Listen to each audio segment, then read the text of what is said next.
But I Good morning or afternoon, depending upon where you are. My name is John May, and as you know, for the next 6 hours, we will be presenting the Who Says You Can't Institute. And I want to just make a couple of preliminary comments, and then we're gonna get going.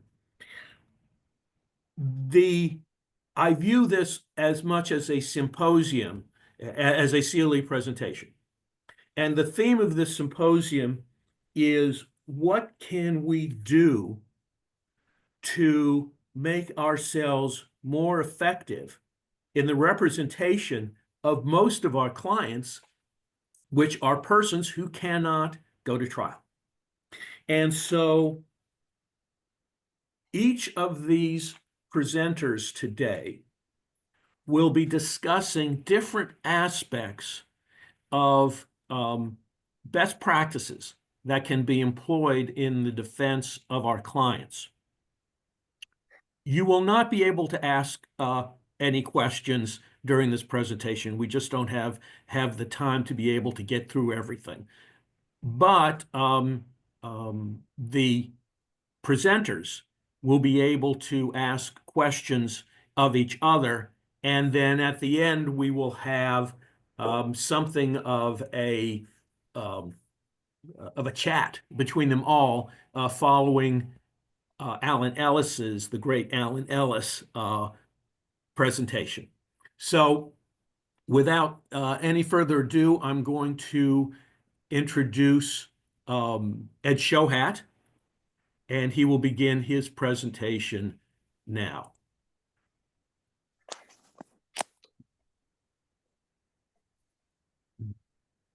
Excuse me, I'm looking for something. Don, am I supposed to see myself on the screen? You are, but I'm supposed to be doing something else. So if you could just hold me first, if you could just wait for a second, and I will.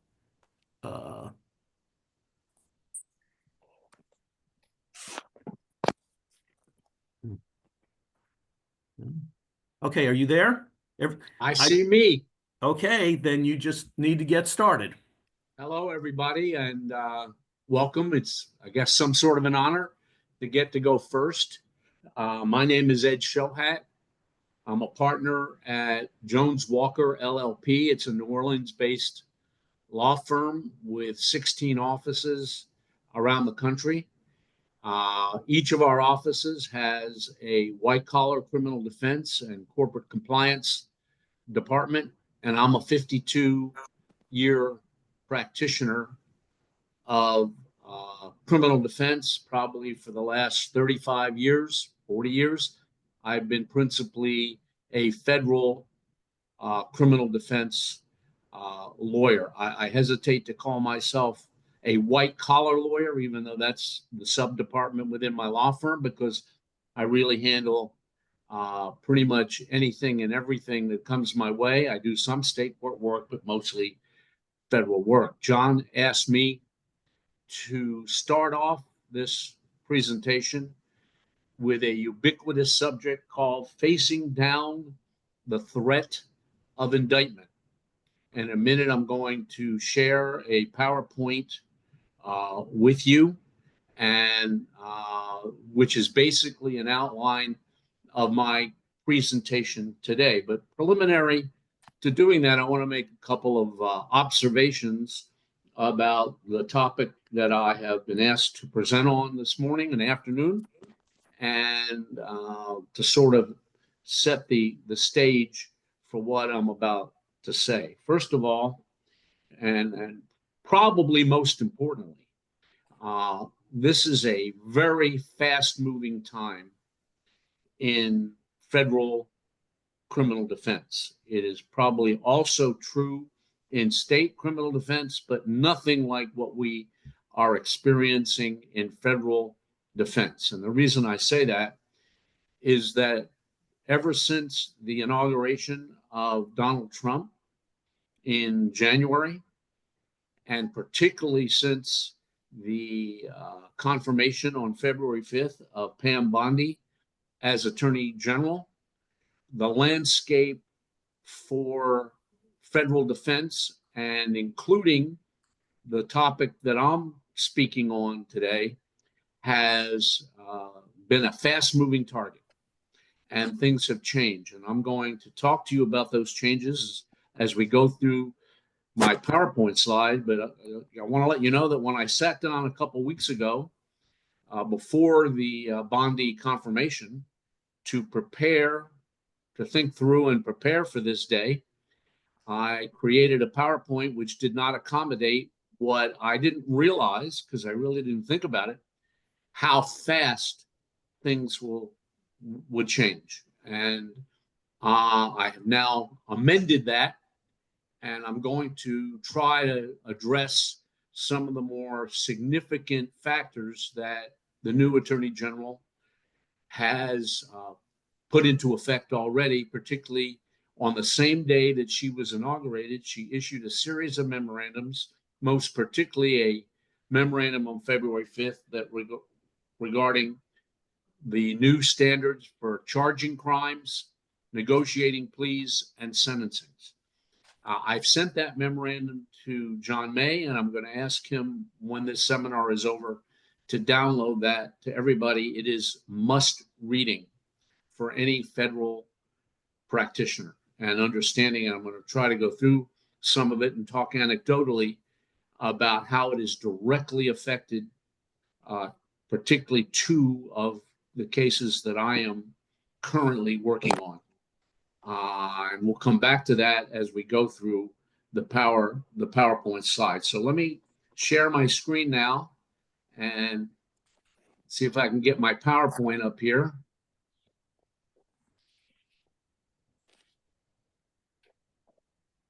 And go from there.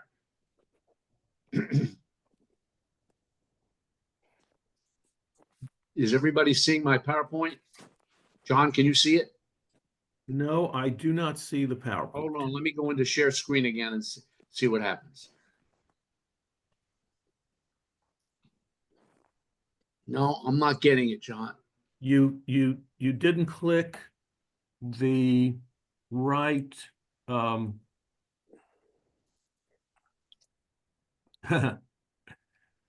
okay, hold on a second. Click out of that you've got there. Okay. Now go into the share screen again. Well, Exit right now out of- I got to get back into the. Yeah, exit out of share. It's not, it's just giving me leave webinar. I don't want to leave the webinar. There we go. Okay. Now do share again and look for the box that has your PowerPoint. There you go. I got it now. There you Should go. be up now. Yeah. Everybody sees Okay. it. Okay, great.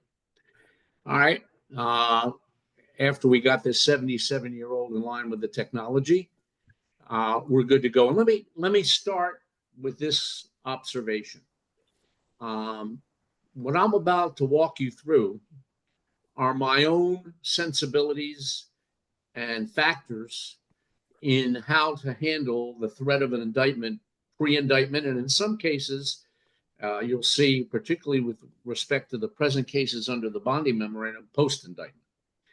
I am quite sure that most of what I am about to tell you is instinctual to the experienced criminal defense lawyer, and that many, if not all of you out there, could teach me a thing or two about the factors that go into making decisions on what to do to try to avoid an indictment when the train has left the station in the sense of a federal or state criminal investigation. And that's really what I'm addressing here. And I'm going to do it essentially through two very on point and personal anecdotes.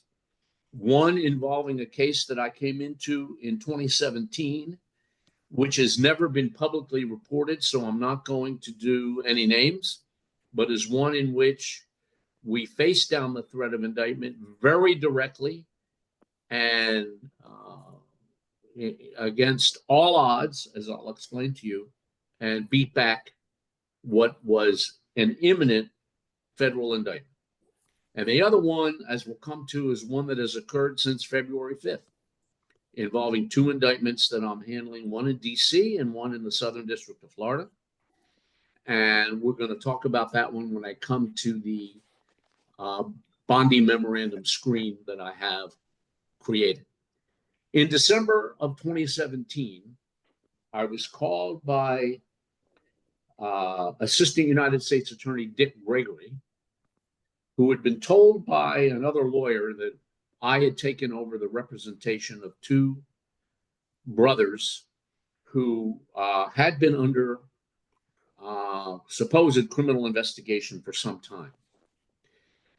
The investigation involved alleged Foreign Corrupt Practices Act and foreign country bribes in Venezuela to afford themselves the availability of $4 billion in international currency exchange, black market currency exchange dollars.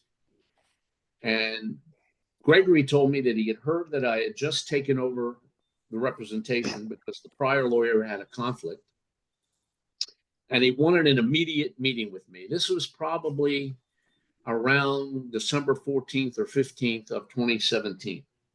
I agreed to a meeting, but I had understood that for security reasons, my clients had historically, in connection with the investigation, refused to go to the U.S. Attorney's Office, and that the meeting had to take place in my office, to which Gregory readily agreed.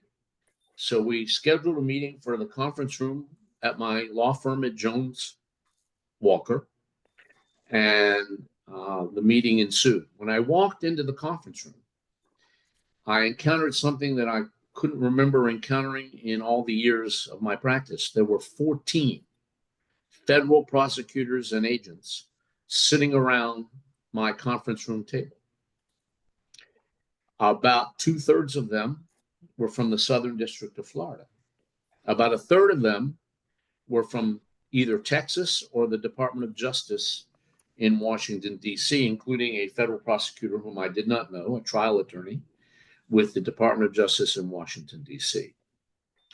What ensued was a attempted bullying conference in which I was told that if my clients did not agree to a plea agreement, which had been emailed to me that morning and was sitting in front of me, by the end of December, that they would be indicted within the first couple of weeks in January of 2018. And that in the Miami case, the Southern District of Florida case, they would be indicted for $4 billion gross money laundering. And Dick Gregory described that at the time as the largest ever money laundering case brought by the Department of Justice. And I was also told by another federal prosecutor from the DOJ in Washington that another case was being investigated there, and that shortly after my clients were indicted in Miami, they would be indicted by the DOJ in DC in another Southern District of Florida case. It would be brought here in the Southern District, and this time for $2 billion in money laundering. Case number one involved bribes of what they called government officials in Venezuela, who were in fact officers of PDVSA, the government-controlled and owned national oil company. And the second case, the DOJ case, involved the bribery of the national treasurer and her husband in an attempt or endeavor to gain control over Venezuelan bolivars in the national treasury, which would be traded on the international market. And as all of you know, the federal money laundering statutes are tied to what are called SUAs, specified unlawful activities. And in each case, the specified unlawful activity were both described as both Foreign Corrupt Practices Act, bribes to obtain or retain business in Venezuela, and separately under the money laundering statute, bribes under Venezuelan law, amounted to bribes under Venezuelan law. And I was essentially told that my clients had the rest of the month of December of 2017 to agree to come to the table, plead guilty to money laundering offenses in each indictment, take a guideline sentence reduced by the government's evaluation of the value of their quote unquote substantial assistance. And if they didn't do it, they were going to get indicted. We were told that obviously on these kind of numbers, the guidelines were through the roof. In each case, they were 30 years to life under the money laundering statute. We were further told that even though my clients were Venezuelans residing in South Florida, each of my clients at that time owned a condo on Miami Beach. And they were told that because of the nature of the case and the penalties involved, the government would seek pretrial detention. And as a result, we were immediately facing the threat of federal indictment and told that the train was leaving the station, Ed. It's time to get on board or forever hold your peace. That's a very sobering way to enter a new case. And I had never seen so many federal prosecutors and agents. Sitting to my left, I was at the far head of the table at one end of the conference room, and sitting to my left was an agent from Texas who would become a central figure in what was to follow. The next point on my PowerPoint you'll see is February 5th, 2025 Bondi Memorandum entitled General Policy Regarding Charging, Plea Negotiations, and Sentencing. This is a memorandum that she issued literally on the day she was confirmed and sworn in as Attorney General on February 5th. And it contains a subsection entitled Shifting Resources in the National Security Division. I'm going to come to that later on. It's the second of my anecdotal examples of what I view as the challenges we face and how to handle them. The interesting thing about the Bondi Memorandum aspect is this is ongoing right now. It is not resolved. It is, in fact, just started. It really started early last week with a letter that we wrote to two federal prosecutors here in Miami and one in the DOJ on the Miami indictment, and then a separate letter that we wrote to the head of the National Security Division FARA unit in DC and a DOJ trial attorney from the National Security Division on the DC indictment.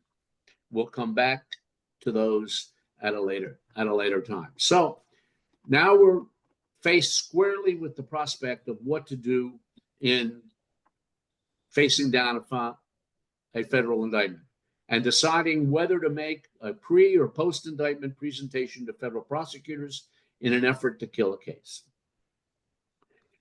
The entire analysis that I'm about to walk through, is a cost versus benefit analysis that every lawyer who has ever confronted this issue deals with. And I guess, as I said a few minutes ago, everybody can come to the conclusion on how to deal with it differently. And it is subjective.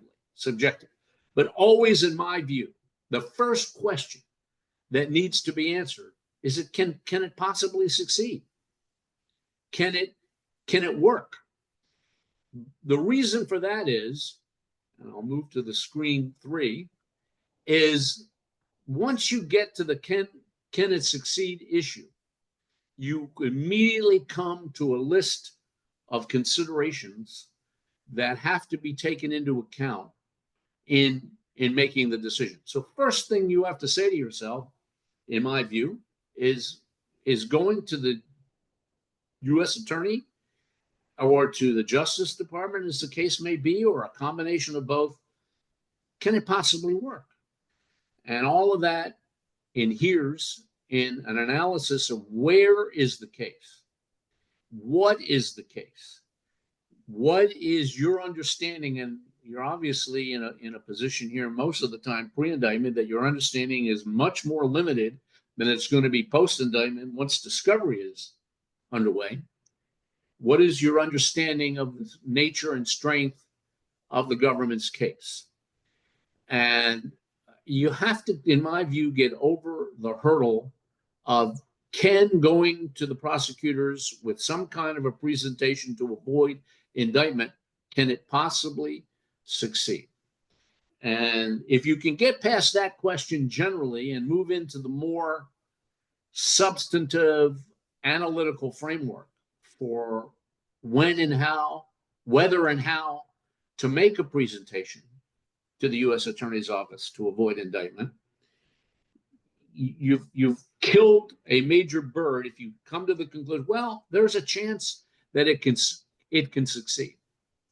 Because if it can't succeed, there's no point in doing it, because it inherently, going to the government pre-indictment and again even post-indictment to try to kill a case, almost always, or in my experience, always involves, to some degree, sometimes to a major degree, revealing your defenses or what you're thinking about the government's case in order to make your case to kill the indictment. It's almost impossible, in my experience, it is impossible to go sit down with the prosecutors to make a case that they shouldn't proceed with something that inevitably will have involved the investment of substantial amounts of agent and prosecutor time and federal resources by the time you're at the point of making a presentation to them. That this is an inertia that is well underway on the federal side before you ever walk in the door, and is a major factor. So the first, to me, factor that needs to be in play is whether or not there is some kind of presentation you can make that they can't prosecute the case. Some reason that they're just not able to go forward. And this doesn't always exist. A lot of times your presentation, if you're going to make it, is only on your case is weak. And here's why it's weak. This is the hole in your case. And when you do that, you are inherently playing out a factor or factors that you never have to play out in a criminal case until you stand up before the jury after they have given an opening statement to the jury. And almost always you want to hold these thought processes close. You don't want to let the government know, if you can, what you're thinking. So the first consideration is there a legal bar to the prosecution? Something that is arguably insurmountable, such as a Castigar problem. Generally speaking, a Castigar problem occurs when the government has interviewed your client and has no way of proving after that interview that their case is completely independent of anything that your client told them. And this is a particularly favorable kind of way to attack a potential government case. It's not anything but rare. It doesn't happen. But this is what happened in the case, my 2017 PDVSA money laundering situation with the two brothers, and I'll come back to that in a minute. Another one is, for example, a statute of limitations problem. Wait a minute, guys or gals, you're missing the fact that your prosecution is barred by the statute of limitations, and here's why. And that actually, the statute of limitations actually ultimately came into play in the 2017 example that I will talk to you about in more detail as we go along here. The second factor I already alluded to is how much of the defense will you have to reveal? This is a very, very important factor in my view, because once you come to the conclusion that you've got something to present that could possibly succeed, you have to understand what happens if it doesn't succeed. How much are you going to have to tell them of the defense thinking, even at the early stage of the case, that will potentially ruin your ability to present a defense? And this varies from case to case, from situation to situation. And tied into that is the third factor. How much of what you're going to tell them does the government already know? And how do you know it? And well, it's a little difficult at the pretrial stage to know what the government knows or doesn't know. You haven't received discovery yet. But frankly, the way we work in federal defense, where discovery is fairly limited anyway, we use our wits and our knowledge of federal practice and our experience to figure out who have they spoken to already? What do those people know or don't know? What do we think the government has already been told? And breaking that down, which can be tedious, heavily analytical, is an important factor in deciding how much of the case do you have to reveal. Because if what you have to reveal is something that you know they already know, that factor becomes de minimis, more and more de minimis. It's like inversely proportional. Factor 3 is inversely proportional to factor 2. If most of what you're going to tell them is something they already know, and you know they already know it, that becomes less of a concern in the analysis. And factor 4 ties into factors 2 and 3. What is the real impact to defending the case on revealing the defense aspects of the defense? So these all tie in to each other.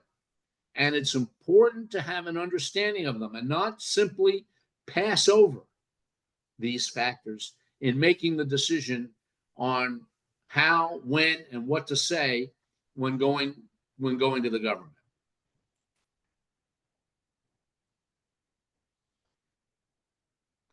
Number 5, what preparation steps will the government be able to take that they otherwise could not take? And what I call this is, who are they going to talk to after they talk to you, after you talk to them?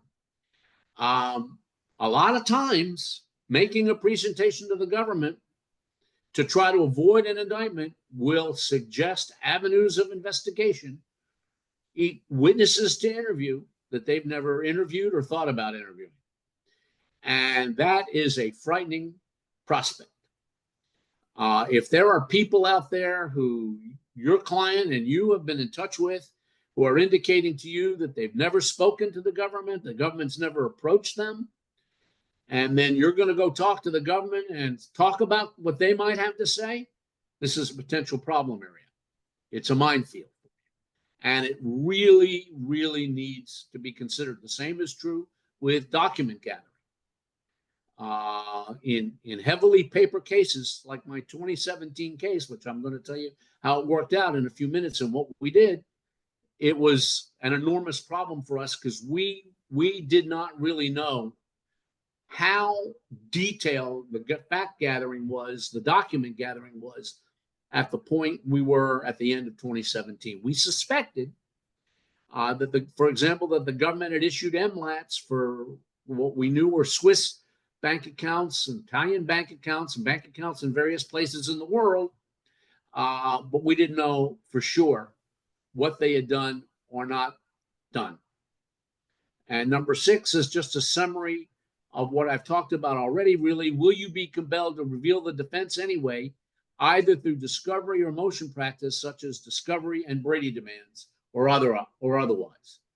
You know, a lot of the time in preparing a case, you are forced to reveal your thought processes in the form of discovery demands, favorable evidence demands under Brady and its progeny, and otherwise.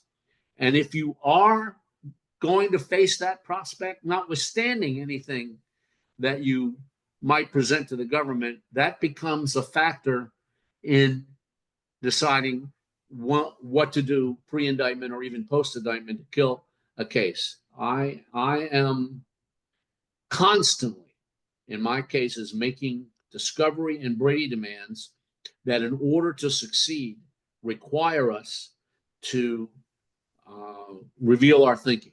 Why is it favorable evidence? You have to explain that. If you don't, and the government turns you down, you have to go to court for it, you're really going to have to explain it there. And this is a factor. And it's a hard factor to get your head around pre-indictment, because you really don't have a good sense at that point, or as good a sense as you're going to have, of what you're going to have to do. But it's important to try to factor this in considering the extent to which you're going to make a presentation. And finally, will the process help you draw out prosecution strategies and theories? Which, when you make a presentation to the government, those of you who have done so know that most of the time it's you talking, not them. They reveal very little.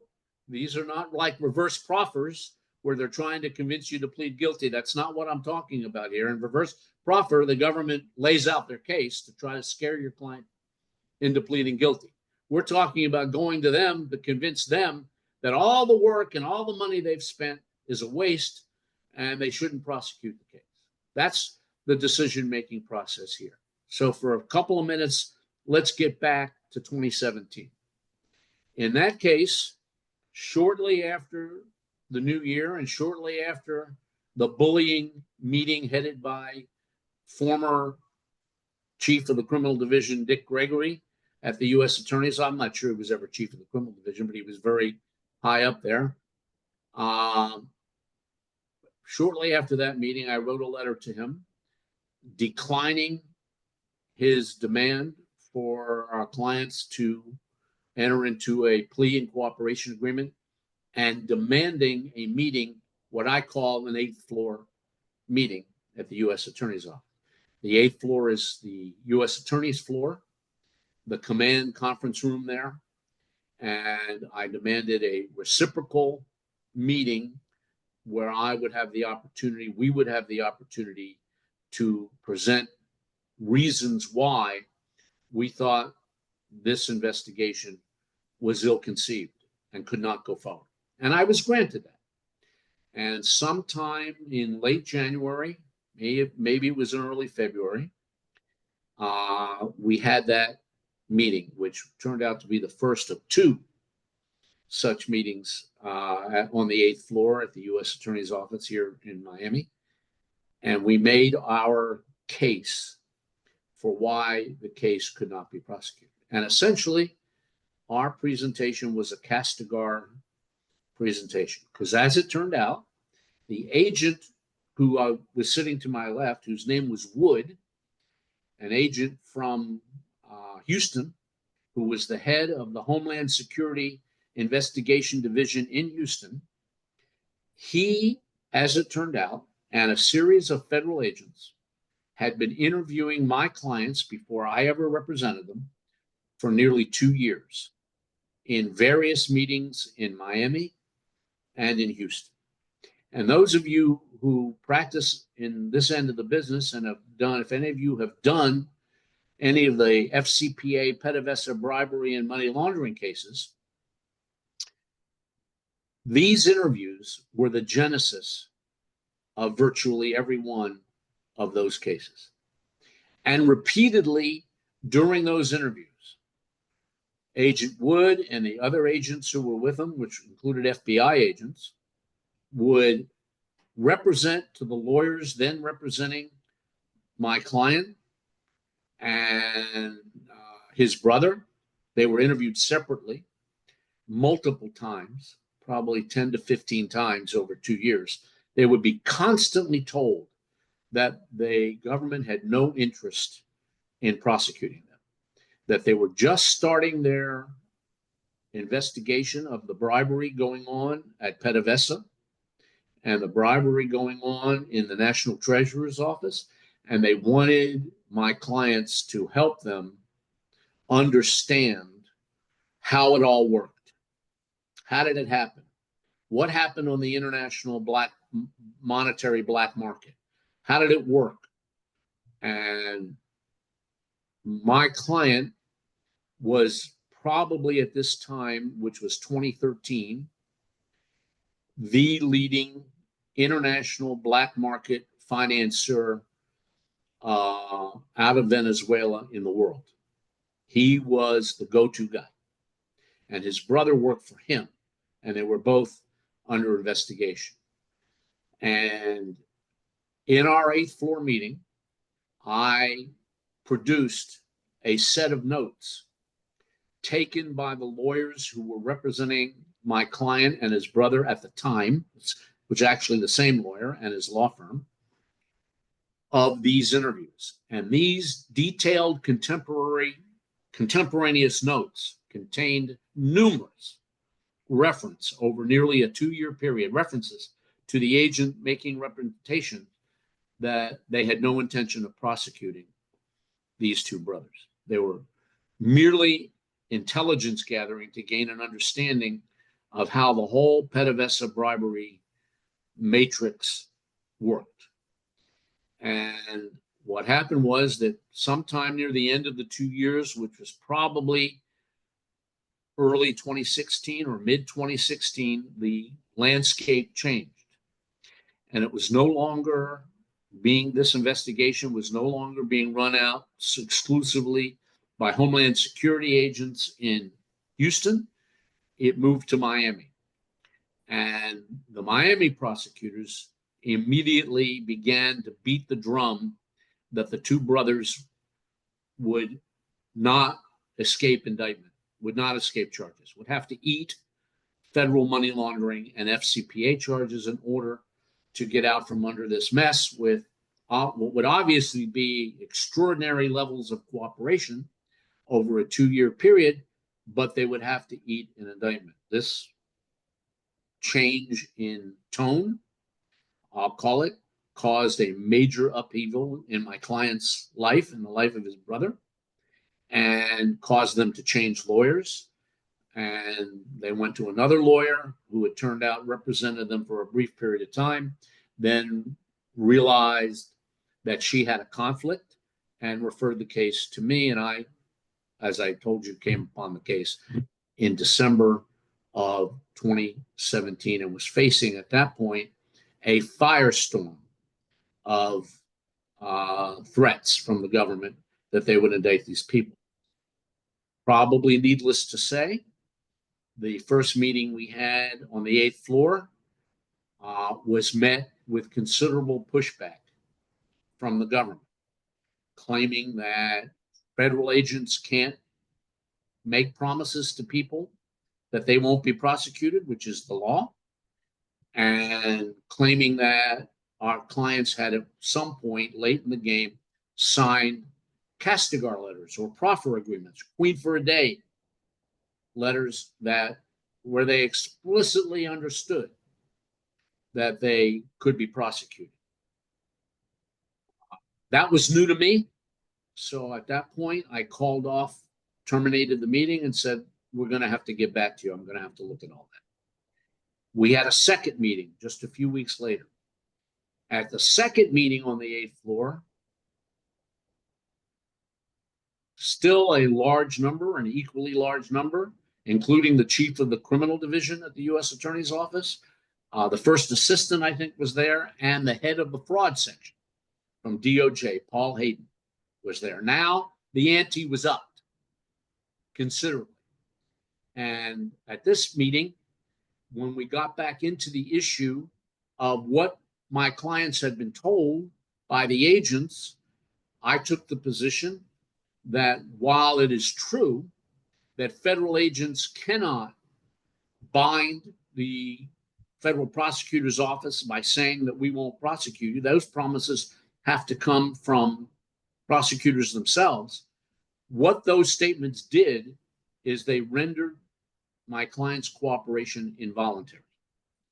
And as a result, and there, I cited a series of cases to that effect. As a result, United States versus Castigar, or Castigar versus the United States, whichever it is, would prohibit them from using anything my clients told them during nearly 2 years of proffers, probably around 15 proffers, and make the government, force the government to establish an independent source for every piece of evidence they had in the case. I offered to bring into the conference room the lawyer that represented them during that time to go over the notes that he and his team had made about the promises made by the agents. And they refused that, but asked me for permission to talk to that lawyer, which I gave. After consulting with the lawyer and my clients, I gave. I said, go ahead, talk to him. And here are his notes of the interviews. And a period of months went by, and one other very important thing happened at this meeting. Paul Hayden, the first assistant or the head of the fraud section at DOJ, held up a piece of paper, several pieces of paper at the meeting, and said, Ed, here is your client's Castigar letter that they signed recognizing that they could still be prosecuted. We've all seen these Queen for a Day letters, proffer letters. Here is the letter. And I knew something which Paul Hayden apparently didn't know. I said to him, Paul, look at the letter and see if either of the brothers signed their letters. He looked at me. He opened the letter to the last page. Neither brother had signed the letter, nor had their lawyer at the time, who was, by the way, the lawyer that referred the case to me. I said, they never agreed to any proffer, never gave any proffer under a Castigar letter or a Queen for a Day letter. He was dumbstruck because he never bothered to look to see if the brothers obviously had never bothered to look. This then started a series of long delays that went on for years. This was 2017, 2018, 2019, and 2020. Richard Gregory left the government. A new prosecutor took over the case, Mike Nadler, in the U.S. Attorney's Office. Mike Nadler communicated with us, and we communicated with him. I said, Mike, you have a new problem now. You have a statute of limitation problem. He said, no, we have MLATs. They extend the statute. I said, even with your MLATs, you have a statute of limitations problem. We have a PowerPoint. Let us come over and make it. No, we'll get back with you. Nadler left the U.S. Attorney's Office. Another prosecutor named Kurt Luckenheimer took over the case sometime in 2020. Contacted us. I said, Kurt, we want to come over. We want to make a presentation to you. You have a new problem, a big one. It's now well past the statute of limitations in your case. He said, I'm too new. Let me look at the case. Let me learn, and we'll bring you in for your presentation. That was the last we ever heard from the U.S. Attorney's Office, other than the following. In late 2020, my clients, who were brothers, father came down with COVID in Caracas. We had surrendered their passports in January of 2018 in order to make a good faith showing that they were not a bail risk. We had given the government their passports. We asked for the passports back, and the government gave us their passports back so they could go visit their father in Caracas who had COVID. And that was the last time, I believe, the two brothers were ever even in the United States. And it's the last that we ever heard anything about this case. It's the case. This is a classic example of having a bar to prosecution, which you can arguably make to justify going to the U.S. Attorney's Office. Let me get to the right screen here. Anecdote number 2, the one that's ongoing. Shifting resources in the National Security Division. This is part 4 of the Bondi February 5th memorandum. I gotta go back up. shifting around here when I don't want to shift around. If you read this carefully, this says to free resources to address more pressing priorities and end risks of further weaponization and abuses of prosecutorial discretion, something completely new to the DOJ. We'll come back to that. The Foreign Influence Task Force shall be disbanded.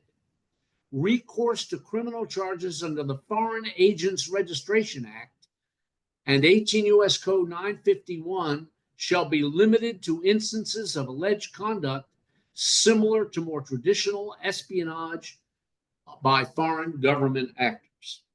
So now, FARA, which has been the flavor of the month ever since the first Trump administration, and even to some degree through the Biden administration, DOJ, FARA is off the table as a federal prosecutorial target unless it involves traditional espionage by foreign government actors.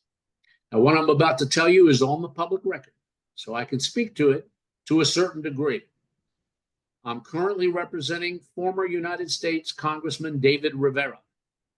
He is a Republican congressman and very active Trump supporter for many, many years.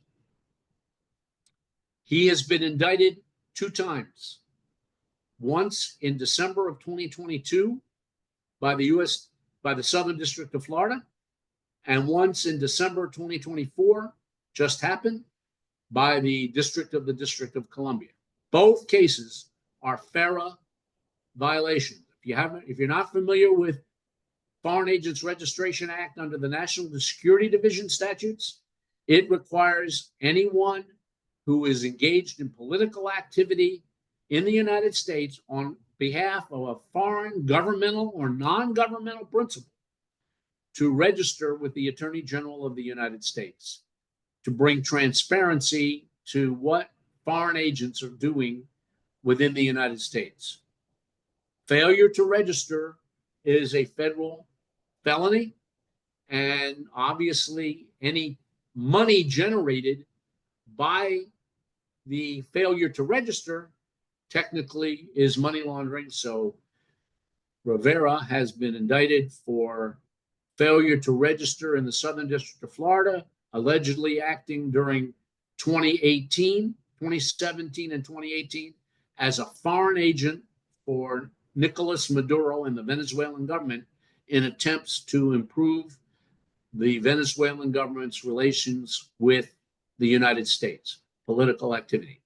In the 2024 indictment that just came down, he's accused of representing a Venezuelan businessman, Raul Guerin, who owns Globovision and a number of other companies.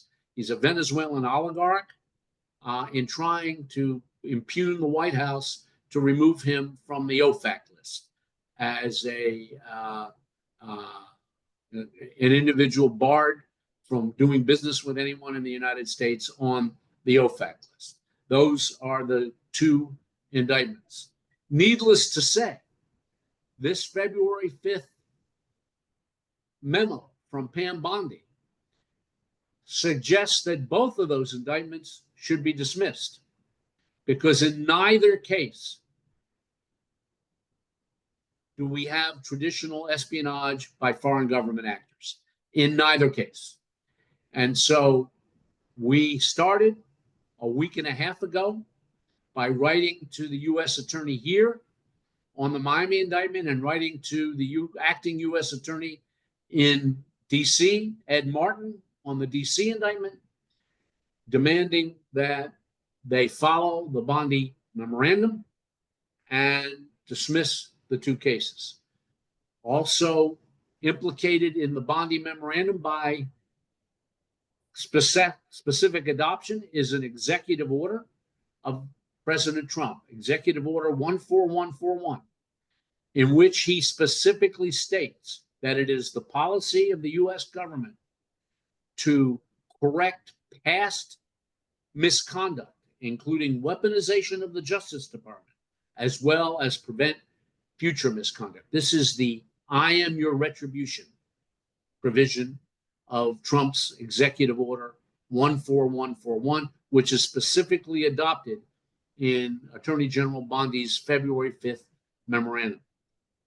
When we didn't get an answer from to our original letters last Thursday and Friday, we sent letters directly to Pam Bondi and to the acting Deputy Attorney General, email both, asking them to make sure that the U.S. Attorney's Office in Miami and the U.S. Attorney, I'm at the National Security Division in D.C., respect her February 5th memo. Both of those memos are still pending, and obviously, in light of what has happened with Mayor Eric Adams in New York, it is very unclear how this is all going to play out.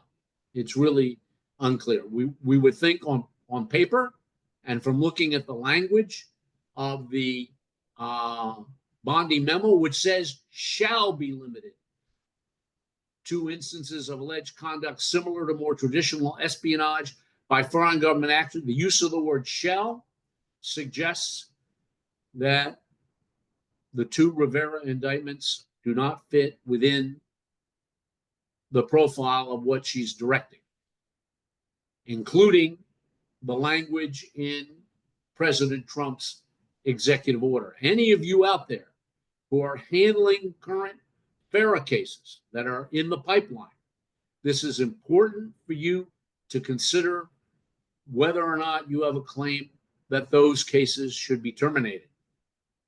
This is language that is directly on point. Also, in a separate memorandum, which I have not added to the PowerPoint, also on February 5th, the Attorney General decapitated the Foreign Corrupt Practices Act under a separate executive order by President Trump. I'm not sure it was February 5th, but under a separate executive order by President Trump.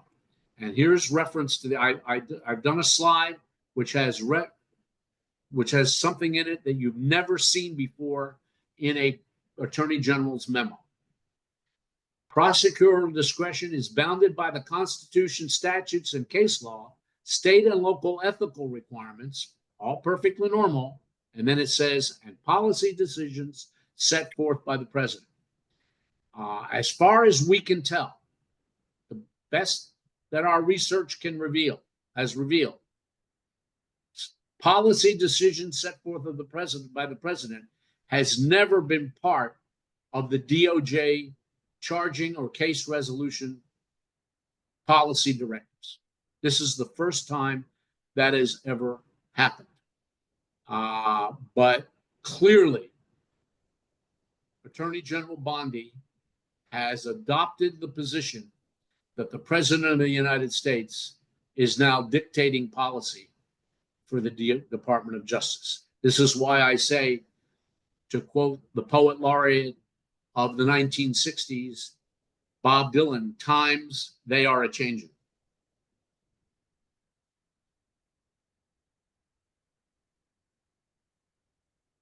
Pam Bondi's 225 memorandum entitled Reinstating the Prohibition on Improper Third-Party Settlements also has some important aspects to consider. It reads, Department of Justice attorneys sometimes settle civil and criminal matters to achieve justice at a reasonable cost to the taxpayer. Settlements including civil settlement agreements, deferred prosecution agreements, non-prosecution agreements, and plea agreements are a useful tool for department attorneys and should be used first and foremost to compensate victims, reduce harm, or punish and deter unlawful conduct. The memo goes on to rescind. This is the important part. That is pretty fair language right there. But here's what the memo does. It goes on to rescind two Biden Department of Justice memoranda under the umbrella of this statement, reading, except in limited circumstances, settlements should not be used to require payments to non-governmental third-party organizations that were neither victims or parties to the lawsuit, greatly limiting the ability of the DOJ to negotiate civil settlements, basically eliminating them to exclusively to victims. There is nothing in the memorandum changing the existing DOJ manual directives on when and how to enter into non-prosecution agreements or deferred prosecution agreements. However, it has to be all taken in context. Non-prosecution agreements have been in effect for a long time. Deferred prosecution agreements, pretrial diversion agreements have been in effect for a long time. But now the Bondi Memorandum says, specifically in the absence of unusual facts, prosecutors should charge and pursue the most serious, readily provable offense. The most serious offenses are those punishable by death or those with the most significant mandatory minimum sentences, including under the Armed Criminal Career Act, and the most substantial recommendations under the sentencing guidelines. Now, John included in my topic non-prosecution agreements and deferred prosecution agreements, and he even wrote me an email saying there may be opportunities there. I respectfully disagree. I think that this language, incorporating what was originally known as the Sessions Memorandum, the Jeff Sessions Memorandum, early in the first Trump administration, that prosecutors have to charge the most serious, readily provable offense, giving consideration to the highest recommendation of penalty under the sentencing guidelines, will make already rare deferred prosecution agreements for individuals and pretrial diversion even more rare than they've ever been. Prosecutorial discretion is truly being cabined in. Deferred prosecution agreements. Let me get this up. Deferred prosecution agreements under the Trump DOJ Section 9-28100, collateral consequences of the corporate plea, and other considerations are still in effect. Those things are still in the U.S. Attorney's Manual. Non-prosecution agreements, under the Trump DOJ 9-27620 are still in the manual, as is pretrial diversion. They're there, but I respectfully believe that they're going to become dinosaurs, even to the extent that they weren't dinosaurs already. Now, we already know that deferred prosecution agreements are the DOJ's favorite way of resolving corporate criminal liability in cases where the corporations throw their employees under the bus by fully cooperating with DOJ criminal investigations, often including an internal investigation conducted by an outside law firm and silver plattered to the DOJ.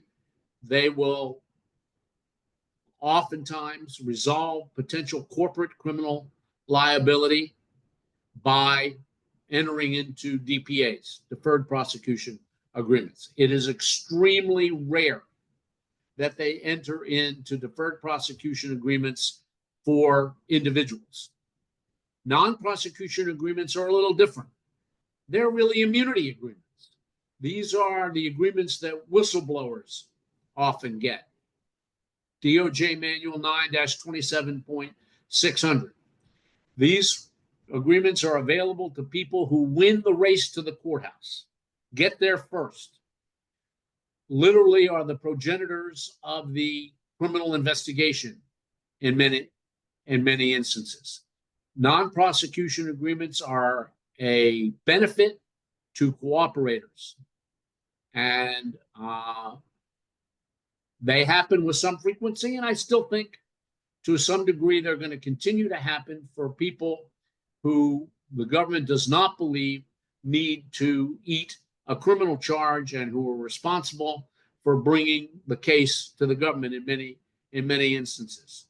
Non-prosecution agreements happen, as I said, in return for cooperation. But you got to be very careful with these agreements. As John points out in his article that I'm going to refer to, his March or May 22 article in the Champion on these agreements, a very comprehensive article that may or may not have much application in the Trump Justice Department. As I say, these agreements are only binding on the single U.S. Attorney's Office involved, and it can be a trap where there is crime that expands into other jurisdictions and or potential investigations. And the lawyer representing an individual on a non-prosecution agreement has the responsibility to try to bring in any U.S. Attorney's Office that is investigating the client, independent of the one in which he or she may be cooperating.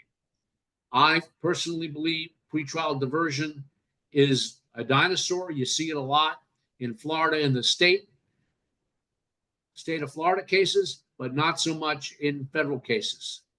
And I don't think you're going to see much pretrial diversion where the Bondi memo readopts the Sessions memo requiring the charging of the most significant criminal statute and the highest guideline level in virtually every case except in exceptional circumstances. So I think basically those things are dinosaurs for most part under the current Justice Department. I do highly recommend that you refer to John's article, which I think John was in March of 2022 in the Champion. You can get it by Googling it online. And he does a comprehensive job of discussing the ins and outs of these agreements. That's basically my presentation for today. I hope I've helped. Ed, John or anybody, if you have any questions, I'm happy to answer. Ed, can you hear me? Yeah, I can hear you, John. Okay, don't go away. How much time did I use? You're into my time a little bit, but that's okay. I think you have some very important things to say. I have two or three comments, one a question. First, as I often did when you were my boss, let me tell you why I think you're absolutely and totally wrong about this being dinosaurs. And this is the reason. Because DOJ is now mandating that line assistants choose the most serious offense, even if they don't think that it is appropriate under all of the circumstances. A deferred prosecution agreement allows a defendant to plead guilty to the most severe offense and enter into an agreement that they have to do X, Y, and Z. And if at the end of that period of time, they have satisfied those conditions, the government can dismiss a case. So what I'm suggesting is that if you have a situation where your client is facing very harsh penalties, but has significant mitigation, you should at least make an attempt to convince the line assistant that he can satisfy both parts of Pam Bondi's memo by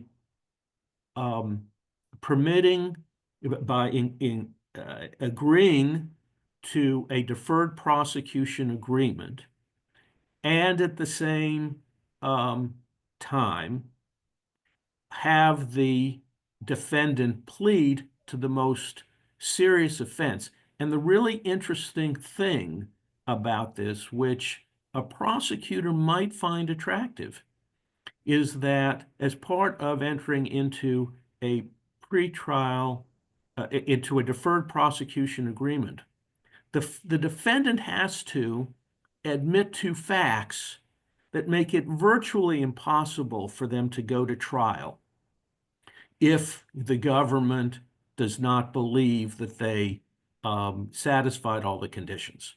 Okay, so it's a real win-win kind of situation. And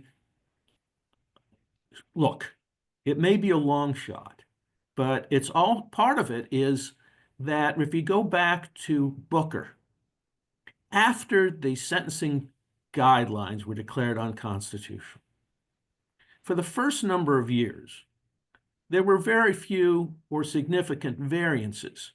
But as the courts over time became more and more reacquainted with their discretion and were considering more extensive sentencing hearings, they started to grant more and more variances.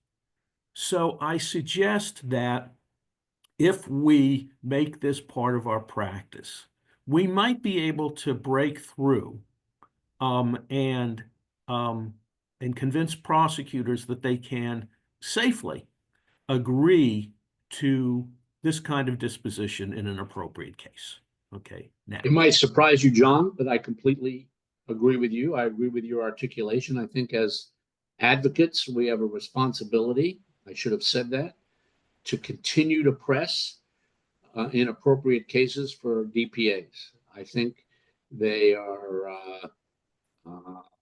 a very useful tool, but I have to say that I'm not optimistic that the current attitude within the Justice Department under the Bondi memorandum is not going to say have the supervisors in the office who have to approve these DPAs saying, well, that's the kind of resolution that is contemplated by the Bondi memorandum. I take them at their word when they say they have to charge and resolve the case to the most serious offense.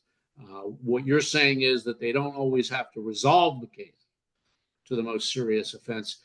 Obviously, the only players in the process who would be qualified for what you're suggesting would be the lowest rung of the criminal liability ladder in a given case, where there are some very substantial equities to allow the defendant to get away with this kind of resolution.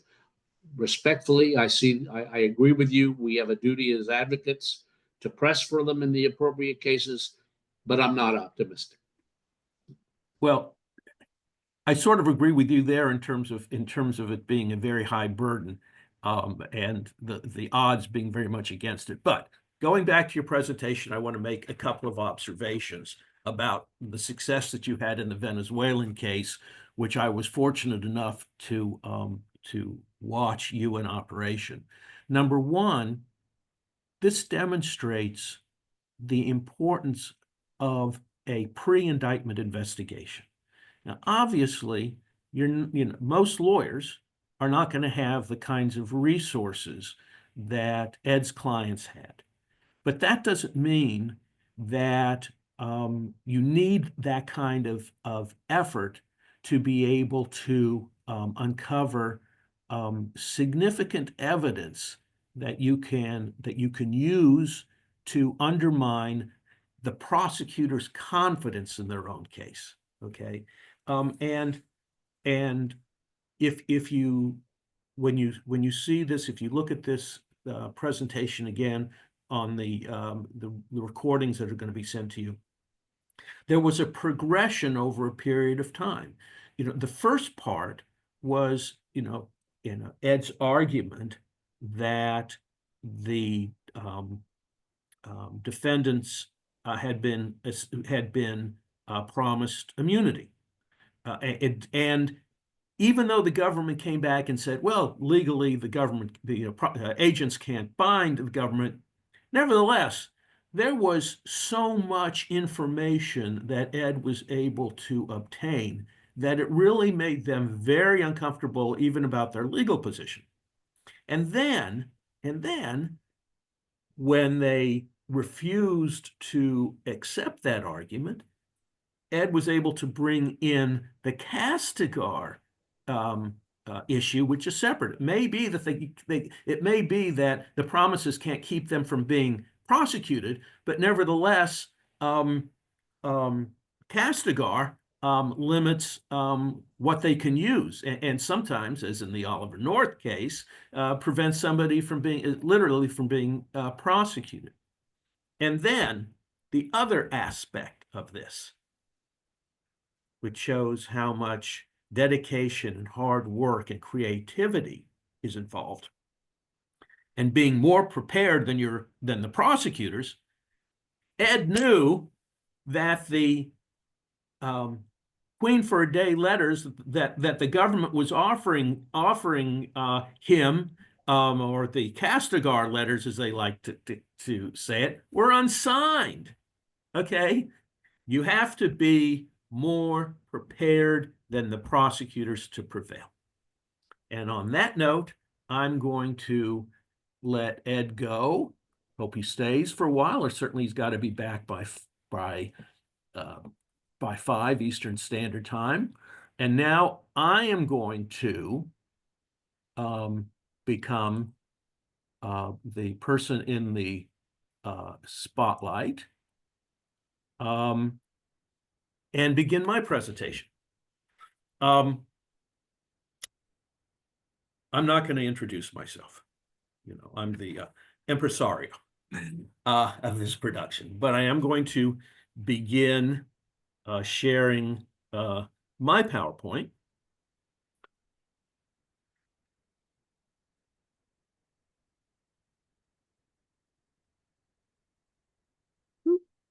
You know, somehow I managed to do what Ed was doing before, no matter how much I practiced. Let me start this again. All right. Let me first begin by really thanking groups and people who made this institute possible. The American Bar Association, the Florida Association of Criminal Defense Lawyers, which are our co-sponsors. And then we have our financial sponsors, the Lyles Parker firm, law firm of Sale and Weintraub, the Glosman firm, and attorney Sean McKenna, who is now a partner at Nelson Mullins.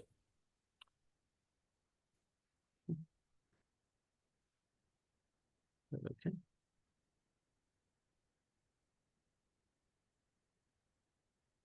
The topic of my presentation, let me just say this about my PowerPoint.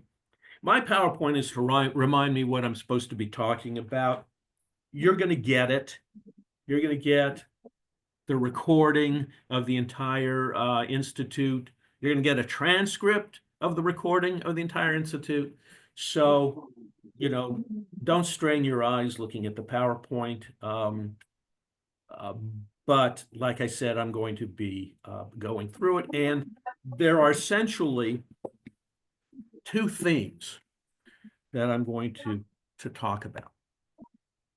And it's based on my observation, and I may be wrong, but it is based on my observation that most conversations between defense attorneys and clients are about the sentencing guidelines and variances. You know, and of course, the facts of the case and whether or not factually the government has enough evidence to obtain a conviction if the case went to trial. There is very little discussion of collateral consequences. First, because a lot of federal lawyers just don't know that much about collection procedures with forfeiture or collection procedures for restitution. And consequently, while they, you know, can certainly explain to their client that as a result of a plea agreement, they will be responsible for forfeiting an amount of, $10 trillion and, their entire collection of Porsches. There is a perception among lawyers that the clients, that's not really their responsibility for explaining to the clients what this is going to mean as a practical matter, as far as how the government is going to grab all their property. And the same with restitution. And even maybe more so with restitution, because for a long time, lawyers would tell their clients, yes, you're going to have a restitution order, and yes, it's going to last 20 years, but the government, doesn't make much effort to collect on restitution. And so you don't really have to worry about it. Well, that's no longer the case. And in all likelihood, besides suffering the impact of forfeiture, which is immediate and will have obviously an immediate impact on the defendant and particularly their family, restitution will haunt them for possibly the rest of their lives.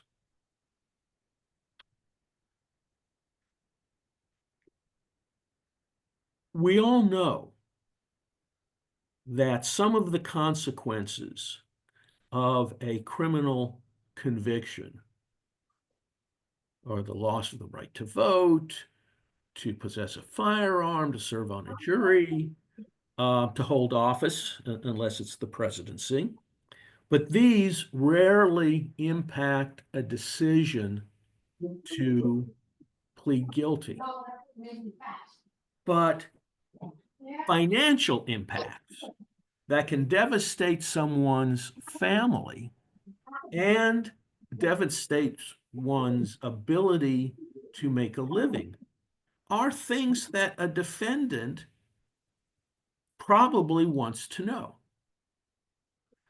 And the reason is that defendants may not want to plead guilty if they knew what they were facing with a criminal conviction. In other words, in the calculus of how much time am I going to serve in prison versus what's going to happen to me the rest of my life and what will be the impact on my family, it may well be in some circumstances that a defendant is going to say, I want to roll the dice because I don't want the certainty of this devastation. Okay. In one instance, and only one instance, the Supreme Court has recognized this as a genuine consideration. And obviously that was the Padilla case where he claimed that had he known that he would be deported as a result of his plea, he would have gone to trial.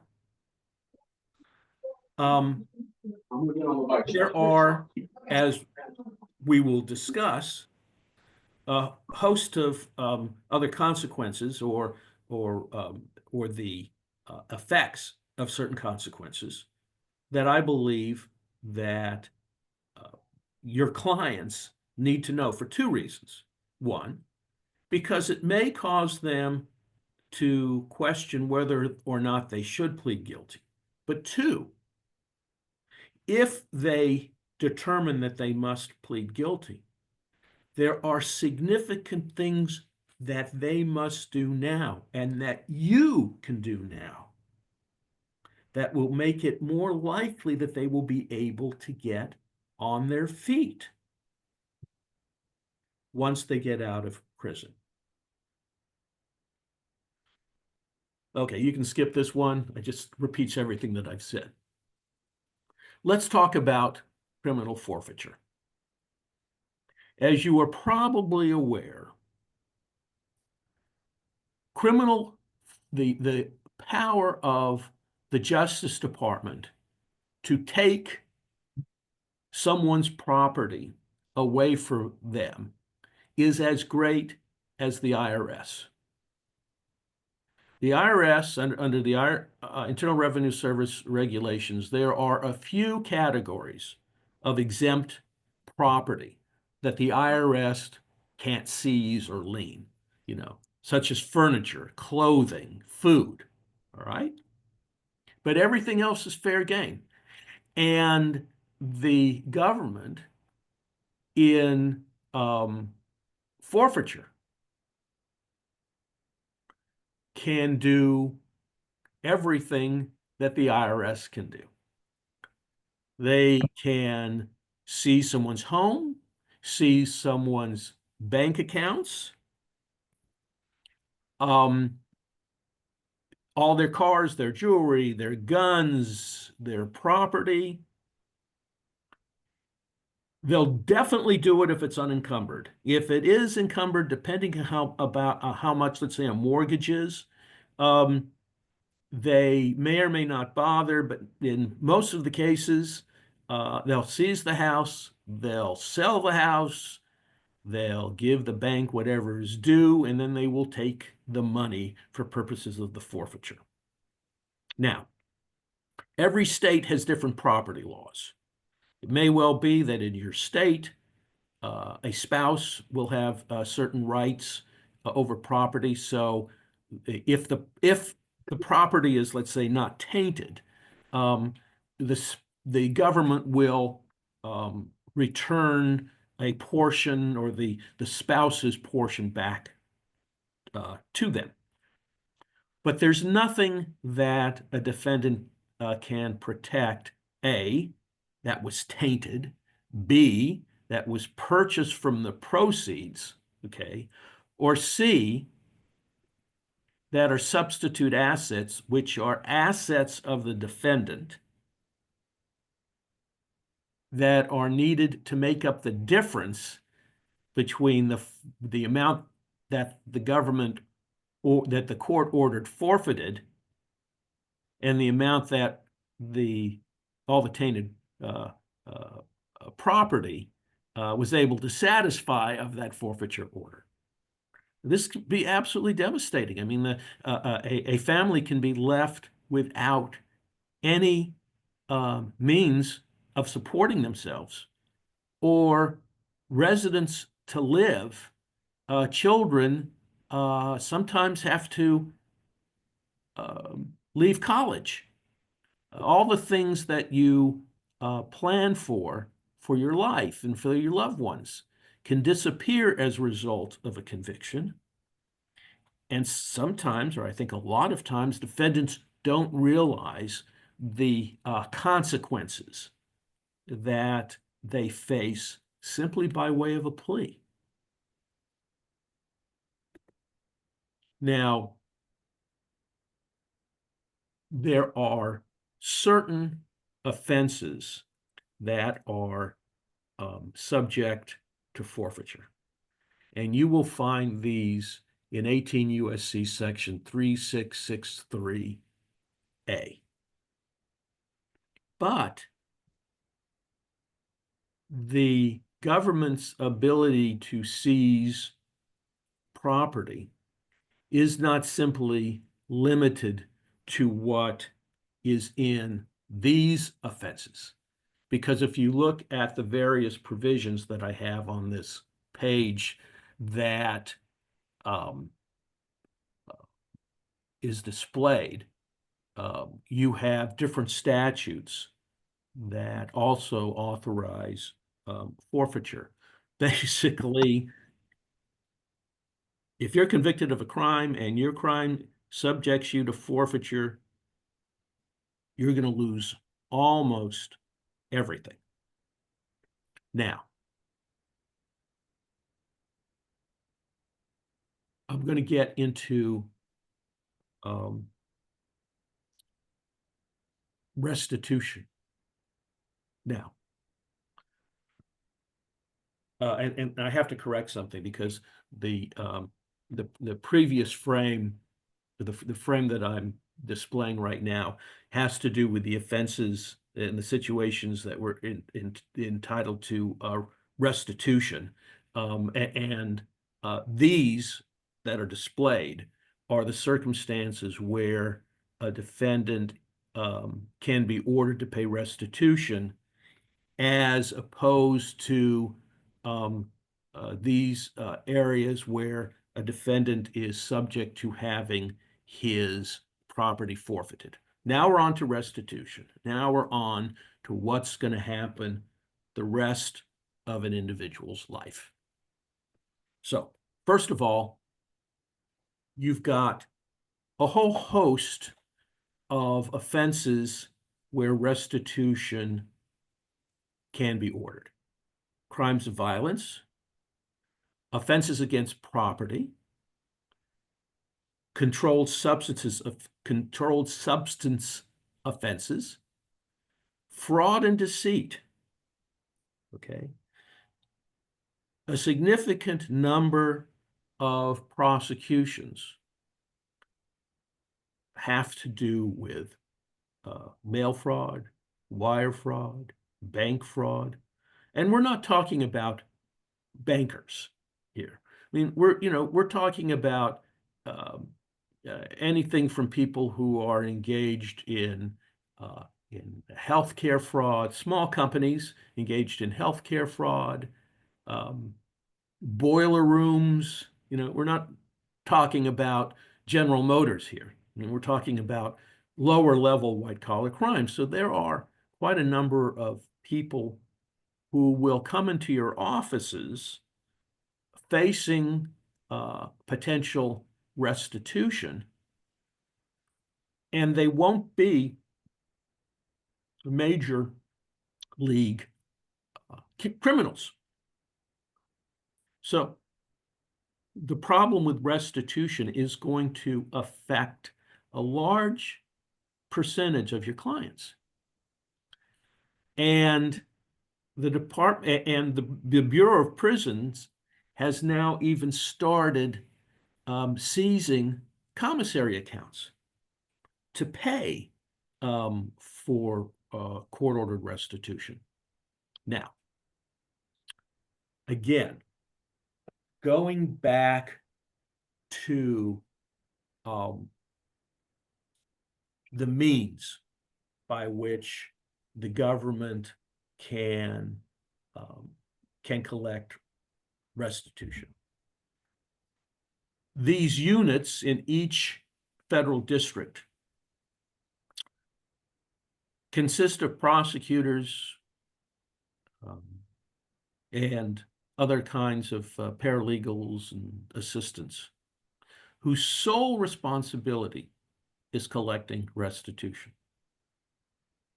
And they are very aggressive in how they go about doing it. Now, what they can do is use lis pendens on property, home or other property, to prevent property from being sold without the government's agreement. They can put liens on the property to ensure that any money received from the sale of the property go for forfeiture, go for restitution.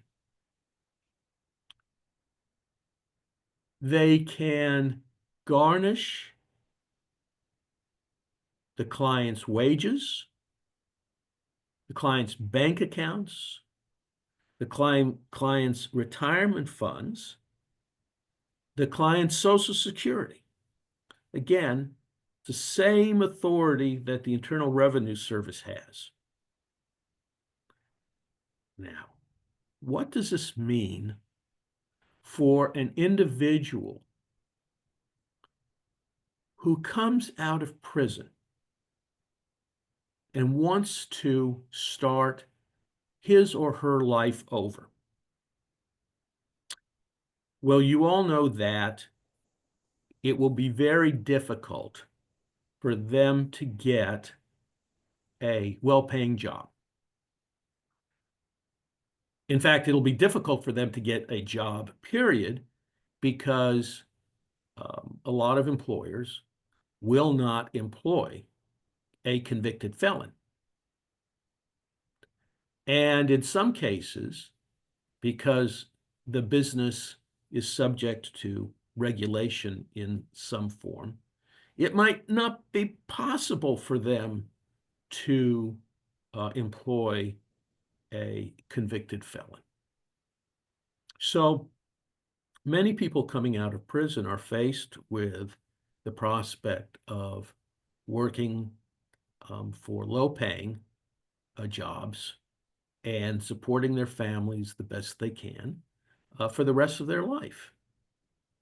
Now, an alternative is for a person to start their own business. Commonly, they will do that by borrowing money from friends and family. There is also, of course, what most other people do, and that is going to the Small Business Administration and a commercial bank to get a business loan. At one time, if you were a convicted felon, you could not get a loan from the Small Business Administration. It would be just virtually impossible. But there was a change of heart during the Biden administration in recognition of the fact that if we want people to be rehabilitated and we want them to re-enter society, we need to give them opportunities to do that, including starting their own business. So what happens today is that if you have a conviction, you can apply to the Small Business Administration, and you can apply to commercial banks, which use the guarantee from the Small Business Administration to give their loans.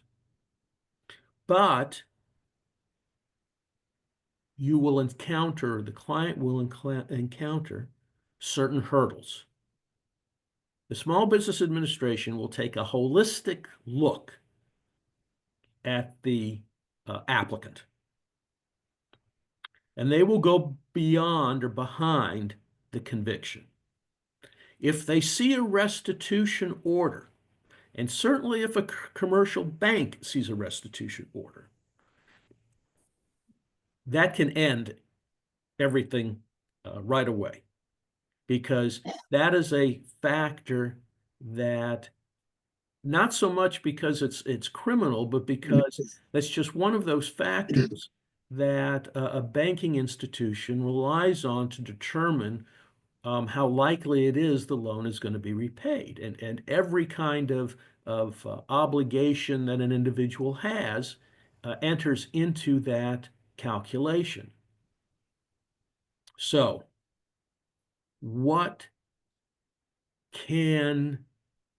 so going back to the initial issue of whether or not a defendant is willing to roll the dice or should just go ahead and plead.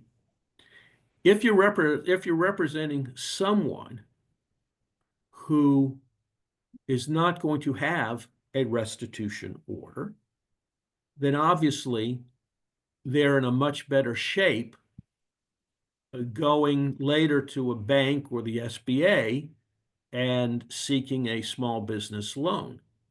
That is, unless they were convicted of bank robbery. Okay, something like that. But the restitution order,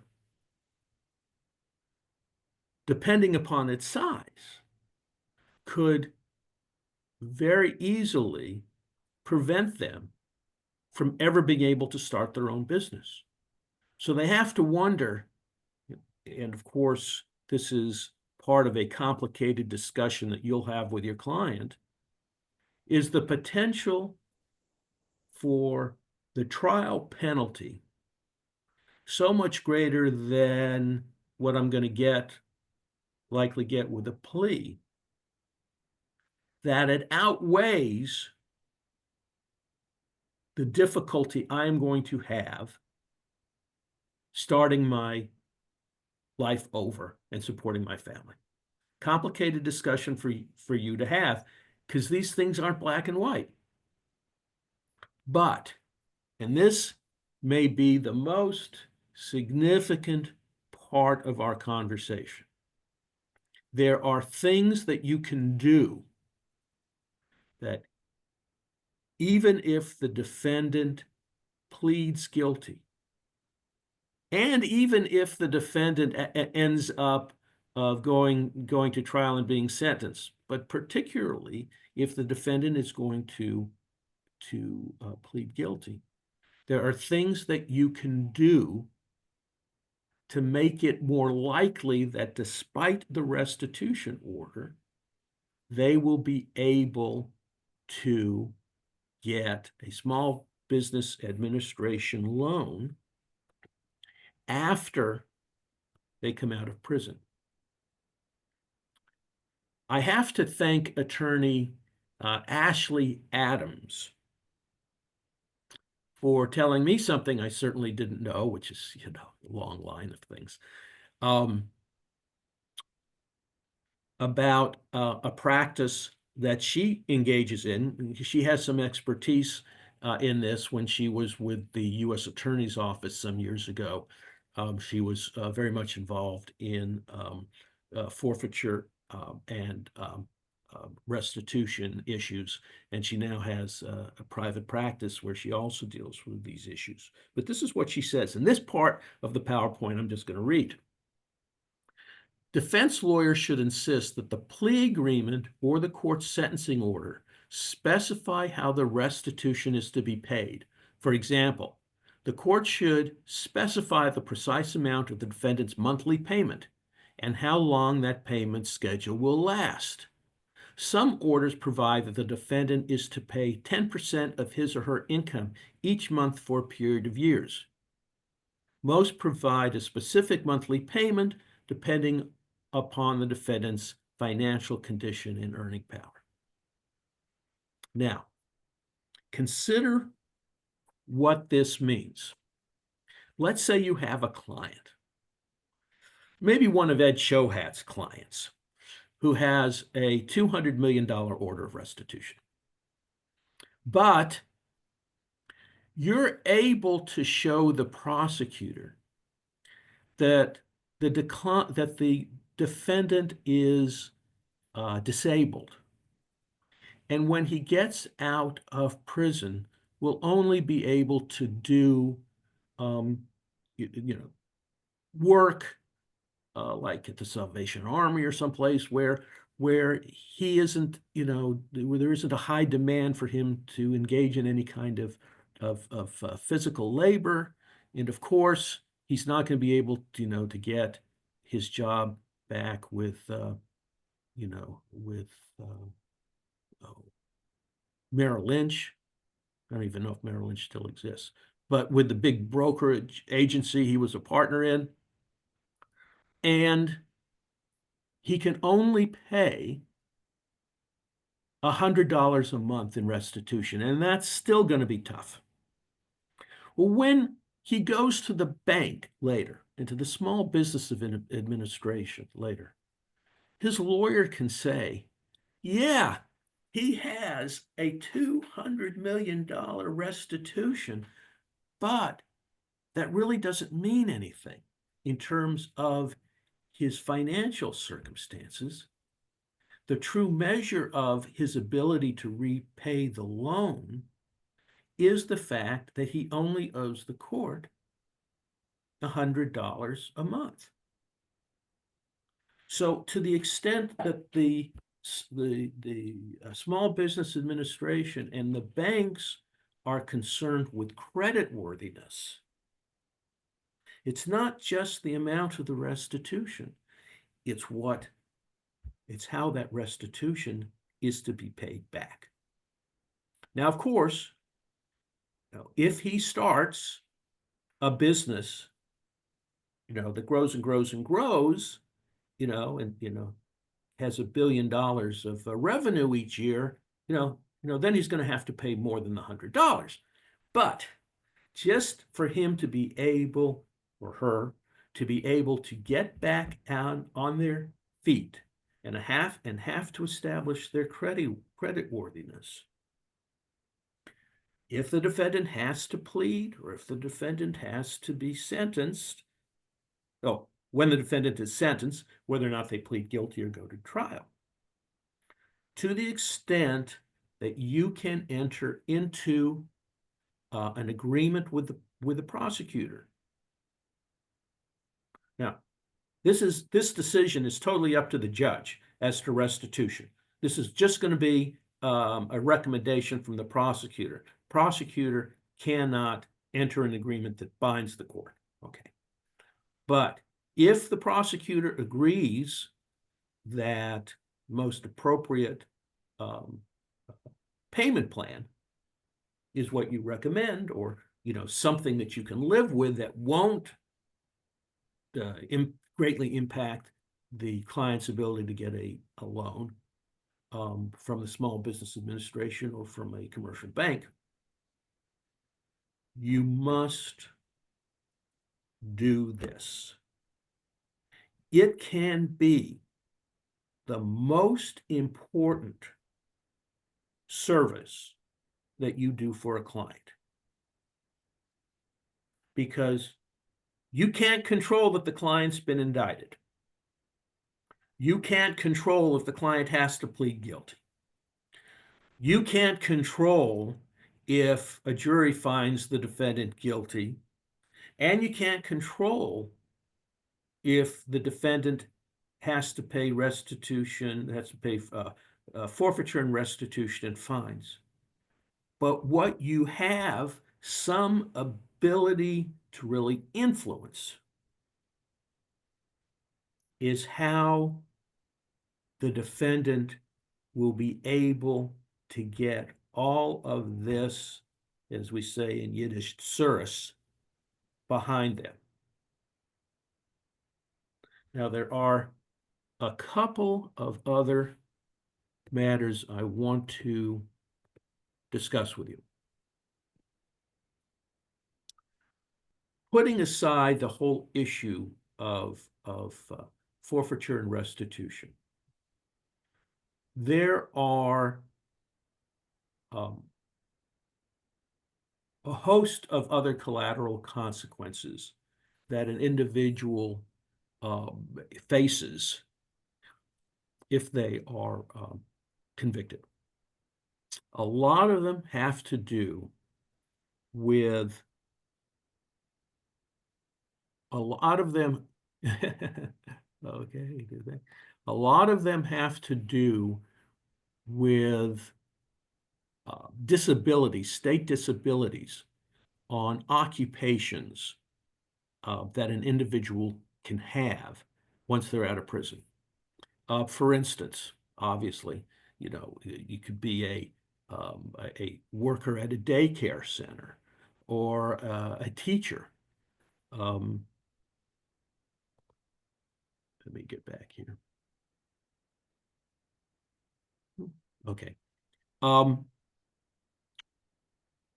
And depending upon the state, you have to be concerned about that state's disabilities. Because the one thing, oops, I did the wrong thing, I'm sorry. The one thing that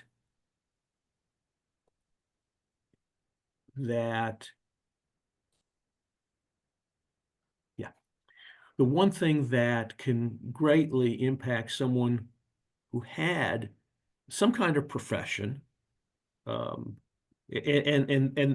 that could be being a barber or being someone who has a lawn service.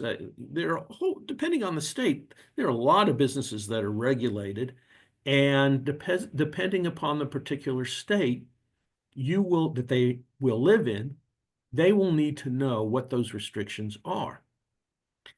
There is a organization called the Collateral Consequences Resource Center. The director is Margaret Love, who in some prior administration was the head of pardons. And she is the director of the Collateral Consequences Resource Center. And as part of the Collateral Consequences Resource Center, there is the Restoration of Rights Project. Now, typically, people don't deal with collateral consequences until they have to deal with them when they come out of prison and they are being denied all kinds of opportunities. And there has been a movement around the country to restore an individual's rights in different circumstances. Okay. There have been movements for, there's been pushback against, there's been a lot of controversy over giving convicted felons the right to vote. But to the extent that you want or that your client needs to know what the collateral consequences are in their particular state, the Restoration of Rights Project at the bottom of this screen is located can be located through clicking on this link, not on my PowerPoint, but you have to edit it to your browser, and that will give you detailed information state by state. Also, if you are concerned about what will happen with forfeiture, what will happen with restitution, what will happen with all of the disabilities that exist within a state, you should advise your client even before they plead guilty, if they're going to plead guilty, to log on to the Collateral Consequences Resource Center, and I've given the URL directly to them, which they can also link to the Restoration of Rights Project, because now is the time that they should begin preparing for the future. I know that typically defense counsel will, in their sentencing memo, or even during the time that they plead, inform the court, or even at sentencing, bring in an individual who has said, I will employ the defendant after they come out of prison. I mean, that's very powerful stuff in two ways. One, it's very powerful to convince a judge that the sooner the defendant gets out of prison, the greater the variance from the guidelines, the quicker the person will be back in society, contributing to the community and making amends for what they did. It's also important just because the defendant wants to be able to have a way of getting back on their feet. The obligation of defense counsel, in my mind, and everybody views things different, goes beyond simply getting the client the best deal, getting the client an acquittal, if possible, handling the sentence. To the extent that we view our jobs as trying to help people, getting them out of the soup or limiting the damage that they face. These are the kinds of things that we can do by providing them the information that they know so that they can make a truly informed and intelligent decision about what they should do in response to this awful event that has befallen them and their family. And to the extent that we open up the breadth of our knowledge and the kinds of advice that we give, we can provide them information that can have the greatest impact on their lives. That's all I have to say. Anybody have anything that they want to add in the next few minutes before we start our next presentation? I have a question for you, John. Can you hear me? I absolutely can. Assume the following hypothesis. This is Ed, in case you don't know. Yeah. Assume the following hypothesis. Company A enters into a business contract with Company B, for which Company A is going to be provided or paid a substantial amount of money. Company B, it turns out, is a foreign government, or is run by a foreign government. No part of the contract makes reference to, and there will be no evidence in the case that there was ever any discussion that Company A or its principal would not register under FARA. Okay. It's just not part of the contract. It was never part of the discussions. The contract was simply for Company A to provide services to Company B. Mm-hmm. The government indicts the owner of Company A closely held corporation, for FARA violations.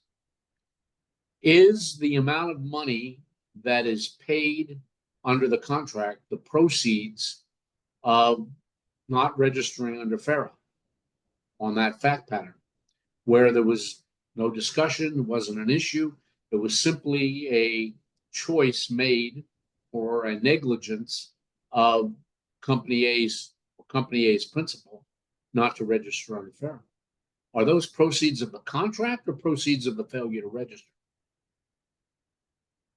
The indictment says money laundering, proceeds for the failure to register. Well, this is not an answer, but it's the reality is, of course, the government is going to take that position. If you're asking me offhand to give you my opinion, as always, I'd have to really look at the statute. Well, I thought you would know this right off the top of your head, John. I never did. Why are you surprised? We are moving to dismiss the indictment, which has money laundering counts and forfeiture counts, taking the position that the money was neither proceeds or involved in the offense. It was simply a fact of the contract between the two. And we'll see. We will see what happens. We haven't filed the motion yet. We're working on it. We've told the court and the government that motion is coming. We'll see. Well, I think there's a substantial likelihood now that the government might concede. I don't know. They don't concede much. Well, we're only a couple of weeks into this madness. We never know what's going to happen next. With the operative word being madness. Okay, the next person on our list is Brenda Ellis, a friend of Alan Ellis's and a former co-worker or employee, but who's not related to Alan. So I'm going to switch over to Brenda. There you are, Brenda. You're on screen. Okay. Can you hear me? I can hear you. Everybody can hear you. Okay. The host highlighted your vision. All right. So I'm just going to click X. So yes, I thank you for inviting me to be here today.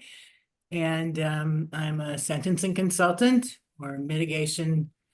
I'm not crazy about the word expert because I have a point of view that's defense 100%, but people seem to like that word. I have a background in psychology and use that a lot in my work, and want to talk today basically about how you set up, what are the best maybe unique steps to take to get a variance in a sentencing. That's always my goal, if possible, is to keep someone out of jail is my goal. I get hired by attorneys and basically get on it to become part of a team with the defendant and the lawyers and me. And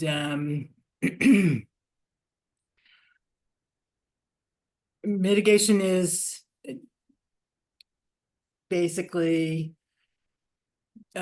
presenting information about the client or the situation in such a way that the sentence will be lowered beyond what the guidelines request. I went back and looked when parole was abolished and the guidelines were established in one day with parole, 50% in federal law, 50 federal cases, 50% of the defendants got probation.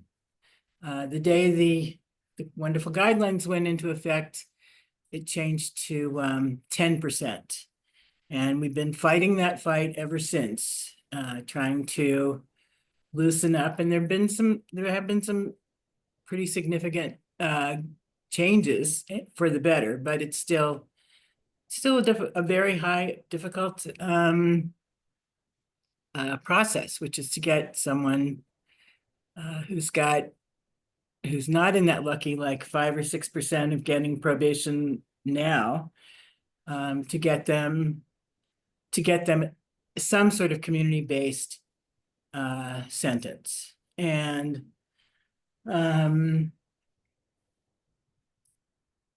basically, all of us have an audience of one, which is the judge. And we want to put together information in a variety of forms, but primarily in a sentencing memo that will persuade the judge toward the positive aspects of the client so that they can stay in the community with their family and their job, etc. And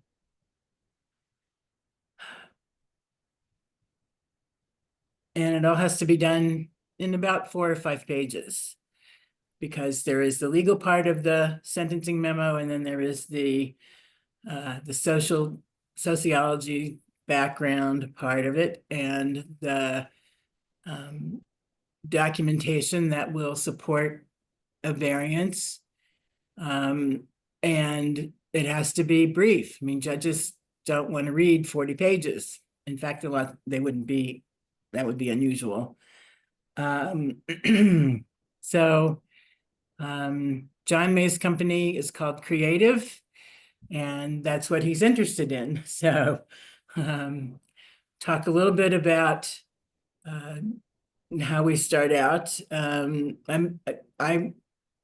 think it's very important that any consultant never gives legal advice, and I never do, and make sure that anybody on our team doesn't either, except for the lawyers. That's really important for a good outcome. Usually when we start, John asked me to talk about day one, and day one varies depending on when someone is brought in. It could be brought in before the plea, or before the trial, or before the or after the plea. It just depends on, I think, when the client has money, when the timing is right, etc. So I think the most important thing is to have a really very long, very intense, very thorough interview with the client where you get all of the background information, much broader than you would expect you would do in like applying for Social Security or something like that. My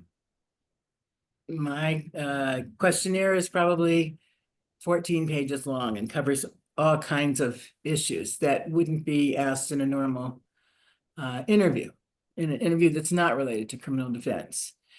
Because what I'm trying to find out is either good or bad, what does the client present that will help him or her get the variance that we want. And once we collect the necessary information, start to identify what the 2 or 3 issues are going to be that we request a variance for. And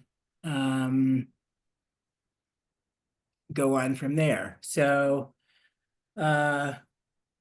obviously if nothing else, we use the work to request bottom of the guideline range, but want to pursue as large a variance as possible. I think it's useful to be prepared for the pre-sentence interview with all the documentation they require. We know what it is. Have the client go ahead and start preparing that early so that when they go to that first meeting, most of the information is available for the PSI writer, and it makes it easier for them. And they enjoy, I think, that part of it where they don't have to, where it's something that they get checked off their list. I think it's really critical to try to get the client perceived by the PSI writer as with the positives, and knowing what the issues are going to be for sentencing.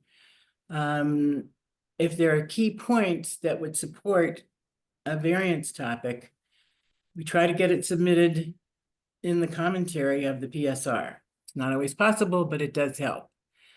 It makes it,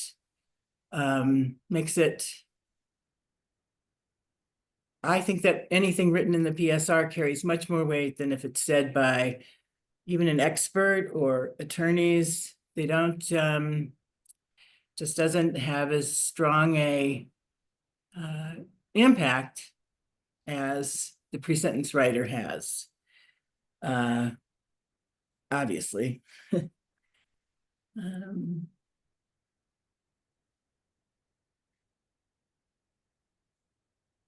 With deciding what the issues are going to be, you want to look at the person's entire history, where they've done positive things, from employment to parenting to community service, and not take the client's word for it. You want to reach out to people in the organizations that can document how this person has made contributions. I think anytime there's something positive to be said, if the person who was affected can write a brief letter documenting what the client has done for the person, it just carries a significant amount of more weight to hear the actual voice. And I work with anybody that I think can make a contribution to the memo, to the goals of sentencing. I work with them and help them write the letter so that to the judge, which goes into the sentencing memo specifically. And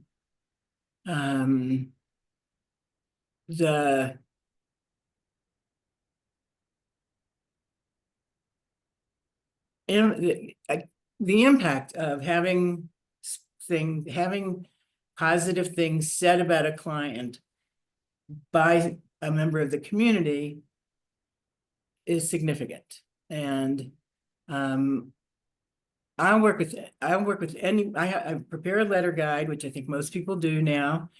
And that's pretty straightforward. But if there are specific things that I think an individual can stress for the goals of the sentencing, and I work with that person until we get the language that is their language, but people are nervous about writing letters sometimes. So I get them to, I help them so that everything is on the same path.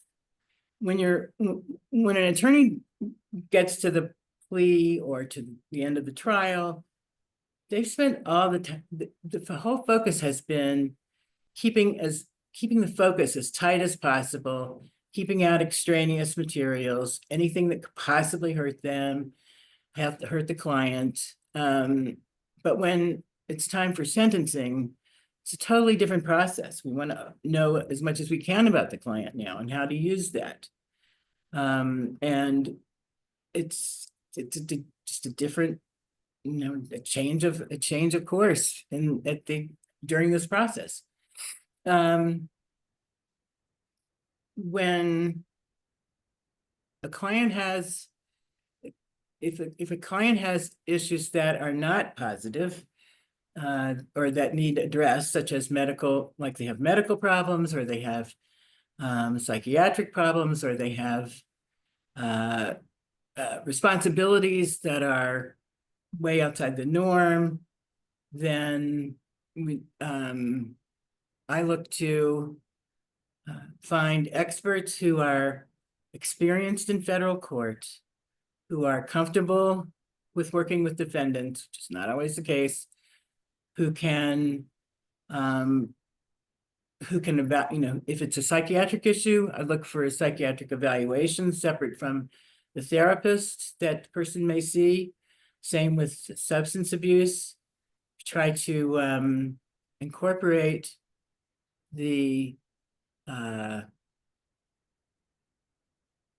if there's ongoing therapy or ongoing treatment, my experience is it's better to have, if you can afford it, to have a separate independent evaluation where there's not a relationship already built up. Doesn't mean you don't get a letter from that person, but in terms of trying to keep someone in the community, I think that a forensic evaluation by a forensic psychiatrist, psychologist, or even forensic social worker can add a lot of oomph to the request for a departure. So for a variance, didn't want to talk about departures much. In fact, just as an aside, I guess I've been seeing commentary in the last couple of weeks that Sentencing Commission is going to, continue to, it looks like they're going to get to the point where there are very few departures, which is good.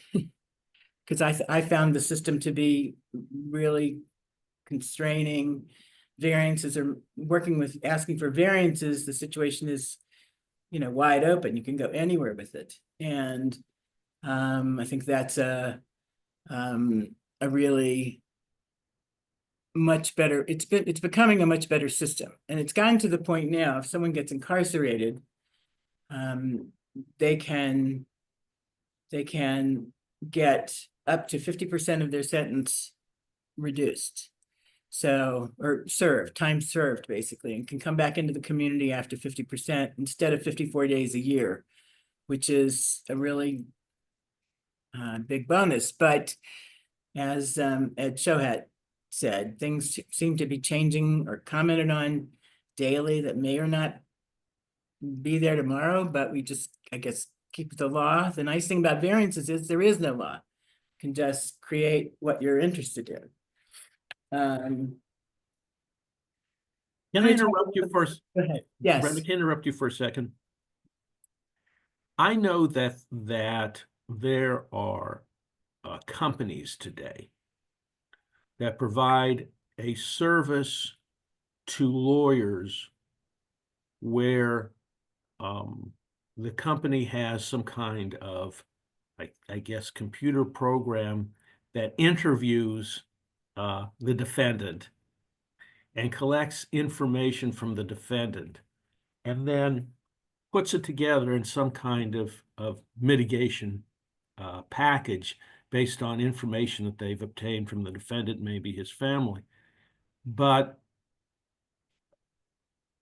that's apples and oranges. That's not speaking to the defendant's high school principal Right, about the time that the defendant saved some child's life on the playground, right?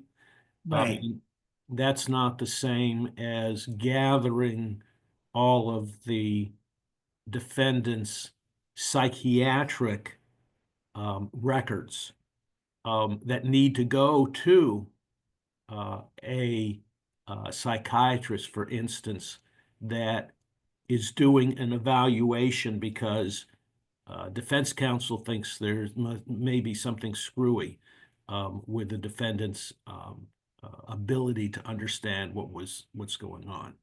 right. There's no Oh. nuance in something like that. There's no depth of understanding. It's really just a reporting back. They've Right. just taken a questionnaire, put it in their AI, Mhm. chat, whatever, and gotten a few pages. And it really I don't see where, I think that when you have the pre-sentence report, there's very little that they have that, I mean, it depends on how intensive the report is, but a lot of that information is going to be in the report. And it doesn't come to pass that you get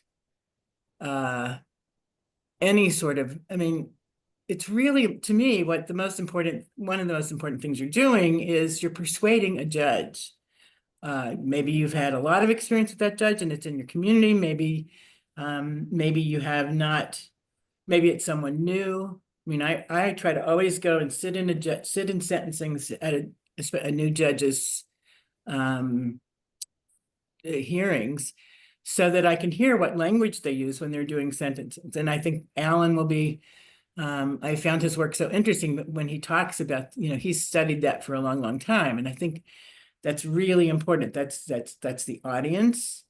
And there are certain things that are known to be verboten with judges, and you avoid them. And but you look at, I mean, we've had lawyers go to extreme ends to impress, to really try to get an in with.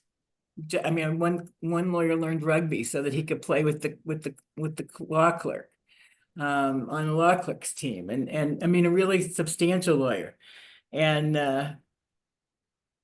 He better be if he's playing rugby. I know he was an athlete, but Yeah. it was something new in his 40s, former head of a drug DEA, whatever, committee thing. I'd like to talk a little bit about how you choose experts, what you want from them. You want what if you know what what variances you think you can win are. And I think, I mean, it is competitive. The prosecutor will be fighting against these things. Then I look for someone that has a reputation in the community, is considered ethical and honest. I think that's really important. Has the client, has the time to put into this type of case, and is willing to go to court if they have to, although usually in federal court it's not required. So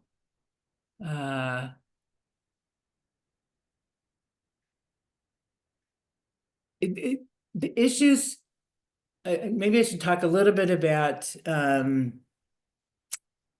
guess I just found out some things that I hadn't looked at this data in a long time, and I think Mark says that,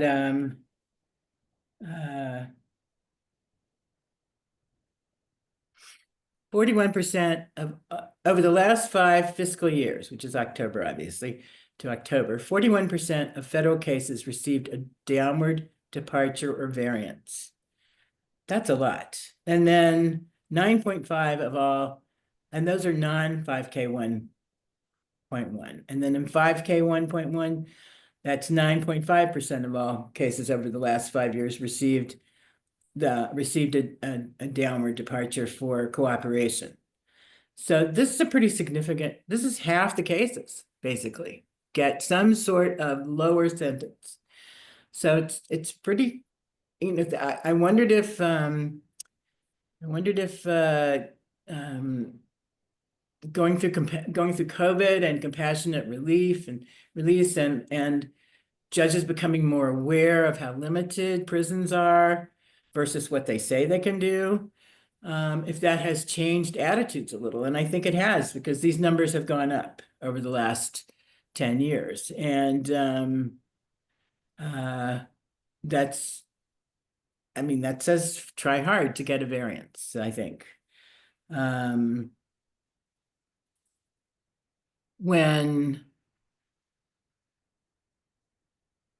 you're looking at a person's situation, you don't have to be, quote, realistic. You have to be, I mean, that's not the point. You just have to be honest. And there have been times that clients didn't have specific social or medical problems, but an adult child did, and that was given a variance. I mean, I think it is useful to be just not judge on where you're going to stop. Just keep an open mind and see where you can lead the persuasion. And because that's what you're doing, you're using techniques, language that can hopefully convinces the judge to lower the sentence. And this information collected can be used in other ways too. You and I talked about the pretrial diversion, which hardly ever gets used in federal court, but is available. And you could, we've put together basically sentencing memos before there's a sentence, before there's even a plea, as a way to persuade the judge to, and actually the prosecutor, to go along with this, you know, with the sentence where eventually there won't be a sentence. You also can use it for compassionate relief. You can use it for Rule 35s. So, I mean, the information, although it's mainly for the sentencing purpose, can be reworked to meet other needs. Is what Brenda, let me interrupt you for a second, Okay. because I am interested in what we can do to soften up a prosecutor, so that when we are in plea discussions and a prosecutor has a discretion to do something that we think would, you know, benefit our client, and we're trying to get the prosecutor to do that. And it seems to me that one of the problems prosecutors have, and certainly judges have, and I know Doug Passon is going to speak more to this, is that we see our clients as human beings because we spend a good deal of time with them, because we often meet their families. And, you know, one of the things that I've always noticed, sort of a phenomena, is how a criminal the character of a criminal in the mind of a DEA or FBI agent changes once they become a cooperating witness. Absolutely. And that's just a function of human beings have a certain capacity for empathy and sympathy. And once you spend enough time with somebody, you know, they don't, not always, but they don't appear to be the monster that you conceive that that they must be. Yeah, we talked about this earlier, that it puts, you know, that this type of information puts blood in their veins, makes them, you know, in the defendant's veins, makes them more tangible. And especially in non-cooperation, they hate when that happens.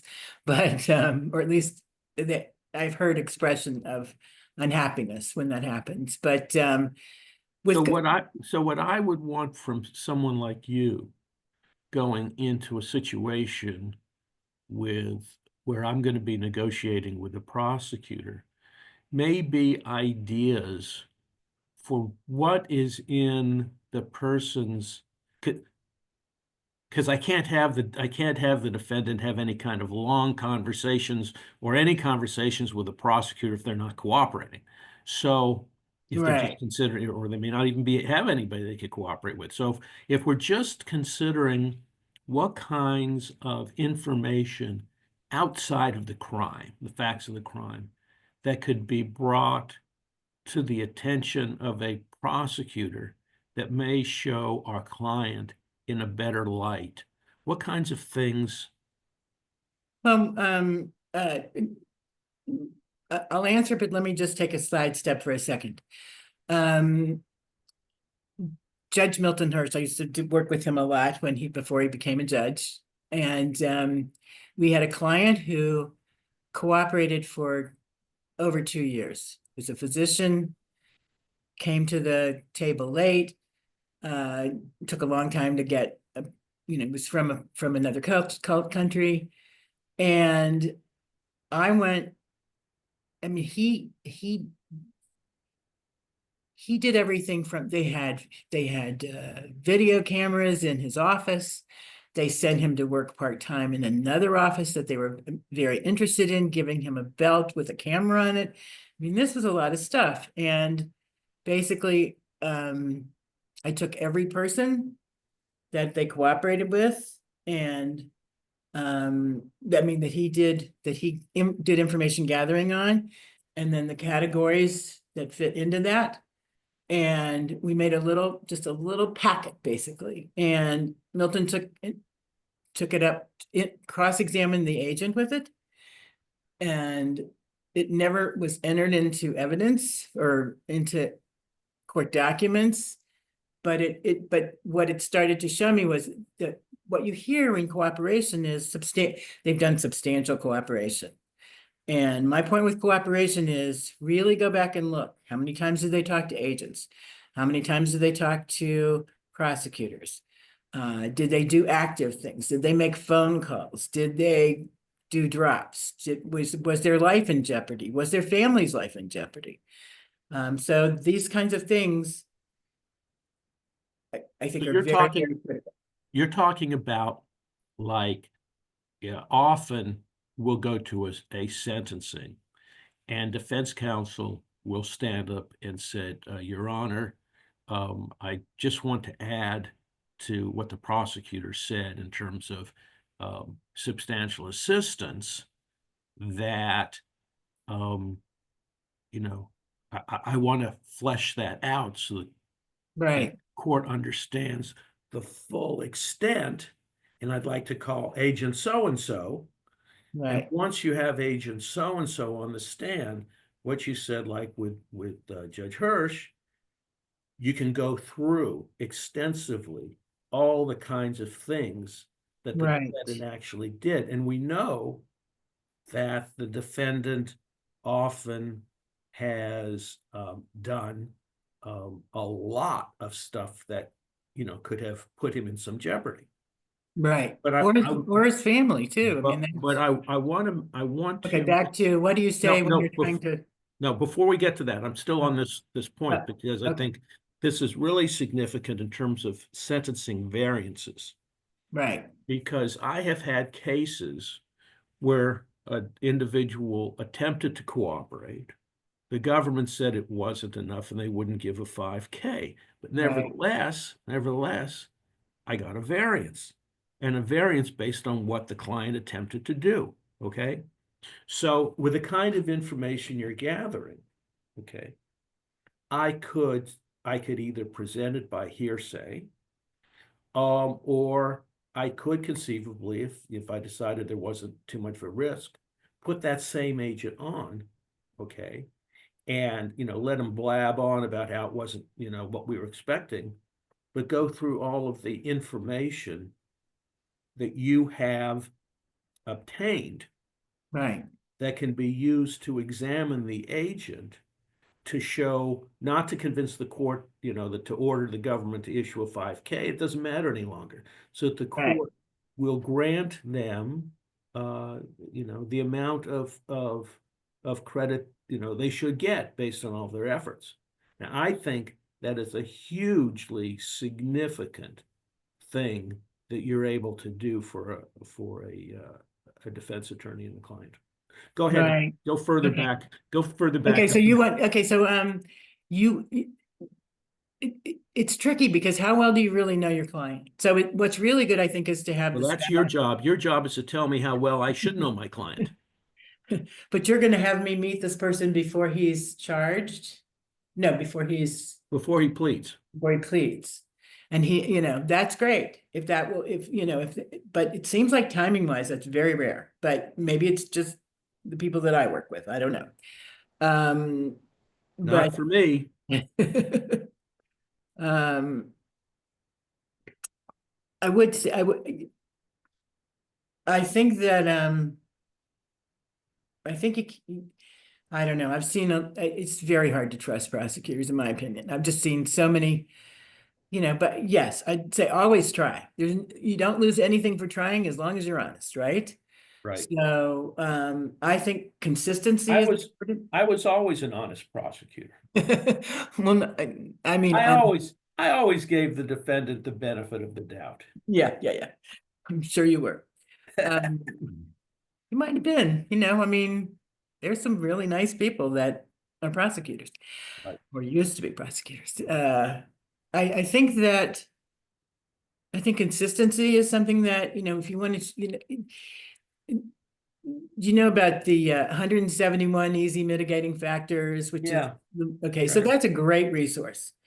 And because it lists everything that to date that has been granted a variance for. And, glancing through there, and what does it say? That's more toward when you get actually into the sentencing part, but Well, let me be more specific. yes. Let us say that I have a meeting with a prosecutor and my client has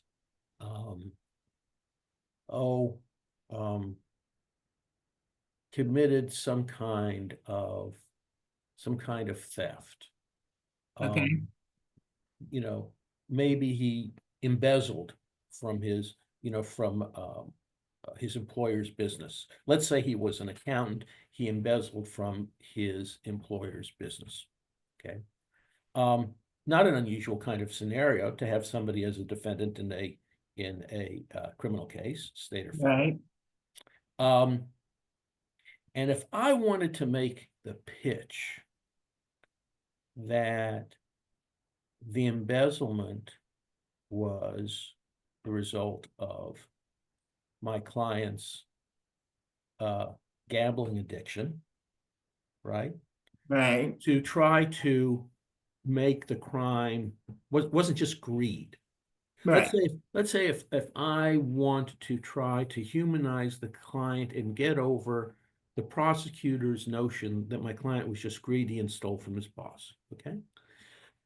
Not an excuse for purposes of trial, but it may be useful to explain to the prosecutor that my client had have a gambling addiction, okay? And what goes along with that also is anxiety separately. Right, So you've sort of got a two-pronged right. But psychiatric but approach. I could use you, I suppose, to gather information that would document his struggles with his addiction, his gambling addiction. Right. You know, it could They have. don't want him to quit. I've Huh? had people, they don't want him to quit. I had people in treatment at Hopkins. You know, people, the New Jersey casinos would send a, they'd come for treatment in New Jersey, would come down send a limo down to bring the guy back up to the casino. I mean, Yeah. just. But what I'm talking about is what you could develop maybe dealing with the family and gathering information that Well, if you show where the money went and show that there isn't, there isn't this big lifestyle change. They didn't use it to buy, fancy cars or drugs or whatever. That it wasn't, that it's, if the person tries to meet good standards for living, obviously he's failing if he's a gambling addict and stealing money, but at the same time, you can look at what has changed over the last, depending on how old they are, what's changed over the last 15 years, 20 years. Maybe things are very relatively consistent, except that he's broke. But you can get, I mean, if he's just doing casino, you can get receipts, right, from casinos.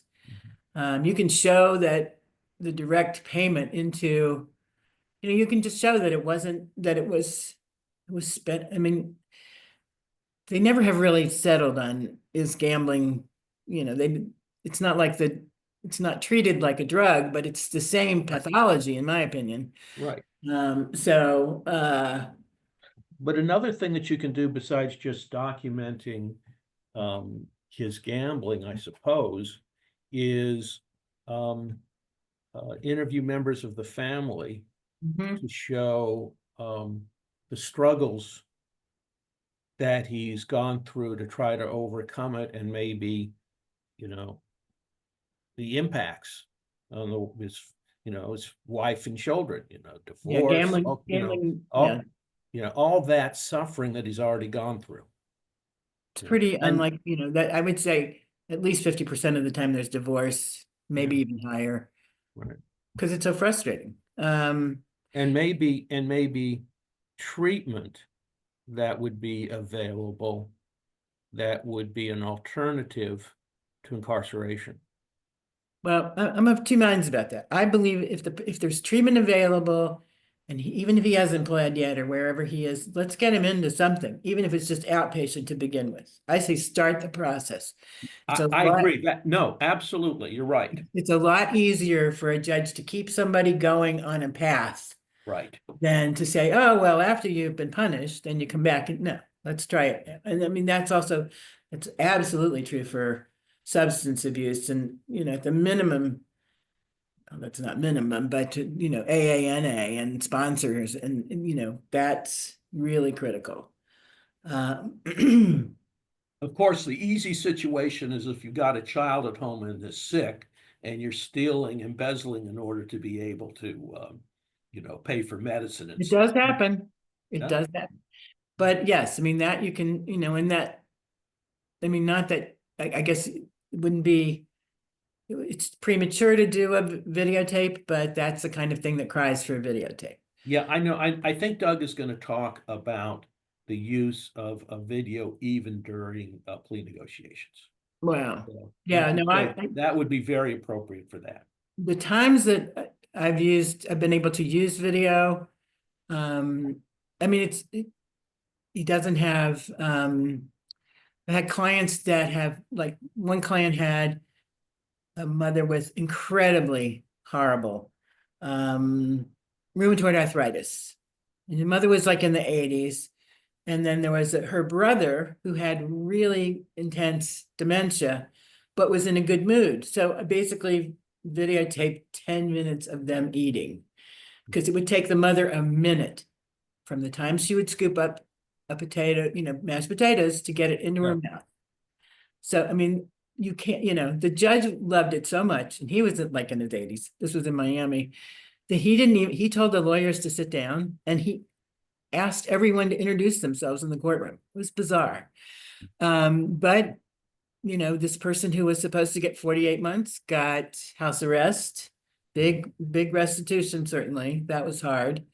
But it was, you know, it was only 10 minutes, but it was, you know, did the trick. I mean, the uncle was he was like charming, but he was like a 14-year-old boy, and he would find the keys to her car and steal it and go to the mall.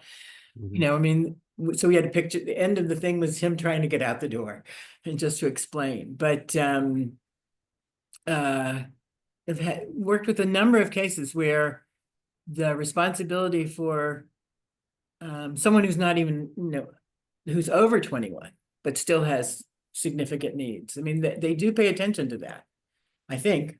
I think that's necessary to, I just think it's I think that the ability to do videotaping and to present a little movie is just ratchets up the success rate amazingly. And I listened to I watched Doug's YouTubes and enjoyed them very much. And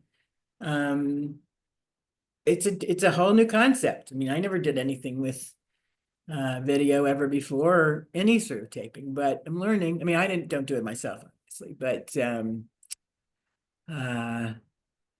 I wanted to talk a little bit about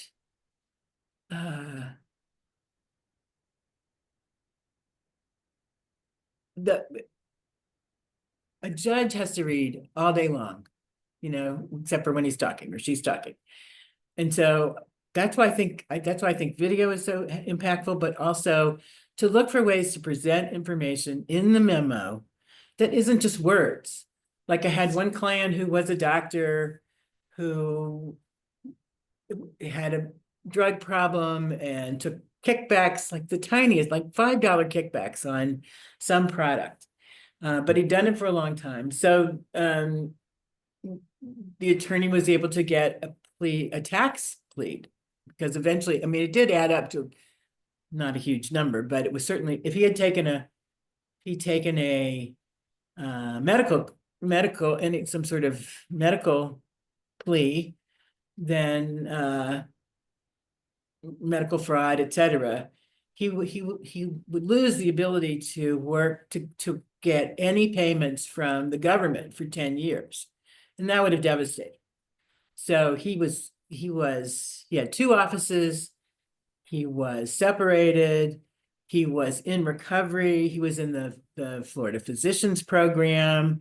I worked with them to make sure they were on board and to have them write letters. But I put together a calendar, you know, in color coded, just to show how many hours a week, because he worked on the weekends. He worked at night. He would, you know, he'd have the kids' school things. And it was extremely interesting that this was, that, you know, it was color coded. It got some attention. And so I've ever since then, I've been looking for interesting ways to present other information. And besides, putting in a video, or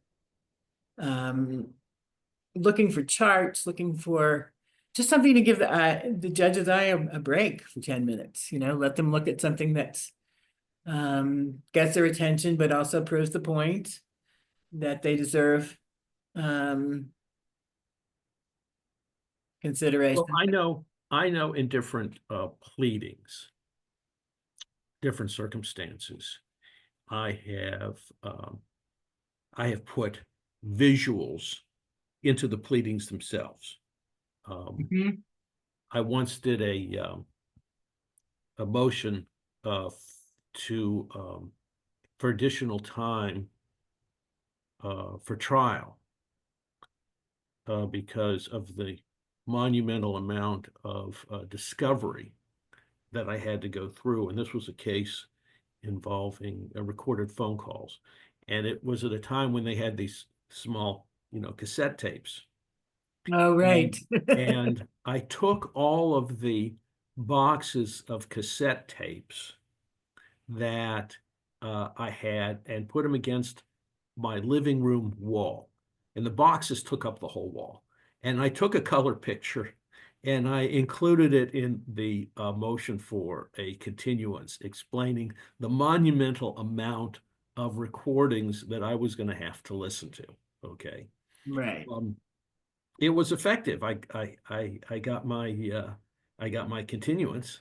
And I did it also, I did it in a couple of cases, and when the judges could actually tangibly see how much, it's a lot harder for them to, to just brush off your request. Well, it's no longer just words. Pardon me? It's no longer just words. It's also, it has an impact. Yeah. Um, Anything a judge can see or touch. I mean, it's like sending exhibits back to a jury during, during their deliberations. Anything that we can show visually has a greater impact than our words, which we say and they're forgotten. They evaporate almost as quickly as we say them. Right. It's hard to predict what will have an impact. Not in a federal case, but in a state case, I had a client who was a relatively minor drug charge. I mean, the sentence could be, there weren't mandatories. And there was a letter in there from the guy's wife's family was very successful. And he was kind of I don't know, he wasn't. But he needed to grow up and et cetera. So, because he was like 25. And her friend wrote a letter about a period of time when she had cancer and had to have chemo, and that he, on his own, stopped by, and this is before there was any case, stopped by once a week, would pick her up and take her out for 45 minutes. That's all she could handle in a week. And he did it every week until she was recovered. And that kept him out of jail. Mhm. Because it showed so much more than humanity. It showed, how many people intend to do things, but to really act to do them. Do it. Yeah, Um, absolutely. And Yeah. that's the kind of thing, again, I think that that's what you want to get for your, in your pre-trial conference, pre-plea conference. Mhm. Where are we on the, where do you think we'll go on the diversion concept, which I think there's like 10 a year in Miami? When there probably could be 100. Well, we don't, Ed and I just had a discussion. I don't know if you heard it, a discussion about pretrial diversion and deferred prosecution agreements. Right. I Well, still, about with Pam Bondi, yeah. yeah, I still believe that we should push for, pretrial diversion and deferred prosecution agreements, which are, cousins. Um, and time will tell, I was working on trying to get more lawyers to attempt to get these kinds of dispositions, certainly on the grounds that they were initially intended for individual defendants, mostly lower level, and have been essentially perverted into a get out of jail free card for large corporations.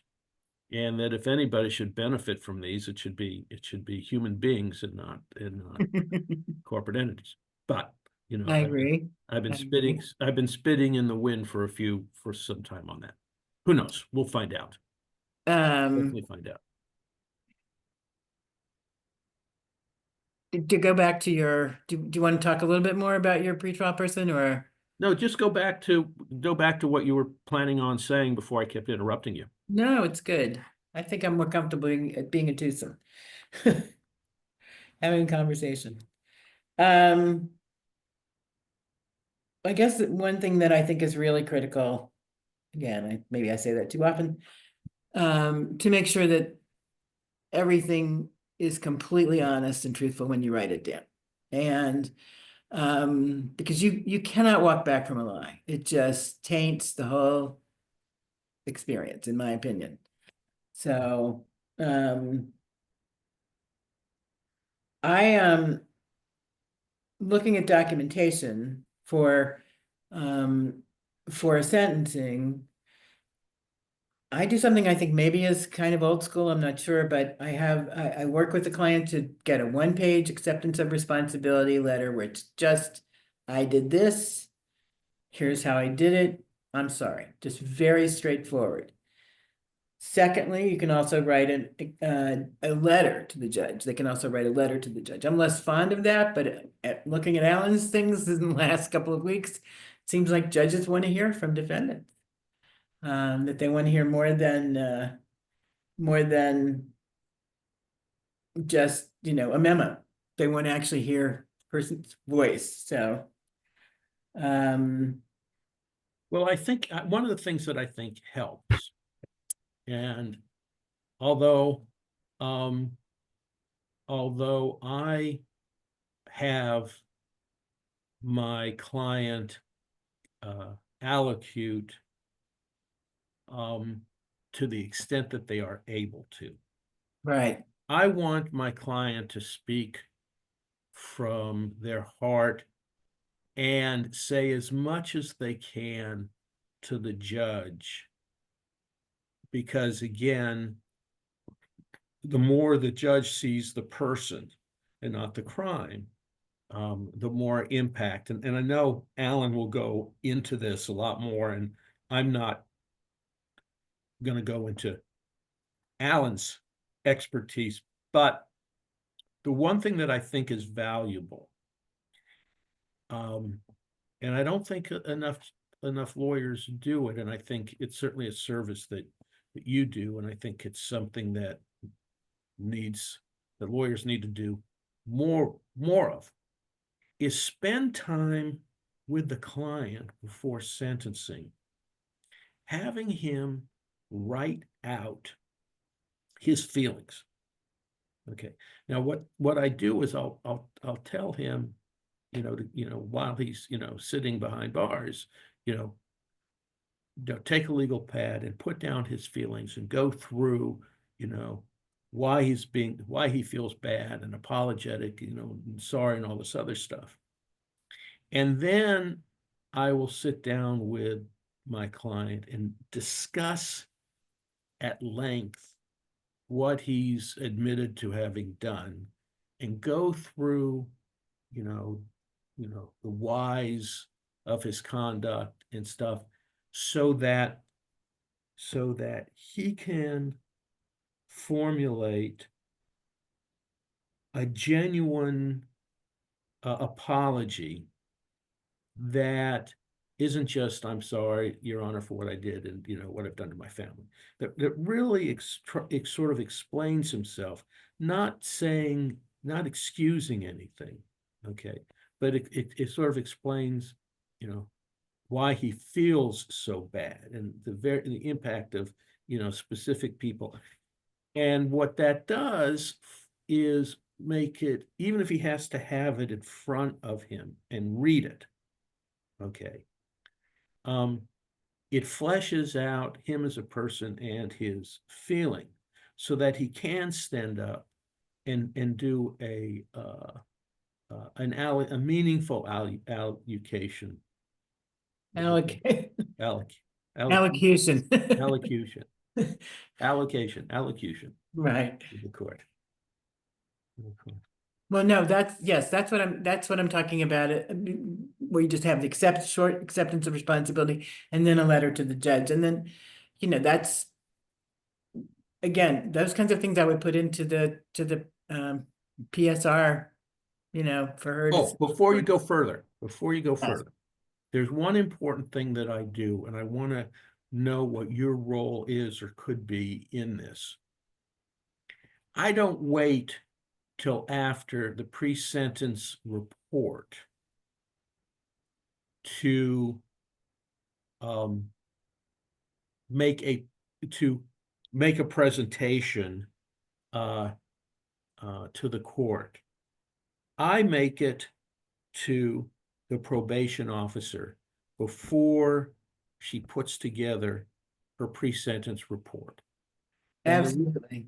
the reason that I do, and I don't think too many people do it, because, whenever I mention this, somebody says, I never thought about doing that. But to me, anything that the probation officer writes to the judge, if it comes out of her probation report, it carries a lot more weight than if I say it, okay, Right. at sentencing.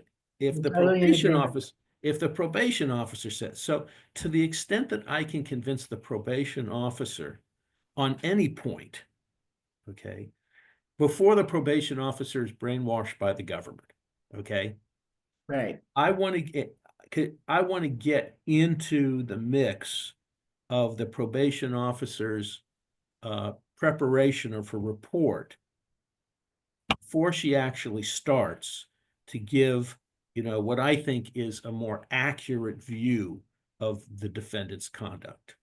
Right. Now, have you ever been involved in that, in a lawyer making that kind of presentation to the probation office pre-PSR? Absolutely. Okay. And I think that it depends on how much or how little could be done in stages. Especially when you have complicated medical issues that you're dealing with, and then also the personal issues on top of it. I mean,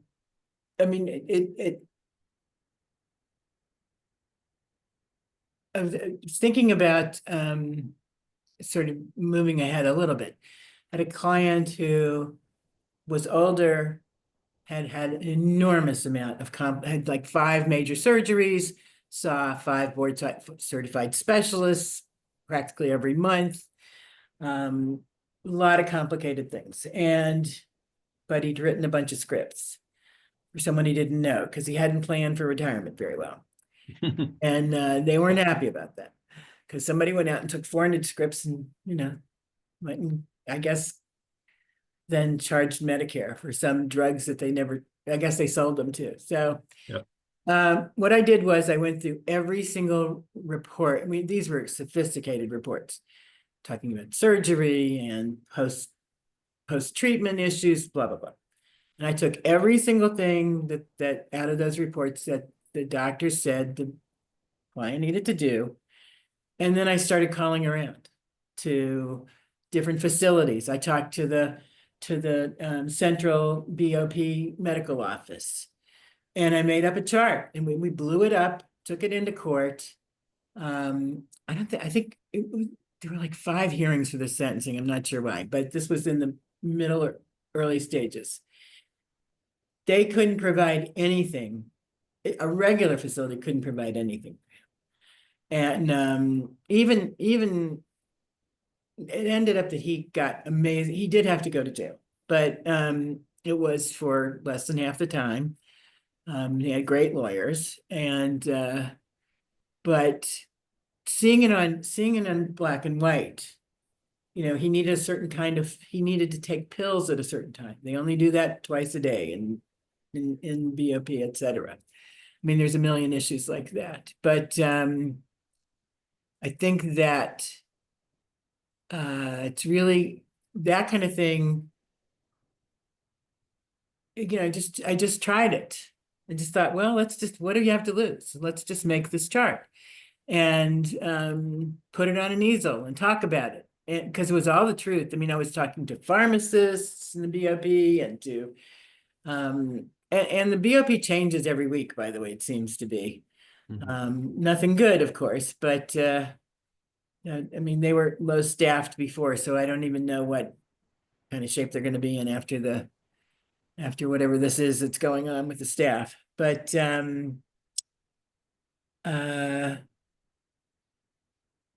had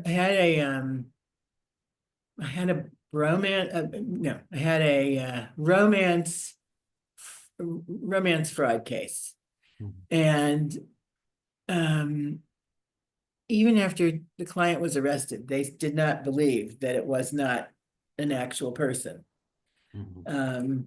And that they weren't having a relationship. And what had happened was there were three significant people in the person's life. Two family members and a fiance, all of whom died within an 8-month period. Mhm. That left her with no one. She was single. And they, you know, and then she went on a dating site like 6 months later, just like to meet somebody.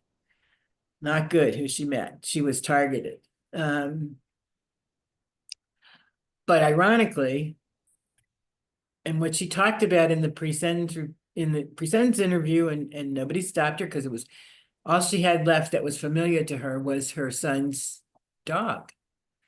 And the psychologist wrote about it, and she talked about it in the interview, and the judge actually talked about it with the lawyer. And she still had to go. I think she got a 15-month sentence instead of was in the 30s somewhere.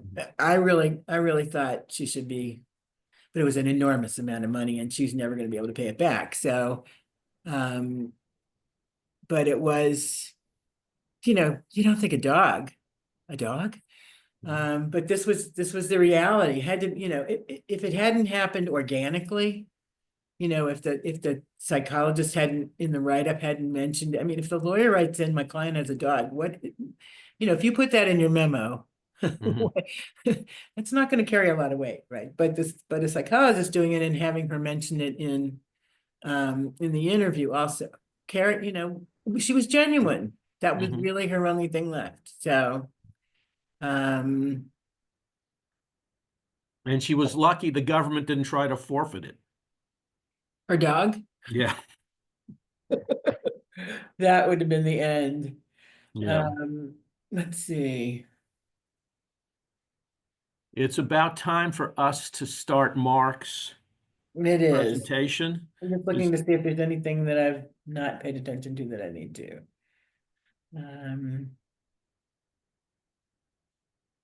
Just anyone having clients that go to jail right now, it is bad. It's bad to deal with. You know, the phones don't work, CoreLinks doesn't work. Every day you see something.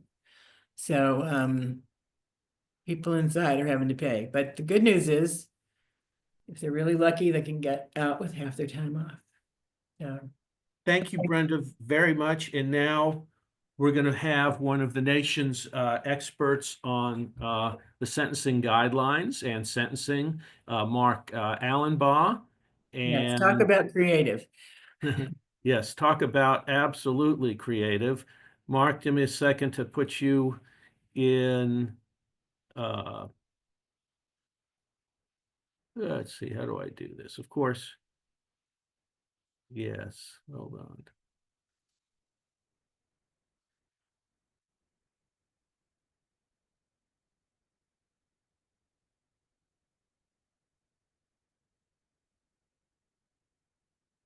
Well, hi, Mark. Hello, John. Thank you for All having right. me. Great. There you are. Here I am.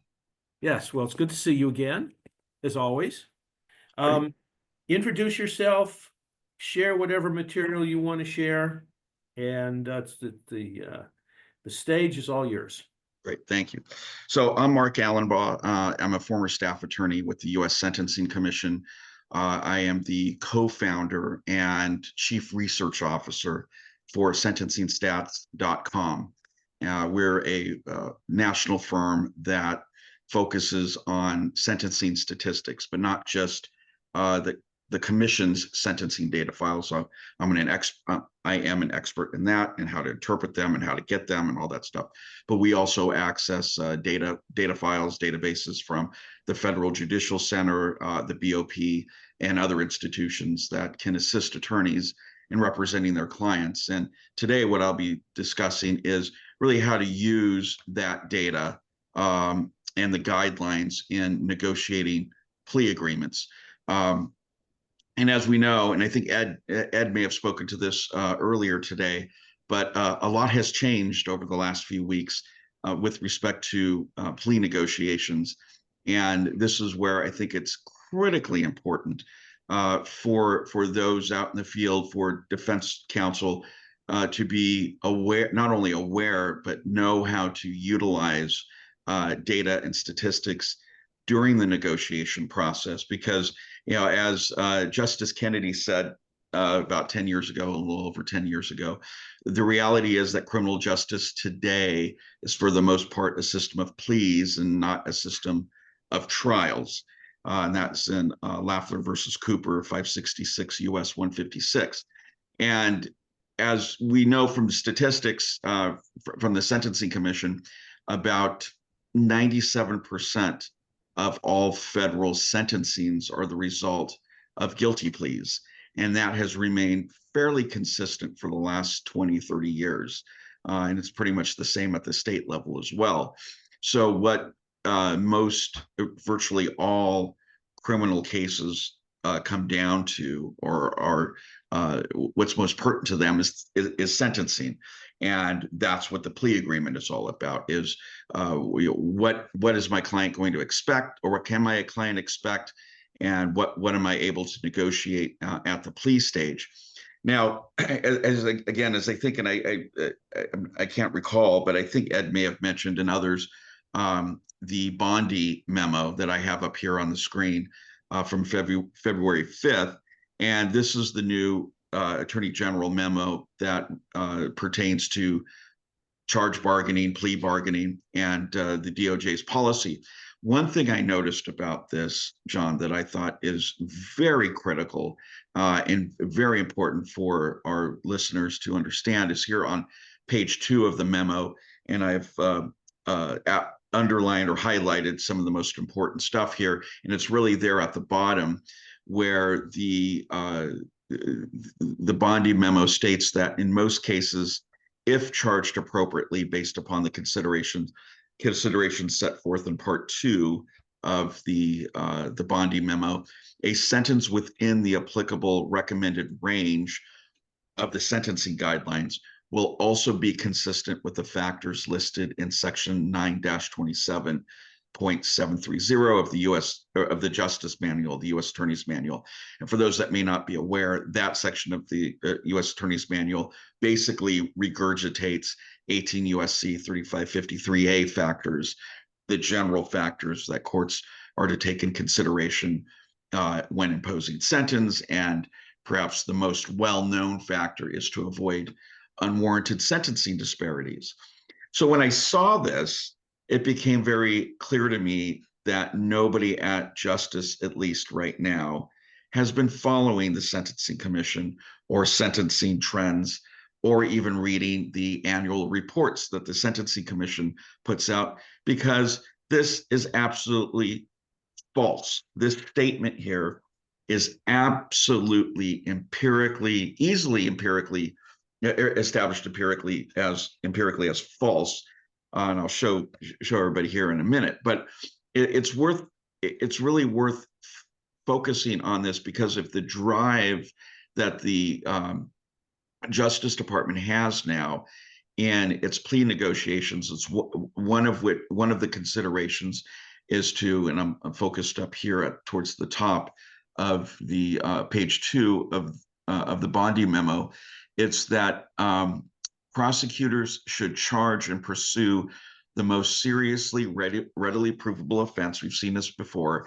And the most serious offenses are those that maximize the substantial recommendation under the sentencing guidelines. In other words, the way I interpret that is prosecutors are supposed to focus on those charges, bring those charges that under the guidelines would result in the maximum penalty or the highest penalty possible, whatever that is under the particular guidelines. But as I'm about to show everybody, nobody follows the guidelines. When I say nobody, it's the courts. The courts do not follow the guidelines. So this is very important in terms of negotiating pleas now under the Trump administration.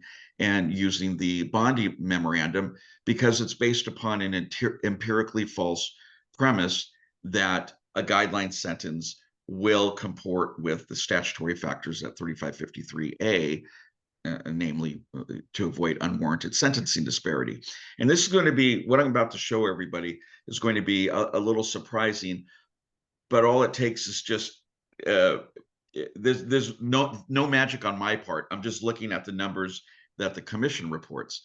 And so what I'm showing here is table 32 from the 2023 source book on federal sentencing statistics, which is publicly available at the U.S. Sentencing Commission's website, ussc.gov, which is where I used to work years ago. And what we can see here, I've kind of highlighted, this might be a little hard for people to see, but I have a little graph or a little table next to this chart with the important information to glean from this. And as we can see under 2B 1.1, the commission here reports that during fiscal year 2023, which is the last year available, there are 4,896 sentences under 2B 1.1, which is the white collar crime or the economic fraud guideline, as we call it. Only 1,818 were sentenced within that range. That means only 30, what that translates to, if you look at the table I have to the left, that translates to just 37.1% of those sentenced under 2B 1.1 got a within guideline sentence. 47%, in contrast, received a below range sentence, and that is excluding all the 5Ks, all the 5K 1.1s for cooperation. So the most of the, or almost most, I should say, a plurality of defendants sentenced under 2B 1.1 received a court-initiated non-5K downward departure or variance. The data or the statistics are even more dramatic for 2D 1.1, the drug trafficking guideline. Barely a quarter received a sentence within the guideline range. 45.7% received a sentence below the guideline range. 2G 2.2, which is the non-production child pornography guideline, barely a third received a sentence within the range. 63%, almost 2/3, received a court-initiated downward departure or variance. So this statement, I'm going to go on here and show some of the more popular guidelines that sentences occur under. But again, what I'm trying to emphasize here is that this statement, the new Bondi memo, is absolutely empirically false. Somebody should have looked at the Sentencing Commission's data and statistics before writing this. Going now to some more of the popular guidelines, 2K 2.1, which is your felon in possession of firearm guideline.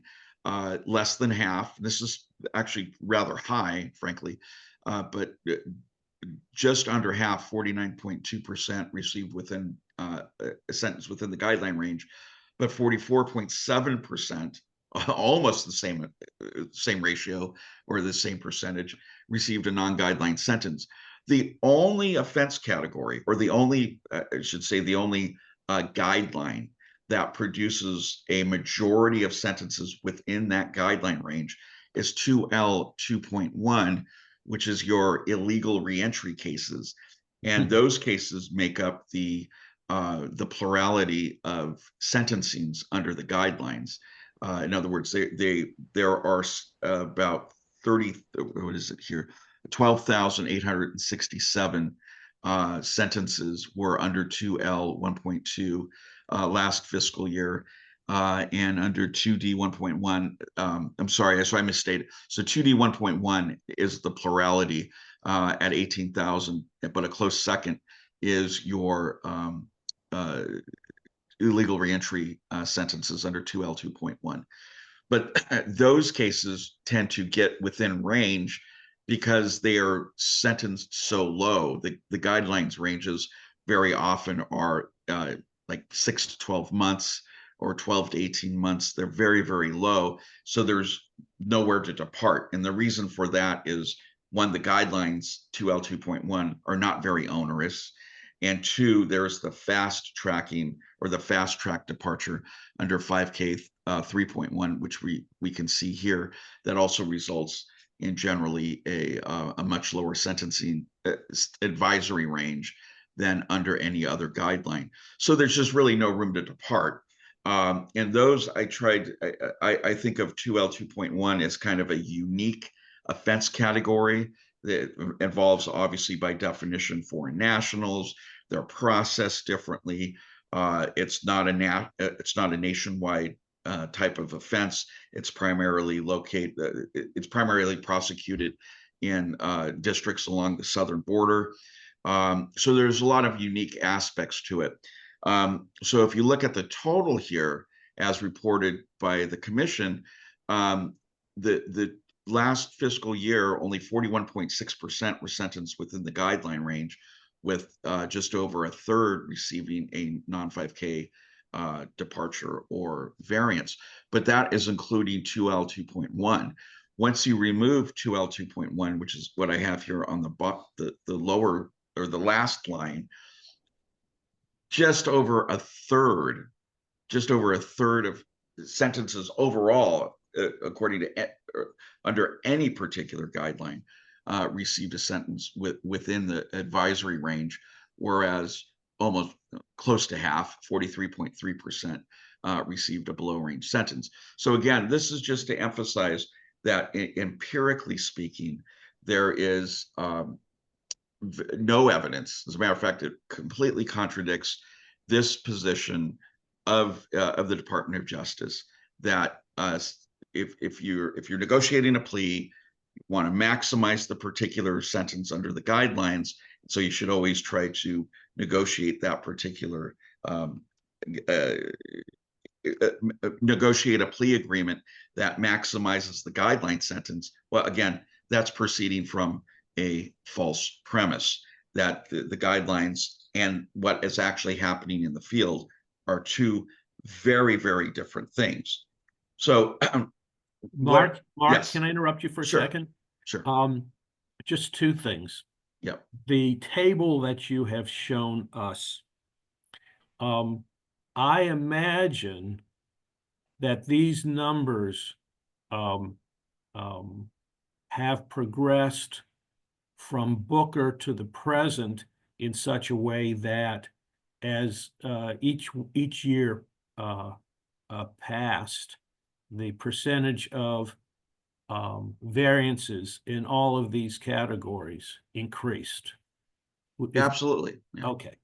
And so it gives us a great deal of inspiration or incentive to or optimism about being able to get our clients' sentences less than this calculation, which is turning into more and more of an exercise that seems irrelevant to what sentence the defendant is actually going to get. I call it kabuki theater. Okay. So And that's exactly right. Yeah. And the second thing is, we don't want the prosecutors to know that they're operating under a completely erroneous assumption that by that the guideline that they are that's requiring the defendants to plead guilty to is going to actually be the defendant's sentence. Well, we don't want the. I guess, are you making a statement or a question? Yeah, no, Yep. well, it's a statement and a question. It seems to me that if prosecutors are under the impression that if they negotiate a sentence at the maximum end of what's recommended, or not the maximum end, at the maximum guideline, or the offense having the highest guideline, Yes. believing that range is actually going to be the sentence. The reality is that they misunderstand what's really going on, because the judges are actually sentencing to substantially less. That's exactly right. Okay. That is exactly right. So how does that help defense counsel? So this helps defense counsel because now you can respond to really the client too. You can respond to the government and say, look, we know that this guideline range you're threatening my client with is a fantasy. We have the data, we have the statistics. We know he's never going to get 108 months or whatever the bottom of the guideline range happens to be. And we know that we have the data to show that. So either take a hike and we're just going to plead open, which is something that, I think this might be for another panel, but something that court or that council should consider more strongly, especially nowadays, is forgetting about entering into a plea agreement with the government, but just pleading open and then fighting about the guidelines, at the sentencing stage or through objections to the PSR, rather than trying to negotiate something that is a fantasy to begin with. What I mean is trying to negotiate a particular guidelines calculation when that's not going to result in the sentence. It has very little bearing on the sentence ultimately. So either you can use this to tell the government to take a hike on the initial offer, or and take an open plea, or it could assist you in negotiating a C plea, a binding C plea to a much more reasonable sentence, or a sentence that actually reflects reality rather than the bottom of the range. And I'll put it this way: anybody who's entering into a binding C plea to the bottom of the range, I think that's IAC right there.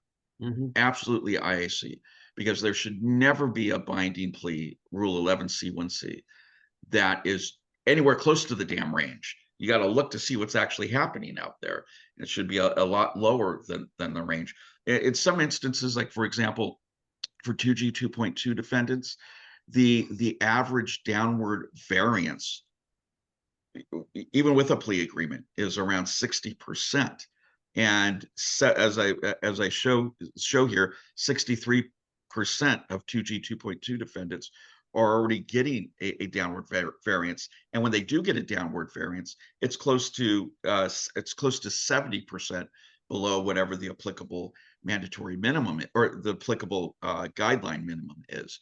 So again, the point is, this can help. Knowing what's going on in the field can help, can create courage, if you will. Forgive me for saying this, but it could provide some ammunition, is probably a better term, ammunition to defense counsel in negotiating better plea agreements or advising their client on whether to take a particular plea agreement or not. Because now, with all this data that the commission has been collecting for the last 40 years, counsel can go in and actually see and drill down deeply into the guideline range, not just the same defendants that were sentenced under the same guideline, under the same total offense level and criminal history category, but also age, sex, education, citizenship. And believe it or not, those variables that the guidelines do not account for actually do make a difference in practice. And this is something, by the way, that the commission recently has come to admit. Just last December, the commission has voted to make a very significant change to the guidelines by getting rid of all departures and just leaving in place variances. But in doing so, what the commission admitted was that the guidelines are incomplete. They're incomplete in the sense that they do not account for a lot of these other factors that judges in the field are actually taking into account, such as sex. We know, statistically speaking, empirical research, and this is not a political statement, but women, by and large, have a much lower recidivism rate than men. We also know that, and this is also non-controversial, that as defendants age and get older, that the likelihood of recidivism becomes less and less and less. Nowhere is that taken into consideration by the guidelines, but courts do take that consideration when they're actually imposing a sentence. So it's knowing the actual. Mark, sorry, can I yeah. Can I just make Yeah, two please. observations. Yeah. In terms of the last thing that you said. Yeah. At one point, the guidelines prohibited in terms of departures. Yeah. Consideration of factors that genuinely are important, like the ones that you mentioned. Yes. Age, I think, was one that you couldn't under the original guidelines with departures, and I forgot the other thing that you mentioned. Sex. But here's the other thing that I think is important, and that is, you talked a moment about open pleas. Yes. And open pleas or using this information to obtain a better plea, which may be more difficult because of at least initially, because of this a Bondi memo. But in Yep. terms of telling the government what they can do with their hat and pleading open, I had a very successful situation where there was the government gave me a deadline for entry of a plea, and the court had a separate deadline. And I said, I can't do any kind of meaningful investigation in these circumstances. I can't render effective assistance of counsel. And they said, our deadlines are deadlines. So I said, okay, we're pleading open. Yeah. And as a result of my investigation and work on the case, and I went to the government and I did a proffer, which they were, stone-faced at. The government was asking for 5 years, and I got my client probation, even though she had pled to 5 separate, felonies. And the guidelines were, 57 months. So you could have an entire seminar just dealing with these more radical, risky approaches, and that might be worth doing at some point. But okay. But are they that radical though? I mean, it is open pleas. There have been out of 326,000. I'm sorry, no 326,000 cases, federal cases over the last 5 fiscal years. 9,000. I mean, it's not a huge amount, but 9,000 were the result of open pleas. No, So, no, that absolutely is amazing, because here I was patting myself on the back that I was the only one who had done it. So how do they find out those statistics, that information? well, they would have to dig into the Sentencing Commission's publicly available data files, which you could go to the Sentencing Commission and download those. You will have to have SPSS or SAS, which is very So the sophisticated. bottom line is it's a lot cheaper to hire you to do it than it is to try to do it yourself. Correct. But so for the nerds out there, the statistic nerds out there, the variable is DS plea. That's Delta Sam plea. You can go there, and that variable will tell you, and it's value 5, by the way. That will tell you whether the plea was a straight up or no agreement, as opposed to an actual plea agreement. So that's how I got that data. There was 9,095 over the last 5 fiscal years. That's, I think, it's probably worth an entire seminar just dealing with when you could or should use that strategy. Yeah. And of course, there's also, and by the way, for those that may not understand what John and I are referring to, an open plea or pleading straight up, it means that your client pleads guilty to the indictment. There is no agreement with the government. And the reason why I'm emphasizing that is that it's somewhat surprising to me how many defense attorneys I've met out there that weren't aware that was even a possibility. It was either you have to plead guilty to what the government's offering you, or go to trial. And no, it's not that binary world. It's not take it or leave it. You can also plead just straight up, which frankly, unless you're facing a mandatory minimum and the government is willing to dismiss a charge that carries a mandatory minimum, more often than not nowadays, you would do better to plead open, and thereby you preserve all of your objections to the PSR. You're not conceding any particular guideline calculation. So everything is open to litigation. And this is a very big issue with respect to like fraud cases, and where loss very often is a point of contention. But excuse me, but also you're preserving your right to appeal the sentence if the judge ends up making a mistake in calculating the guideline range, which does happen, and or other collateral issues that you may want to attack. You would otherwise waiving those by pleading guilty pursuant to a plea agreement. So I would default. Sorry. It also lends itself to something that I address significantly in my book. I have a chapter dealing with sentencing trials. If you have pled straight up or open, yeah, and you are going into a sentencing hearing, you have a great deal more leeway in presenting your side of the story than you do in a trial context.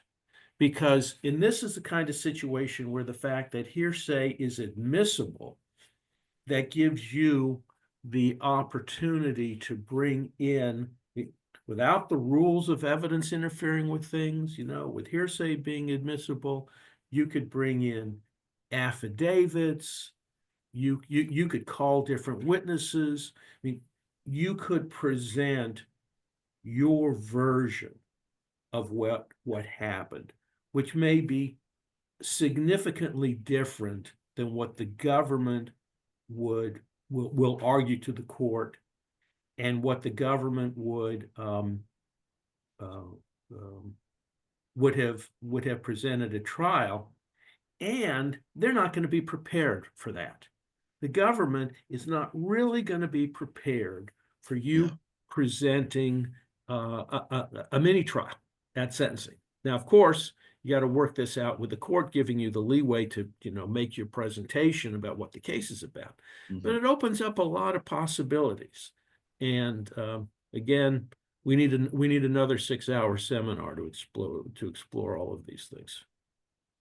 Well, one other area, if I may, in my remaining time, that I'd like to discuss, I think is also critical along these same themes, how to use the guidelines and statistics in negotiating a plea, is this new thing. It's relatively new. It's been going on for the last 2 years, called the Judicial Sentencing Information Platform, or JSIN for short. And I'm going to bring up screen share of it right now for our attendees.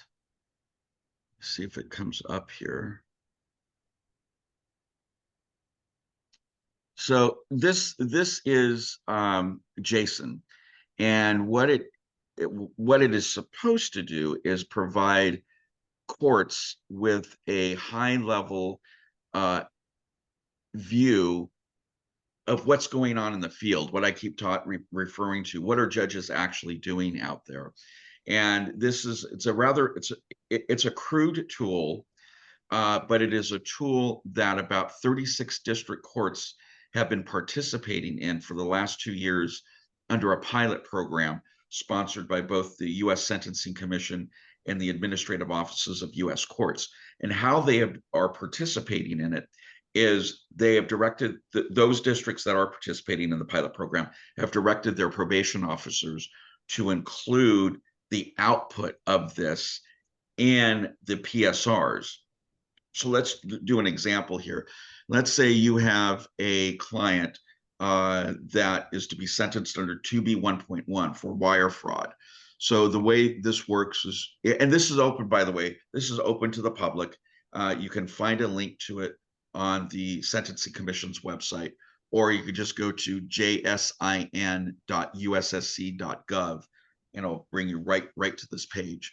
And so I'm not going to go through all the intricacies of how it's calculated and all the problems with it, but I do want to give you an example of what's missing from it. And again, this is very important in negotiating, because this is a tool that you could use potentially in negotiating a plea agreement, a better plea agreement, or evaluating a plea agreement under the guidelines. So again, Pam Bondi comes to you, has a plea offer, and the plea offer is for your client to plead guilty to 1 count of wire fraud, which we know is going to be sentenced under 2B 1.1. And the total offense level, the way she's calculated your client's guideline, is to offense level 29 in criminal history 1.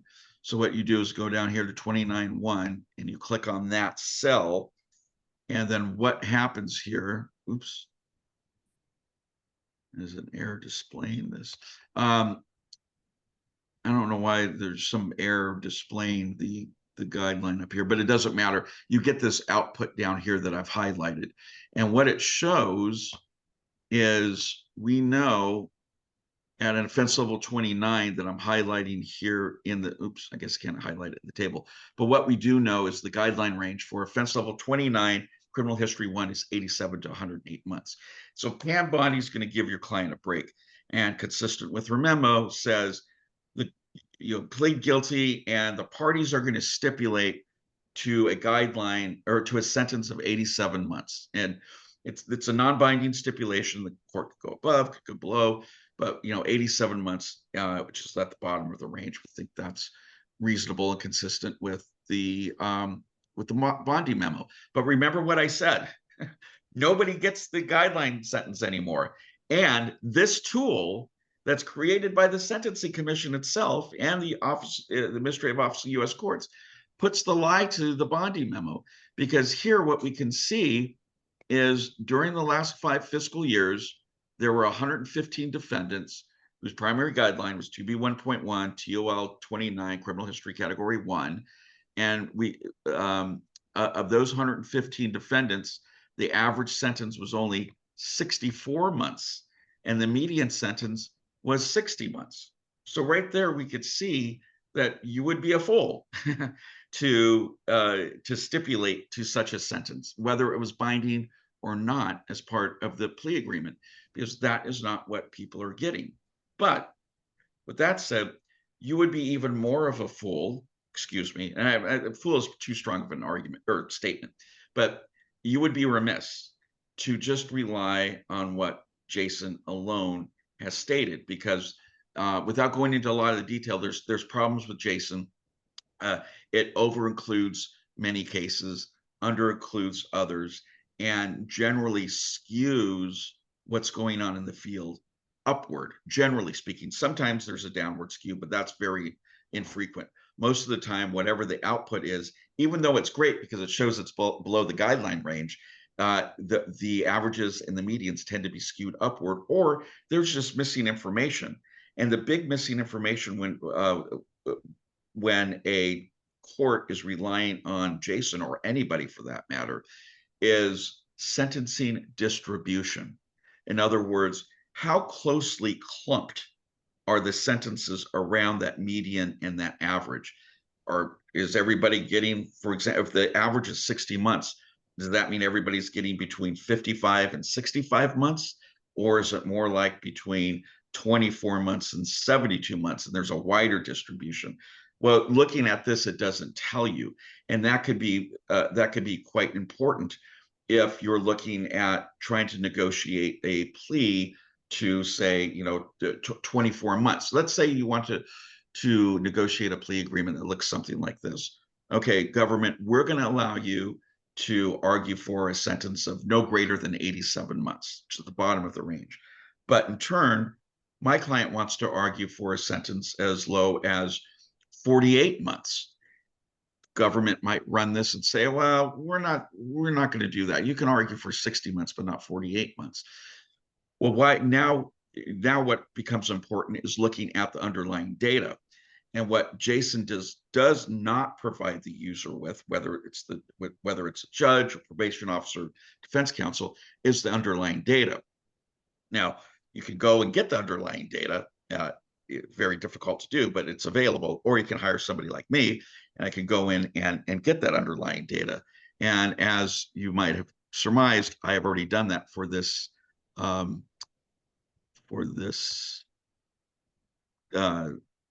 particular defendant. So I'm going to pull this up another screen share here.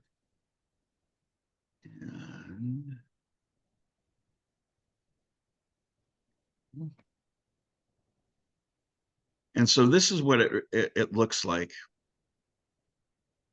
if we were to take that same data. Now, first thing I'll point out is I was only able to find 114 of the 115 cases. This is kind of getting a little bit into the weeds. The reason why I couldn't find that 115th is the Sentencing Commission uses a non-publicly available dynamic database. Again, getting down into the weeds here, but the JSON pulls from a different data file than what the commission provides publicly, which has been, of course, a source of consternation with especially public defenders out there. This is something that they believe that, and I agree, that the commission should make publicly available. They're going to provide this JSON information. They should provide the data that backs it up, but they don't as of right now.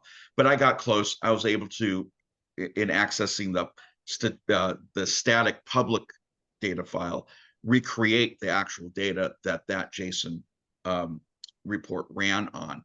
And again, I got the same results: median sentence of 60 months, average of 64 months. But look at what we see here is the distribution of actual sentences is significant, running all the way from a single day 0.03 months, all the way up to over 108 months. There was five defendants that received upward departures or variances.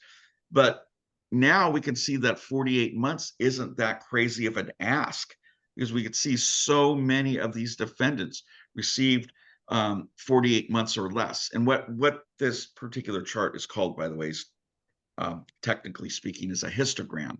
So what I'm reporting here is the number of sentences meeting these criteria that fall within particular sentencing ranges. So 2 received a day or less than a day's straight probation. And the reason why I include a single day is many judges, rather than giving straight probation, will impose a sentence of a single day. That way they can, the defendant can start immediately on supervised release, which gives the court more direct control over them than a sentence of just straight probation. At any rate, so there's a single day. 12.03 months is your year and a day.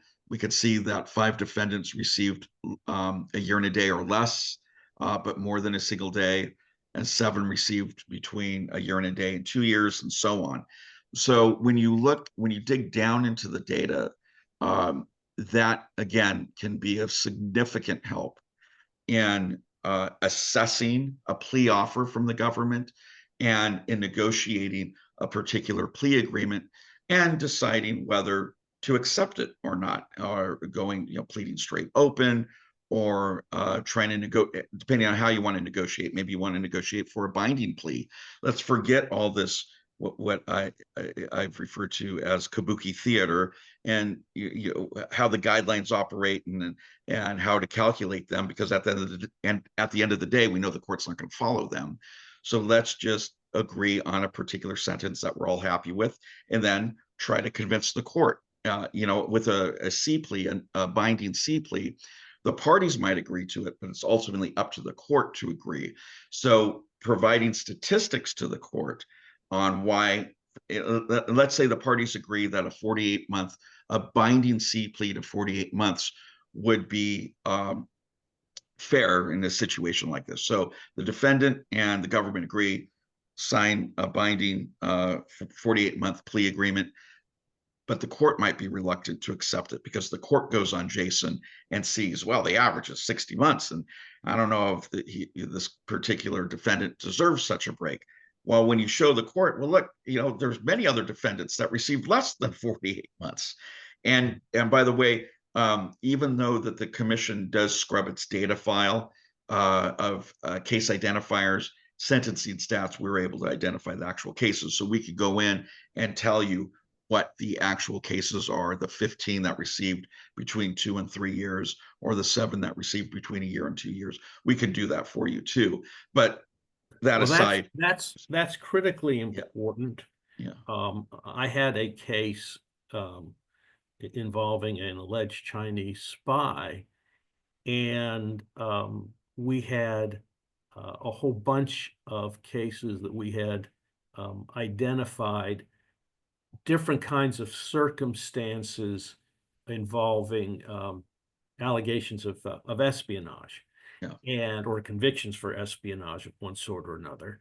And being able to show that what your client actually did was more alike what a person did who got a lesser sentence, as opposed to somebody, who blew up a building, okay? Having the information about the particular cases is another dimension beyond, just the statistics. But that's really hard stuff to find. Right. For most of us. Yeah. We can find those cases, those that are most factually similar, and that could be, that could be critically important in negotiating a plea. And assessing a plea. I think that would be my 2 big takeaways that I would want the attendees to understand. The role of statistics in the guidelines is not just evaluating a plea. Is this a good plea offer or a bad plea offer? But also how to negotiate. What should my goal be? What is a reasonable goal? Would asking for 1 year and a day under this particular circumstance be reasonable?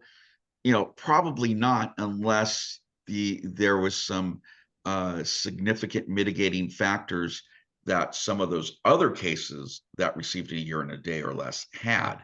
Then that might be reasonable. Right. Yeah.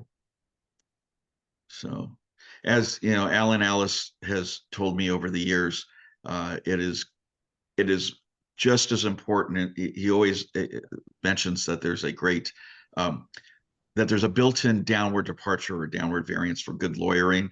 I think part of that also, that he has reminded us often that that you can lose that departure, you can lose that variance if you are if you ask for an unreasonable sentence. You can, as he says, you can take yourself out of the conversation.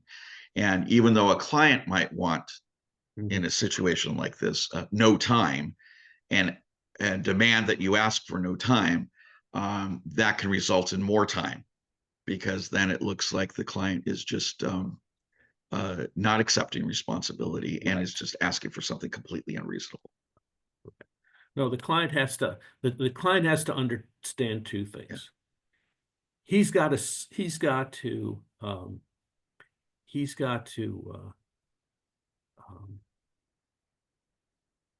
take,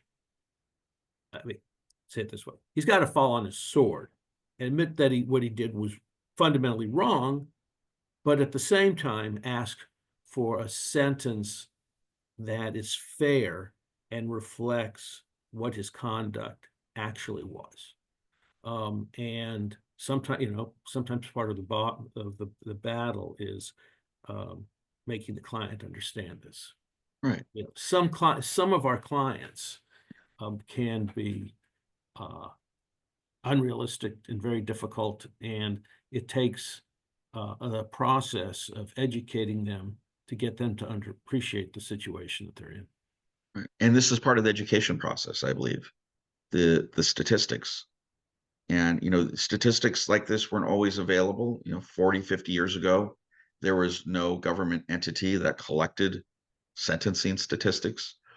But, the commission, for as much as I have criticized it over the years and others with respect to the guidelines, one of its core missions that I think it has excelled at although I do still have some criticism, is collecting data, is collecting and reporting data. And that, I believe, has been underutilized by the defense bar and by the courts, frankly, in in the whole sentencing process and the plea negotiation process. Mhm. And hopefully that will change and change soon, especially under an attorney general that is proceeding from a fundamentally false premise with respect to plea negotiations.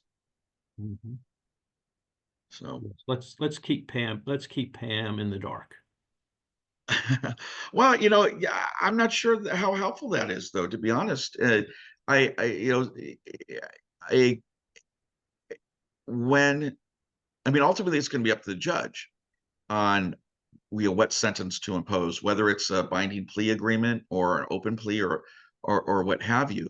So, I think educating prosecutors about how, and I think, educating prosecutors about what Main Justice is doing can be wrong, or the Bondi memo. Hey guys, I know you have this memo from Pam Bondi, but it's proceeding from a fundamentally wrong premise. Here's the proof. That can sway the practice in some I was US. just being facetious. No, I know. You were absolutely right. Yeah. And I know, and I understand the facetiousness. Sorry, I didn't mean to not take the joke, but I get it. But still, I think it's important to educate your prosecutors about what's going on in the field, and it's not what the guidelines say. And the guidelines have almost nothing to do with sentencing anymore in terms of the actual sentence imposed, because the variance rates have increased dramatically across all offense types, and the degree of variance has increased also. The only offense type, there's really only two main offense types where the guidelines still appear to provide guidance that the courts are willing to follow. Mhm. And that is, as I already mentioned, the big one, 2L 1.2, and also 2L 1.1, which are both have to do with illegal immigration.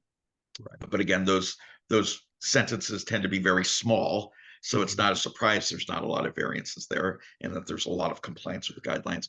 And your violent offenses, your murder, your assault guidelines, and things of that nature, those tend to be complied with more frequently than other guidelines, but not as frequently as one might think. There's still a Well, lot of variances there. It's interesting, though, that you mentioned the violent offenses and the immigration offenses. Those, as you know, are the significant priorities of the new Bondi DOJ. Yes. And so I think that there is, in one of her memos, and I can't remember which one, it talks about even not prosecuting some immigration offenses or offenders to hasten their removal from the country. Yeah. And so we don't know where all this stuff is going to lead us. If you have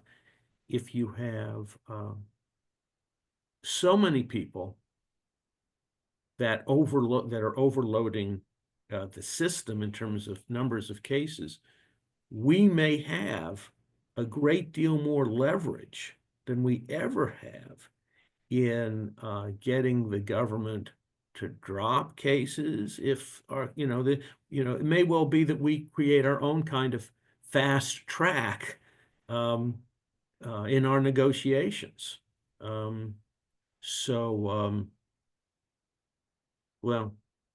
Well, And that's, and if I could share one more slide, my remaining few minutes, that's to segue on your point. It's not just knowing the statistics from the Sentencing Commission, it's also the Bureau of Prisons. What's going on there, because one of the things that the commission for the first time just started considering is the prison caseload. I mean, how many more prisoners can we stuff into prison? And shouldn't the guidelines take those into consideration. And for the first time, 2 years ago, the commission decided, yeah, we should take those into consideration. And that had to do with the 0-point offender adjustment under Right. 4C 1.1.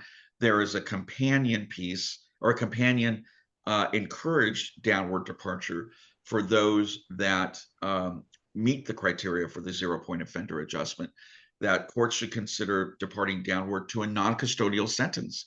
It doesn't matter. As a matter of fact, the commission said it doesn't matter where the how high the offense level is. All of them should be considered for a considered, or at least for a downward departure, because they have such a low likelihood of recidivism based upon empirical studies. And that's really important now because the Bureau of Prisons, as Bondi herself recognized during her confirmation hearing, I won't use the correct term, I think, which is an obscene one, but it's a mess. I mean, the Bureau of Prisons has the lowest morale of federal employees of any other agency. It's there's a constant turnover of staff there. They've had a record number of problems of just trying to keep staff, let alone getting up their staffing levels to where they should be. And now, as was announced, I think maybe 3 weeks ago, they're going to be closing an additional 6 prison camps. Where are all these inmates going to go? And that's something that I think is very important for defense counsel to be aware of. And in that regard, what's really interesting, and here's my last slide I'll share here, get this up. This is from the Bureau of Prisons right now. I'm on their website right now. And this shows the different offense types and how the number of inmates in federal prison right now by offense type. And as we can see, I know immigration is a big concern, but as I was saying, if we look at immigration down here in H, and we could see it's just a tiny little bit up here, only 4.6% of inmates make up immigration offenses. And why is that? Because why is it so low? If immigration is the second highest number of federal cases annually, and sometimes it's the first, by the way, it competes with drug offenses. Why is it only 4.6%, whereas drug offenses are 43.8%? Well, the answer is really obvious. It's because the immigration offenses get, like, as I was saying, such low sentences. The guidelines are calibrated so low already. There's nowhere for downward variances. That's why most get within guideline sentence. But what's also really notable, though, are sex offenses, which is primarily at the federal level, child pornography offenses or child sex assault offenses. 13.4% of the federal inmate population is comprised of these offenders, but less than 2% of federal sentences each year are comprised of sex offenses. And the reason why they make up a disproportionately large number of the federal prison population is because of their draconian sentences. And what's really interesting about the child pornography cases in particular is those sentences are through the roof, even though nobody follows the child pornography guidelines. But the child pornography guidelines have increased so much over the years that courts cannot keep up, even with variances 70 or 80%. When you're going from such an absurdly high level, even a 70 to 80% variance is still going to result in a significantly long sentence. Anyway, the point simply is this is something to be aware of in negotiating with your prosecutor over particular plea agreements, and deciding whether to, if the prosecutor is not willing to negotiate or will not come down to what you believe is a fair level, just say, okay, we're going to plead open, and see where the judge takes us.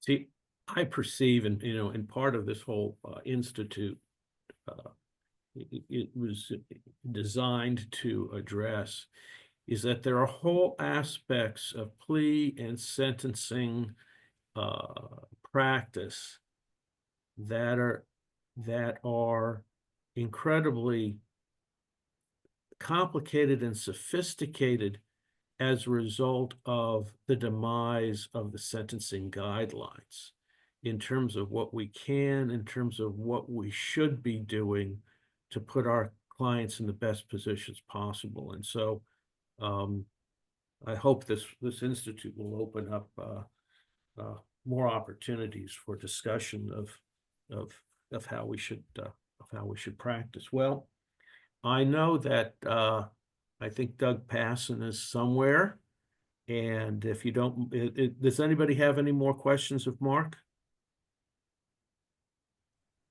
I guess not. Okay. So Okay. I'm going to switch in Doug Passon and let him. There he is. Hello. How's Well- everybody? Well, I'm great. I am particularly great because I have spent the past week listening to your album, which Nice. listening to your album with my 2.5-year-old, which if nobody Uh-oh. else, if nobody does on this program is unfamiliar with Doug, he is a phenomenal songwriter and performer, and has a terrific album that I am going to wear out in probably the So sweet of you to say. Thank you. So you You are ready? You are Mr. Video. All right. Well, let me do some sharing of my screen.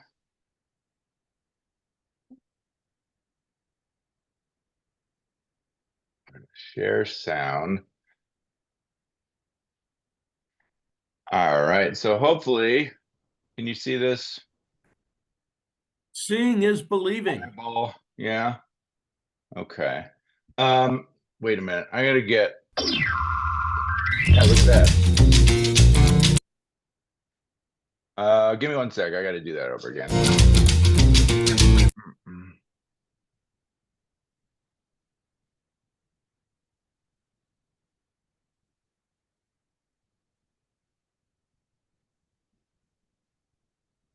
Okie dokie. Good. All right. Let's see here. My goodness. Stop.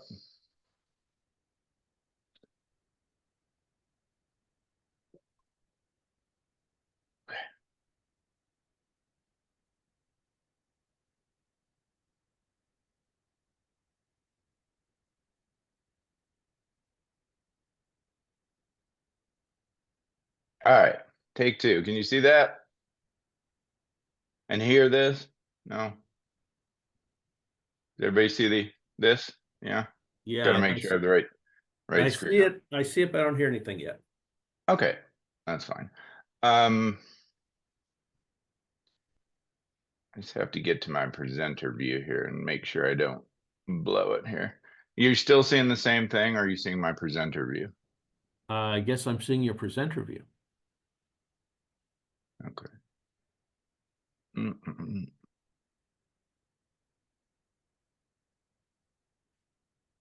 I gotta figure out how to get my notes up here without sharing my notes. So let's see.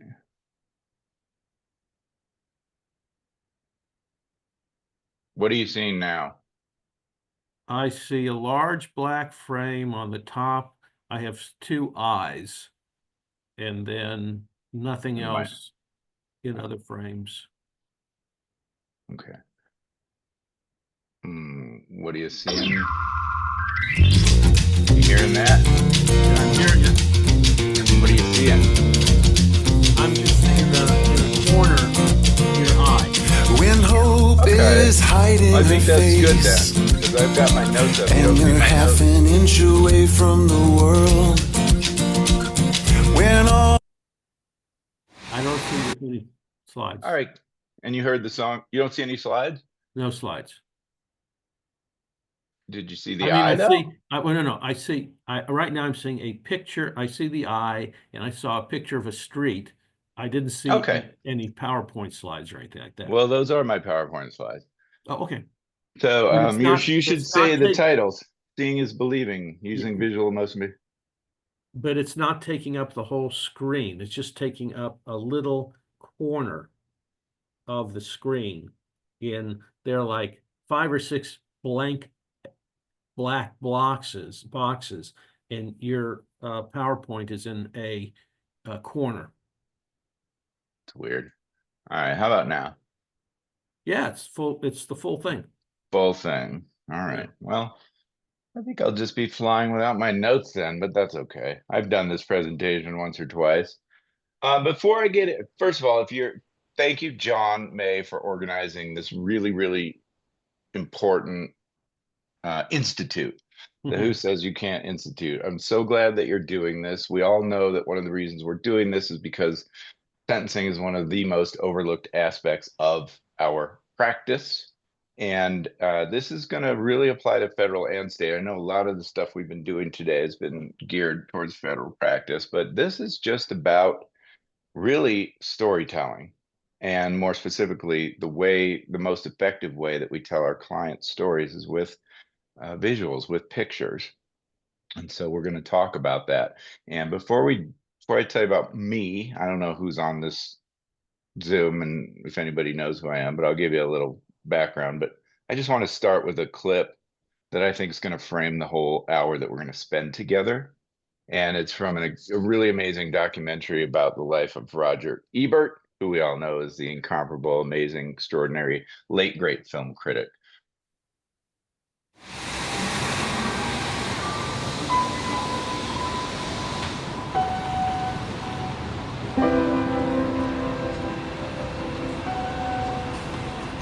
Just turn around this way. No, it's fine. We all are born with a certain package. We are who we are. Where we were born, who we were born as, how we were raised. We're kind of stuck inside that person. And the purpose of civilization and growth is to be able to reach out and empathize a little bit with other people. And for me, the movies are like a machine that generates empathy. It lets you understand a little bit more about different hopes, aspirations, dreams, and fears. It helps us to identify with the people who are sharing this journey with us.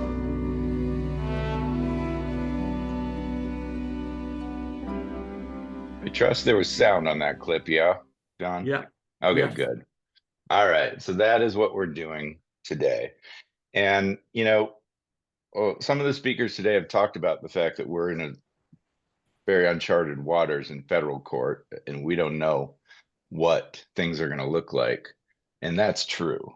But I will tell you one thing that we can know, because it's been this way all along and it will be this way in perpetuity, is that this system is designed to strip the humanity out of the process. That when our clients come to us, they're going to be defined by their worst mistake, their worst moment in life, whatever that stack of paper is in a file. And in federal court, especially, sometimes the sentencing judge isn't even going to lay eyes on our client until the day of sentencing. They've gone through all the preliminary stuff and their plea agreement and everything else through magistrates or other judges. And so again, it's just paper in a file. And the question is, when is it our time to take the story back and show the judge the true human being behind that mess of paper, which none of it's going to be good. It's all going to be ugly, right? And, John in his talk talked about, or one of the talks we talked about how cooperation, sometimes when a client does cooperation and an agent and a prosecutor gets to actually sit with a client and spend time with a client and get to know them and see their heart a little bit, then the humanity is revealed and they soften. Well, I submit, that's absolutely true. And if you can get that happening through a 5K, great, but we don't do those cooperations all the time. And I submit the true way, especially with the judge, to get them to really sit and spend time and see the world through our clients' eyes is through what I'm going to call moving pictures. And I just want to make sure that I explain at the start, when I say moving pictures, I'm not necessarily talking about pictures that have motion. In other words, films, movies. I'm talking about pictures that evoke an emotional response from the judge, some sort of empathetic connection. And the truth is, we're not doing these movies in every case. We're reserving them for the case that are best suited for it. And sometimes we don't have the time. Sometimes we don't have the resources. And I just want to make sure that everybody on this Zoom understands that even if you don't get to do a full-blown sentencing mitigation film, there are things that you can do immediately for no cost tomorrow to begin to weave in powerful images into your in-court, out-of-court pleadings, you name it. And so I'm going to give you sort of a spectrum of options, working our way up from easy to more complicated as we go. So, you know, again, I love Malcolm Gladwell and I love this quote. You know, in one way or another, that's what this season of revisionist history is. It's a podcast they do, revisionist history. It's great. But it's about the way we judge each other for our mistakes and our choices. The easiest thing in the world is to look at those mistakes and condemn. The much harder thing is to look at these mistakes and understand. And so we're not trying to make excuses, but we are trying to give context to why our clients ended up before in this trouble and help the judge understand the choices that our client made. And, you know, it shouldn't be a surprise that I'm here extolling the virtue of pictures. And just to back up a little bit, in case you don't know my history, I'm a lawyer. I've been in practice about 30 years. It's always been criminal defense. A lot of it was in the public defender world, county in Maricopa and Phoenix, and 12 years at the federal public defenders. And that's where I've also been a filmmaker since even before that, since I was a kid. And so started merging these things. And the reason I did is because of that process of dehumanization. And so, you know, I knew about story and I knew about filmmaking early on, and I started bringing it into my practice. But the truth is, even if you know nothing about it, you all heard this great saying, right? A picture is worth 1,000 words. Because we lawyers, we love our words. We love to talk and we love to file 1,000-page briefs and everything else. But a picture says more than most anything we can ever say as lawyers in the case. You know, pictures tell a whole universe. One image can tell a whole universe of story. It could be a story about triumph. It could be a story about tragedy. It could be a story about war. Could be a story about wonder. Could be a story about resistance. Could be a story about redemption. This is the first couple to marry after New York passed their law allowing for same-sex marriage, by the way. Love that picture. So if one picture, if one image speaks 1,000 words, guess what? Apparently some egghead somewhere said that a minute of video is worth 1.8 million words. So we've just kicked it up a notch, right? If you're doubting this, there is actual science behind the visual aspect of persuasion. And I won't go too deep into it, but here's some bullet points. Most of us are visual learners. You know, we want to make our stories concise and sticky. You know, short, to the point, and something that burns in our brains that we just can't let go of. And visuals are the best way to do that. Did you know that 40% of all nerve fibers connected to the brain are linked to your retina? True. And the brain processes the images a whole lot faster than text, right? And because it's easier to digest, it's cognitively less stressful. It's more enjoyable, and the audience is open to it, more open to it. You know, if you think about it, if you walked into a judge's chambers, how much paper would you see stacked up on their desk? Do you think a judge would rather have, you know, 100, 200 pages of memo, sentencing, letters, declarations, etc., to call through, or a 10 to 20-minute video that summarizes all that in a really powerful way. And there have been studies on how we learn, how we digest information. The least effective is what I'm doing right now, talking to you. A better is if I could demonstrate it, which we're getting into showing you, not telling. And the best is if you actually have some personal experience that you can relate what you're being told to. Now, the problem in our work is that most of the decision makers don't have the same kind of experiences that our clients have. They often don't have the same background, the same upbringing, the same socioeconomic status, you name it.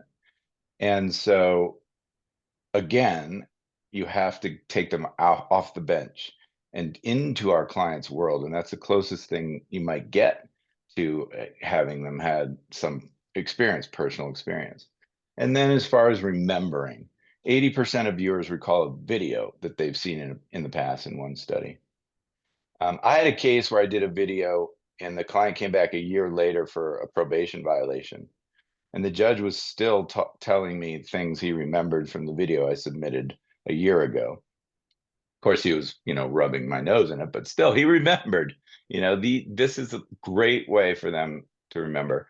And I won't talk about mirror neurons. But anyway, we lawyers, we crave credibility. And, again, we can talk about this, or someone could write in a letter, my client's a wonderful father, he spends good quality time with his child and everything else. But guess what? If we had one picture to show the client in action, being a dad, being a father, guess what? There's personal experience to the court, I'm sure. They've either been a kid or have a kid, right? And so this is a way where we show that this is true, what we're saying, and it gives us credibility, and it gives your client credibility.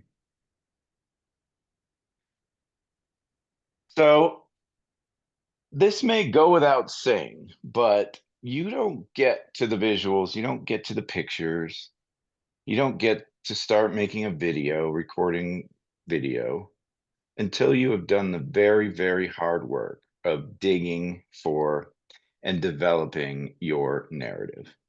And of course, that's what Brenda talked to us a lot about. And that's what our wonderful mitigation specialists and investigators can help with. But you really do need to put in a lot of time and effort into the human side of this.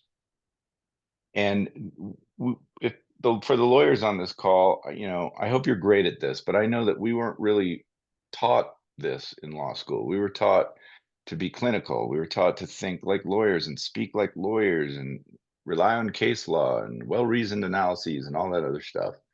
And the emotion and the humanity stripped out of it, right? And so we have to really focus on what is the story of our client that we're going to tell. And we've already talked about today, when we start digging into that, it's right away. And the relationship that you have as a lawyer or one of the professionals working on the case with your client is crucial for this, because you're not going to be able to sit down with them the first time you meet and they're going to tell you about how they were molested by their uncle when they were 12. These are things that may never come out, but if they do, it's only going to be after you spend a lot of time and build a lot of trust with the client. And the more you learn about their human journey, the more you start to understand how they got to this moment in time. If you can't learn your client's story, you're never going to be able to convince a judge that it matters, right? So I'll tell you a story. How about that? Just to give this some life. And you develop the story, and then you think about what are the visuals behind that story. So let's talk about Angela. Angela has been using substances since she was about 12 years old. Her older brother gave her her first taste of alcohol and her first hit off a joint, and it just escalated from there. She had a single mom. Dad wasn't around, mom worked, so Angela was really left to her own devices, and took full advantage of that in the sense of going out partying, that whole scene. And by the age of 18, she was fully addicted, and it had escalated to the point where she was addicted to methamphetamine. And as it progressed into her early 20s, it was so bad. She was away from her family in another state. She was essentially homeless, just living in hotel to hotel and trying to figure out how to get enough money to support her meth habit. And in the worst throes of her addiction, she's mainlining, meaning, intravenously injecting a quarter to a half ounce a day of methamphetamine. It's unheard of. And so she ends up connecting with these folks who have a great scheme about cashing these federal treasury checks, and one thing leads to another, and she's arrested and put in federal detention, and she becomes a client. And Angela told this story, which I knew was going to be the foundation of everything that came after in my work to try to get her the best resolution that I could. And she talked about the fact that how when she was first arrested, she was in jail and she called her mom. She hadn't talked to her mom in a while. She wanted to make sure her mother knew that she was alive and that she was in custody. And her mother said, "I'm going to come to visit. I want to see you." And Angela wasn't excited for her mother to come, but she wasn't going to stop her. And mom lived a couple states over, and eventually she came to Arizona, and it was visiting day. And in this particular jail, visiting day for the inmates occurs in, a group. So they lead the group of maybe 20 or so inmates into the visiting room. And then they lead the group of visitors into that same room. And each side finds each other and begins their visit. And so Brenda's described how her heart was beating. I'm sorry, Brenda. Angela described how hard her heart was beating in anticipation of seeing her mother. And she was very worried that her mother would be ashamed of her for how far she had fallen. And she didn't know how the visit was going to go. And eventually they led the visitors in. And she first laid eyes on her mom, and her mom laid eyes on her. And they locked eyes for a moment. And her mother turned away, didn't look at her. And Angela's told me how her heart sunk because she knew in that moment that her mother looked away because she couldn't bear to see what, her child had become, that she was so upset, so disappointed, so ashamed, you name it, that she just couldn't look at her. But then Angela told me she kept, looking at her mom, and she noticed that her mom, after looking away, locked eyes with another inmate and looked away, and then locked eyes with another and another. And then Angela understood what was happening, that Angela was so deep into her addiction that her own mother didn't recognize her the first time that she laid eyes on her.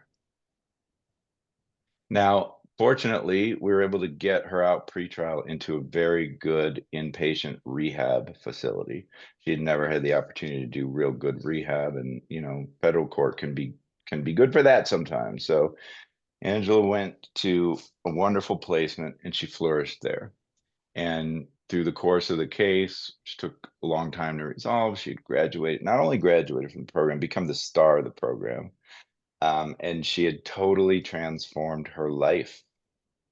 Got a job, was in a relationship, got an apartment. Like, she had completely redeemed herself. And so, of course, the heart of the narrative that we're going to tell to the judge is, Judge, the person that stands before you today for sentencing is a completely different person than the one who committed these crimes. And that while not everyone may be entitled to a second chance, the client who puts in the work and shows with all of her heart that she's dedicated to transforming her life, and in so doing is making amends for the things she's done wrong, those are the people that do deserve a second chance.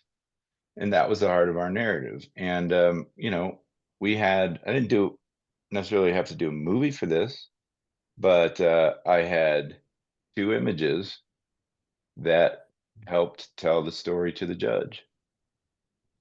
before and after. And those pictures speak 1,000 words. They might have gone in a written pleading that I've done. I might have put them in a PowerPoint to present at the sentencing hearing. There's any number of ways you can deliver these images.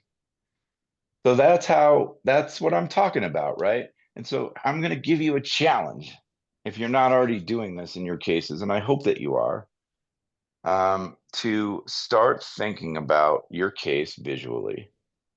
And more importantly, start just thinking about one image that could tell, the whole story of our case. Just one picture that we can use to burn in the brain of our decision maker. And so this is an example of a video we did where the client was a soldier and he had PTSD, and that was part of the story. Excuse me. And in case there's any doubt, I wholeheartedly concur with what everybody's been saying today about how this is all important stuff for plea negotiations. We're not just talking about the judge at sentencing. I contend that there are two sentencings that happen in every single case. And the first one is the prosecutor and the plea agreement that you might get, because they have way too much power in our system, but that's the reality of it. And so if they hold all of the power to offer you whatever plea agreement, why on earth wouldn't you approach them with the full picture of your client? Not just, well, you might not be able to prove this charge, or I don't know if you're going to have this evidence, or I don't know legally if this is what, blah, blah, blah. That's great. It's important. But without the rest of it, you're missing half.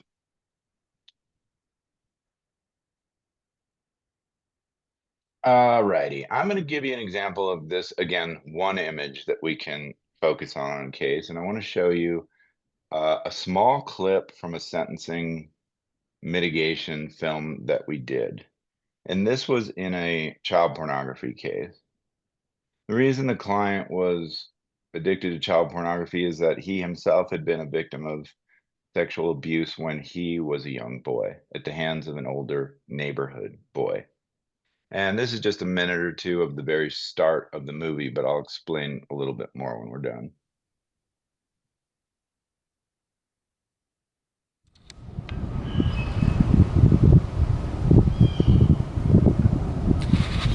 I think everybody needs to have a place where they can go and just be away from everything.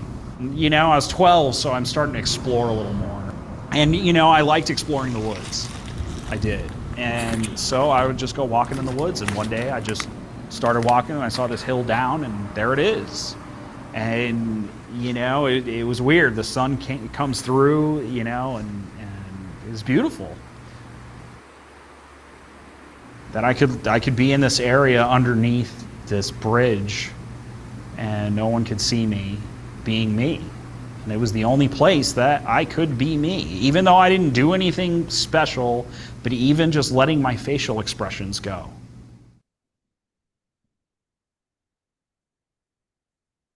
So in this narrative, the bridge would be our one image, our one powerful visual.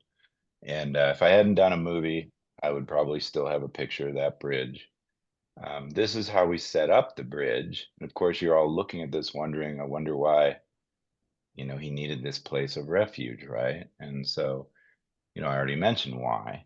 And this bridge appeared 3 times in this film. That was the first that you saw. The second was when he took this neighborhood boy to that special spot because he wanted him to see it, and that neighborhood boy forced him to perform oral sex on him.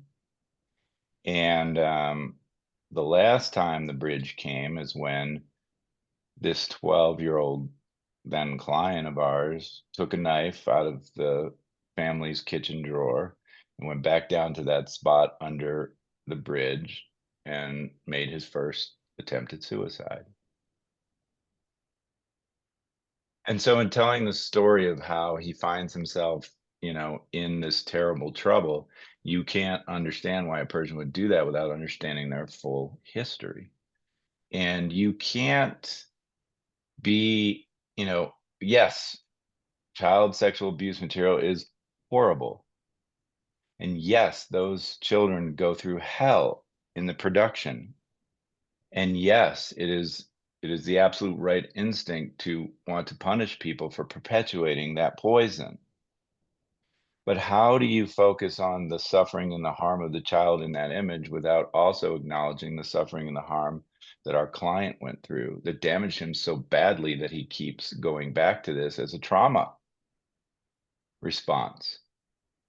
And of course, in this video, we wove in a trauma expert to help us very concisely explain it, weaving back and forth between the client's story and some experts to put the fine point on it, which is way more powerful than just having a 20-page expert report or even bringing that expert into court to give testimony, right? We're making a movie, we're telling stories. So I will encourage you, again, to think in every single case, start thinking in pictures. And what I'll do is I'll just give you a couple examples here of putting pictures into pleadings. John, if you're there, this is a perfect example of who says you can't. Because when I was told how to do a proper sentencing memo, I was told that if you were going to have something like a photograph or a chart or whatever, that was an exhibit and an appendix. And those, you cite to see exhibit A, picture of blah, blah, blah. And then you, at the end of your memo, you have all your exhibits or your appendices and they're there. That's proper legal. That's the proper legal way. Well, that's ridiculous. First of all, there's no rule. There's nobody that says you can't put a picture right into a pleading. Second of all, I'm not sure I have faith that a judge or whoever is going to flip to Appendix A to see that picture. He might say, okay, well, I see you told me what it is picture of. Do I really need to see it? I mean, they're busy people. So I want that image on the page. So however long they're on the page reading, a minute or two, that image is there being burned in their brain and bringing the story into living color, right? Now, this is actually another child pornography case that we did, and we didn't do a video, but we were explaining how he was in the process of rehabilitation, and he was an architect, and the theme was he's, a work in progress. And so we kind of melded together his brilliance in building buildings and how it takes a lot of work and a long time to build that building. But we, built it into the theme of he himself is a work in progress. He's got a long way to go till he's done, but he's working really hard at making that happen. So pictures and pleadings, I can tell you, I hope that you might already know how to do this. If you use Word or WordPerfect, it's as simple as insert photo and then, making sure it fits in on your page nicely, and you can add little captions. If you aren't comfortable with that technology, I would suggest asking your kid. They're going to know how to do it. Call me, send me an email. I'll walk you through it. I think I even did a little video explaining how to do it. But the point is, it's super simple and it costs nothing. And, when I submit, when I'm preparing for sentencing, so I don't know how much we've talked about sentencing letters today, but they have varying degrees of efficacy, in my opinion, but some of the best ones I've seen have included visuals.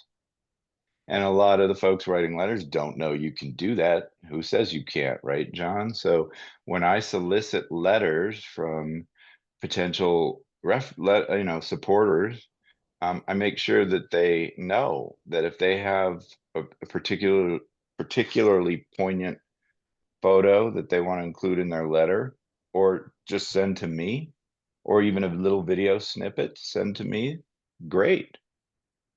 I mean, there's not a single sentencing that goes by that I don't take the opportunity to bring the judge into even just a little bit, even just this much, into the client's world.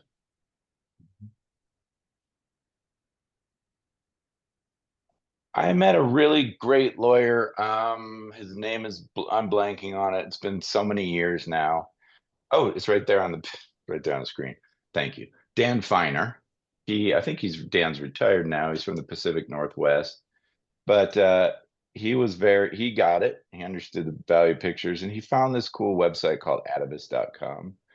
I don't even know if Atavist is still around. It's been a lot of years, but the point is there are other platforms where you can package together presentations to give to the prosecutor or the court that would incorporate still photos, text, video. You can either, send it to them on a flash drive. You can send them a link, although a lot of the federal employees don't want to click on a link, and go to a website that they don't know is secure and everything else. But this particular site I thought was kind of cool because the way that the text and the interface, it made it kind of look like a magazine article in some ways. So it was a very interesting way to do it. And he wove these video clips and things in there too, so you could actually hear little snippets of people talking to the judge. So that's not a sentencing movie, that's not a film, but it is a way to visually tell the story. And I think you could do pretty much the same thing with a good PowerPoint presentation, sentencing. You can put stills in there, you can put videos in there, you can put text in there, and it'd be a much more effective way to present a case at sentencing time, right? And one of the reasons I love filming my witnesses for the supporters is, first of all, if you bring them in to speak, most of them are not going to be trained orators. They're going to be nervous.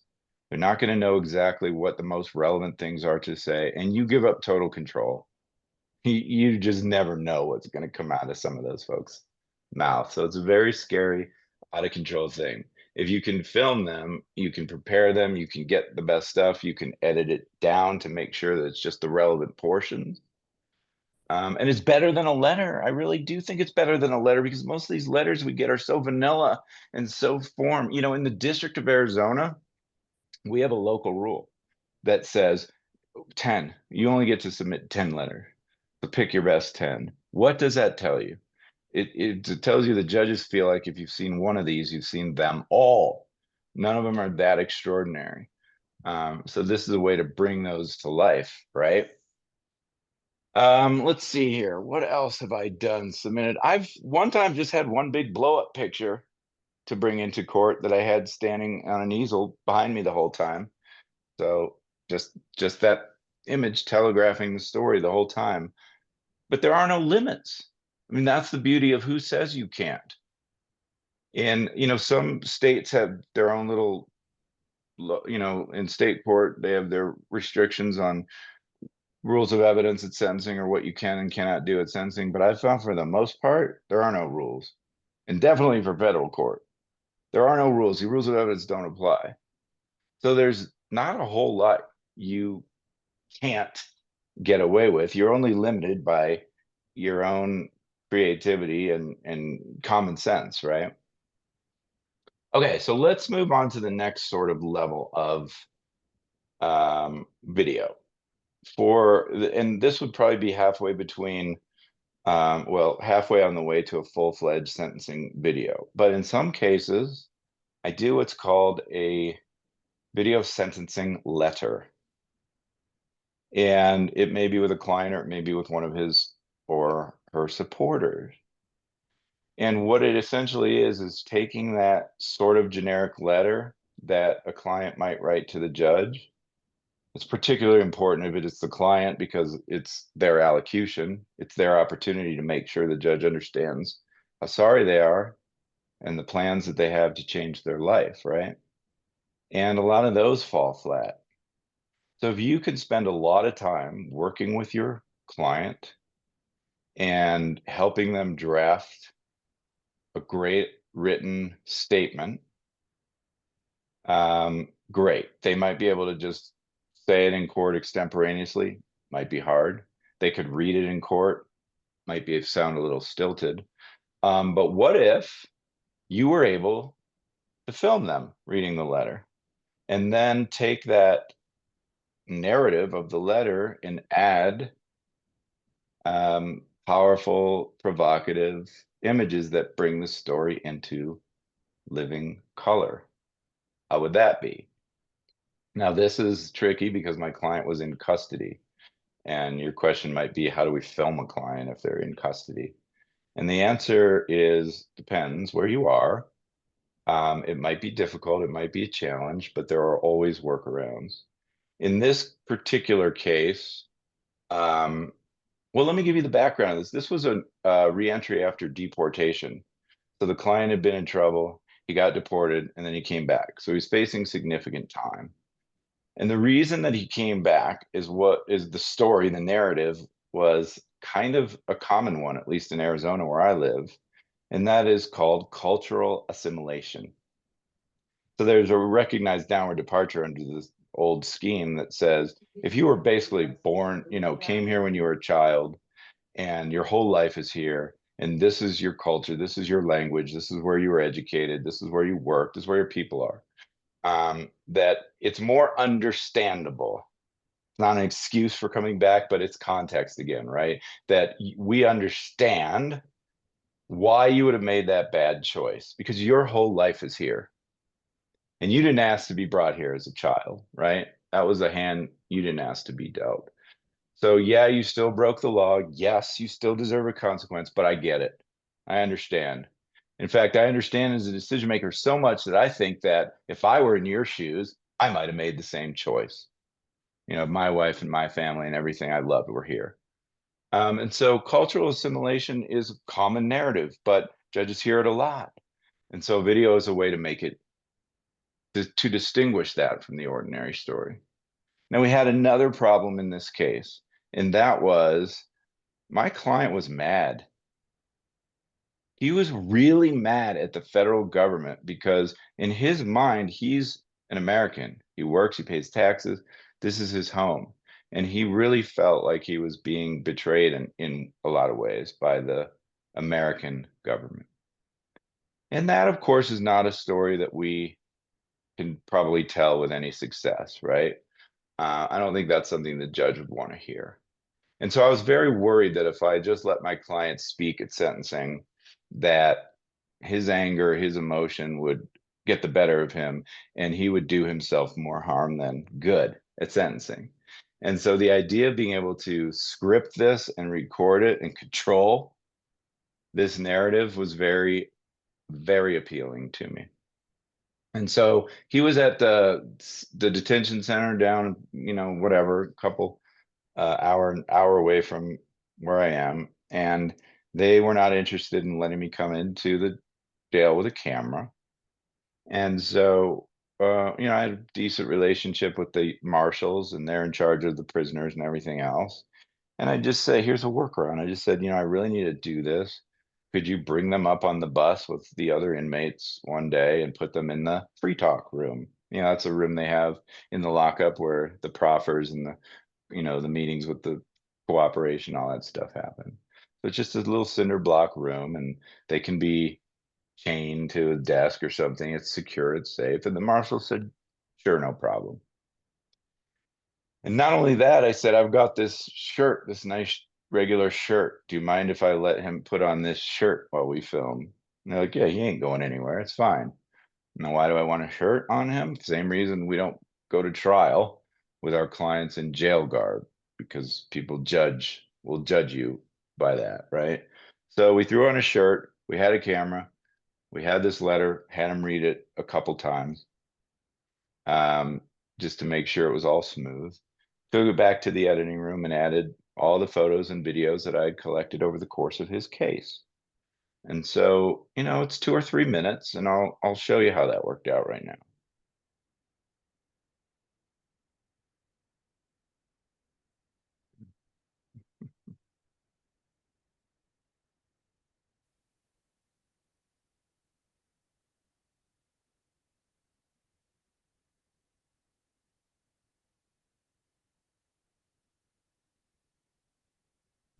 Your Honor, my name is Mario Delgado.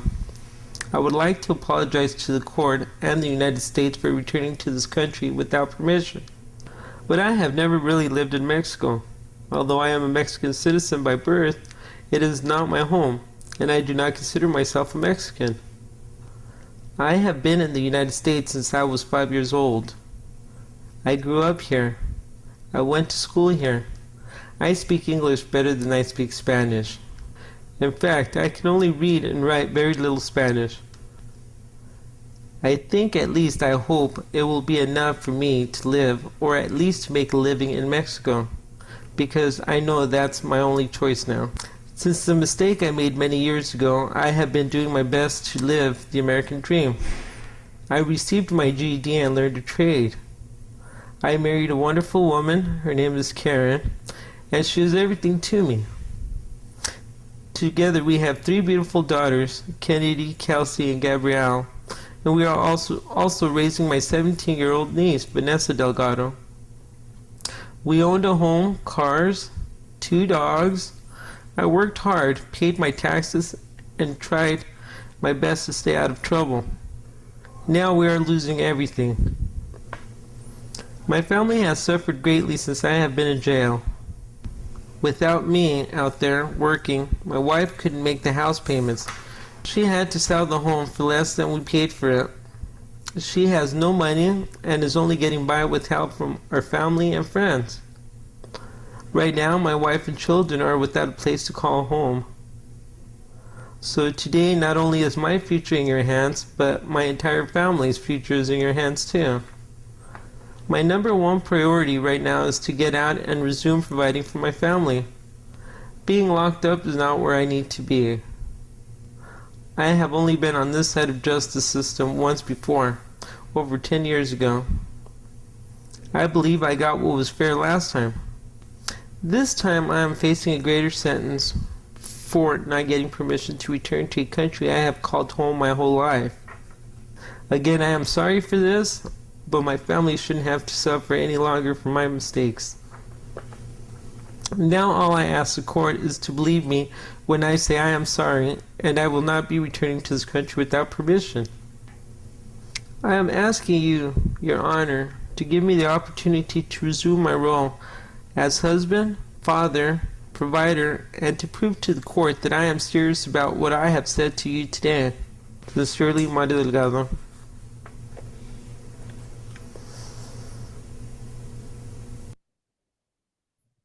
That was one of the most moving videos I have ever seen, Doug. It's really Well, powerful. thank you. So what happened?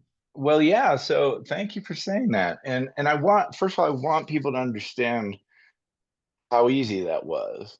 So that is not a full-blown sentencing mitigation video. It's just, video sentencing letter. And I couched that, I created that term very deliberately because to the extent that any judge is uneasy about this, I don't think it's new waters of video.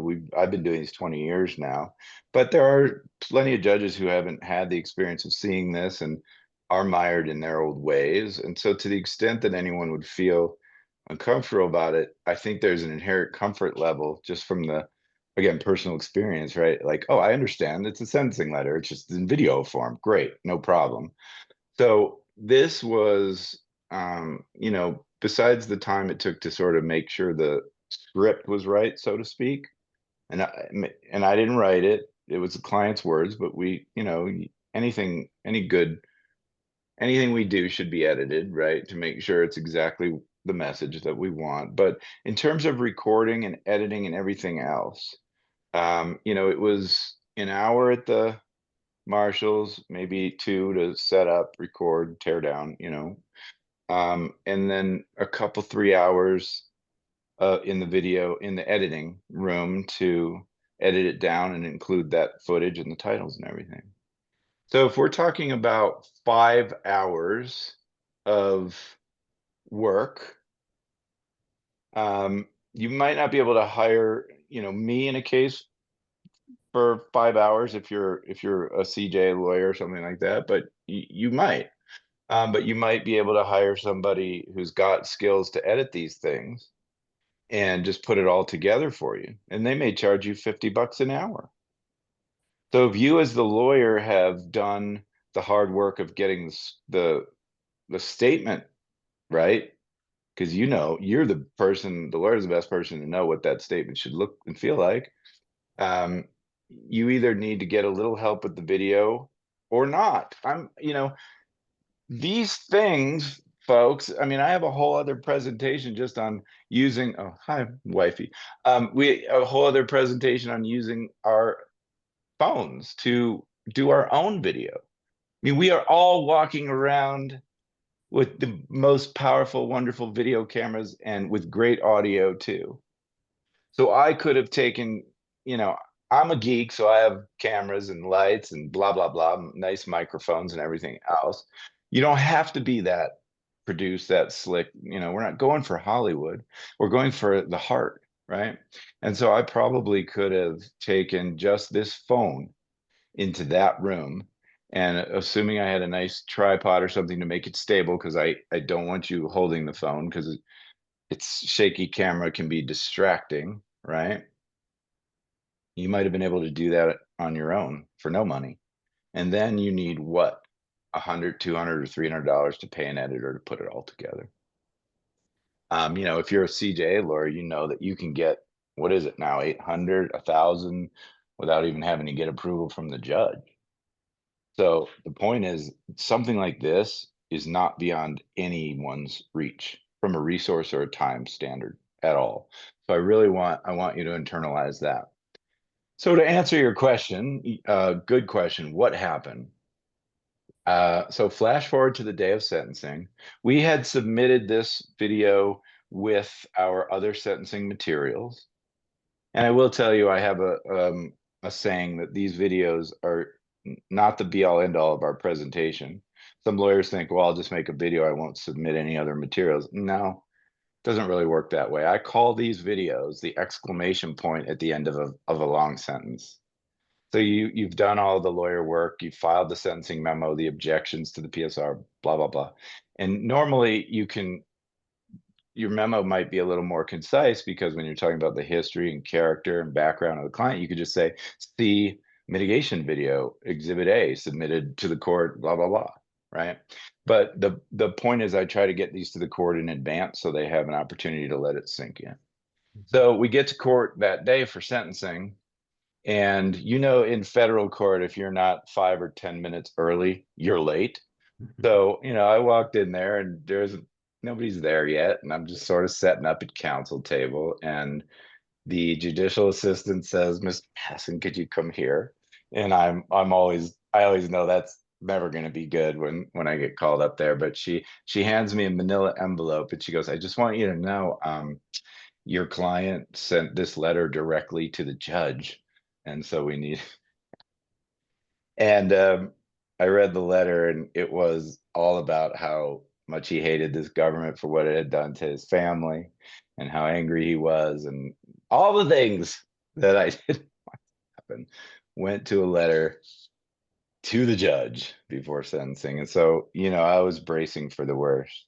Now let's add an extra element of conflict and stress to this story. Filtering in the back are some very fancy, I was a public defender, a federal defender at this time when I did this, very fancy looking young lawyer types filtering into the courtroom to sit 2 rows of lawyers in the back watching. And what I realized was we were in the chief judge. Judge McNamee was the chief judge at the time. And so after my sentencing, he had a swearing in of all these young hotshot lawyers to federal court. So I'm like, great, I'm about to get the ass whooping of my life in front of all these people. And so I had, my client had not seen this video. And so as part of my sentencing, I said, Judge, I know that you've seen this video, and I don't want to waste the court's time, but my client hasn't seen it. The probation officer who's sitting there, hasn't seen it. And I was just wondering, would it be okay? It's only 2 minutes, 2 or 3 minutes. Would it be okay if we just played that again? And he's a great guy, and he said yes. By the way, the footnote, it's very dicey to put children in a video ever. And this one was loaded up with it. Two reasons. One, it was integral to my story. These were going to be the real victims of his, crime. And two, I knew that this judge loves, he's got a soft spot for a cute kid. And I knew that this was going to hit him where he lives, because he is a human being. It's a wonderful, wonderful human being. So we played that video and I made my pitch. And in Arizona, we have these fast track pleas where, they'll get a certain departure or variance just because they're hustling these through for the, through the system. And I negotiated a plea to allow me to at least ask for an extra variance for cultural assimilation. And I was not expecting to get it after the stunt that my client pulled. And when the judge got ready for allocution, he said, I understand, why you did what you did, and I'm going to give you an extra 4. He gave him an extra 4 level variance for cultural assimilation.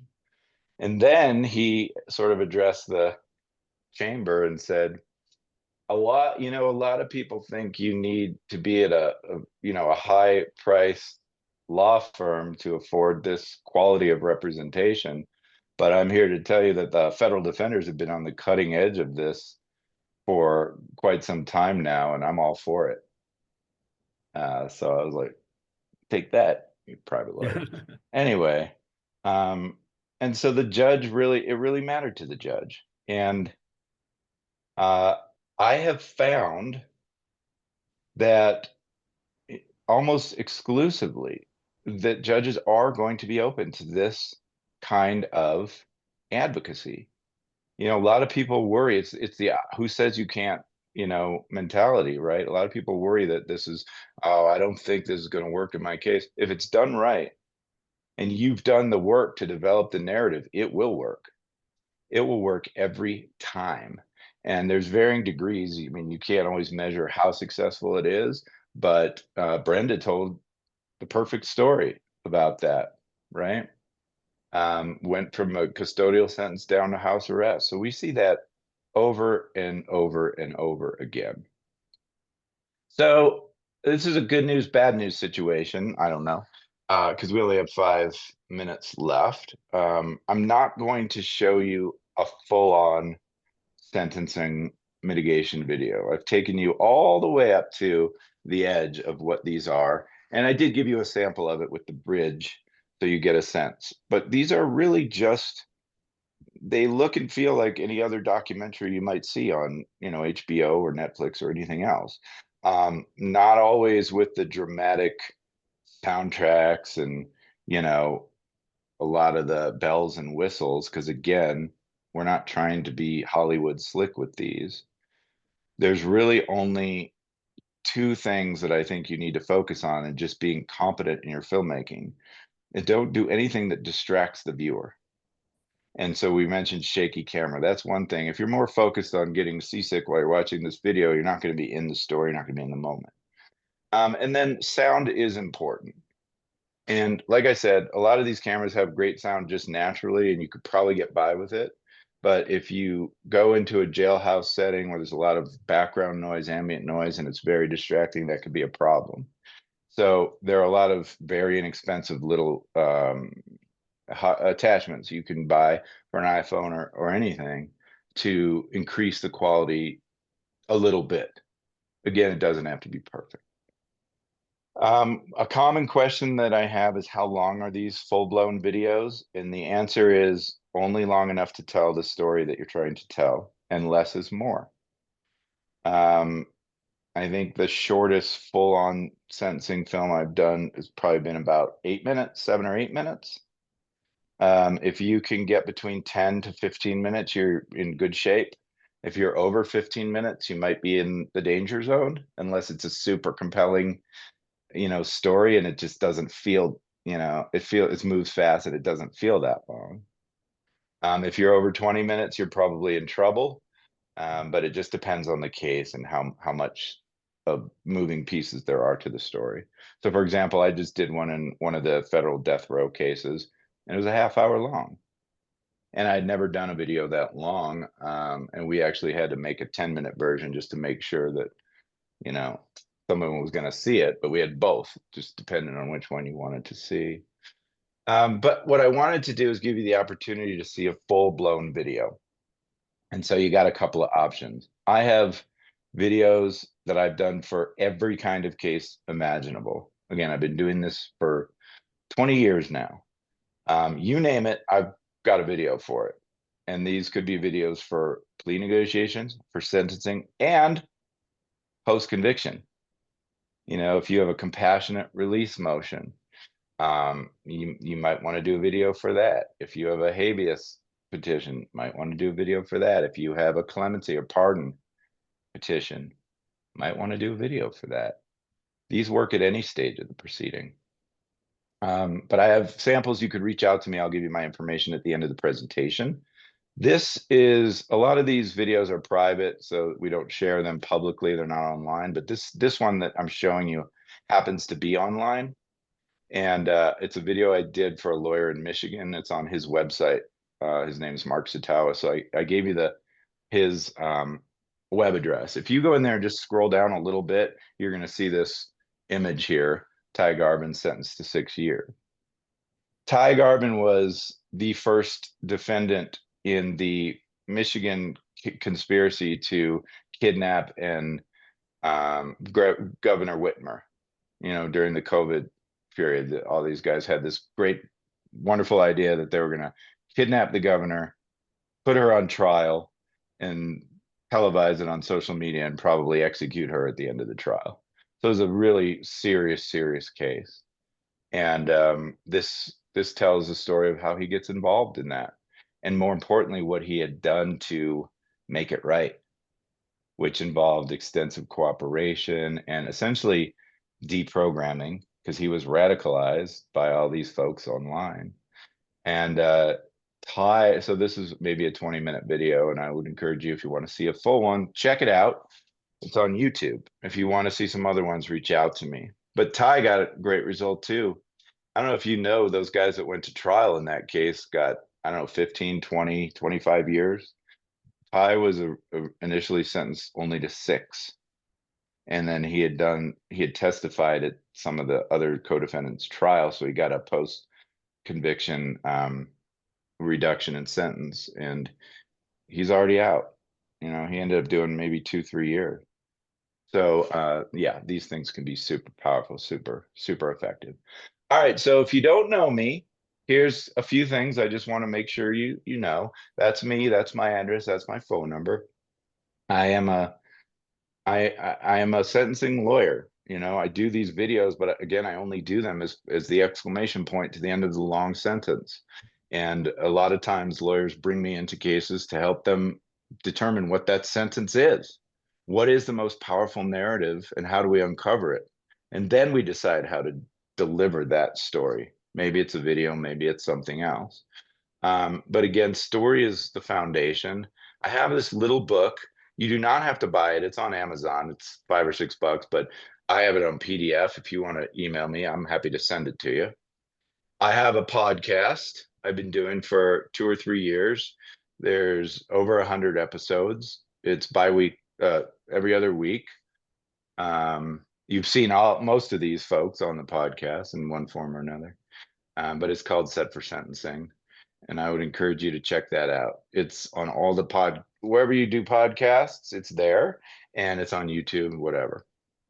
And that little QR code, if you know, for all you technology savvy things, if you want to get on my mailing list, I send out new podcast episodes, new articles. If I'm presenting, I don't try to inundate you or sell you or solicit you or anything like that. But if you want to get on the mailing list, you can scan that QR code and sign up, and that would be great. And if anybody's working on these or thinks they may want to do one, I'm always happy to talk it through with you. Just reach out. And thank you for sticking with us on a Sunday afternoon. And I think we've got one more amazing hour with Alan Ellis. It's coming up next. I'm now going to be introducing one of the, or maybe the top experts on sentencing in the country. And I'm going to put him on the full screen. Get rid of Doug here. Who's sharing Alan's Okay. PowerPoint, by the way? Do we Now- know?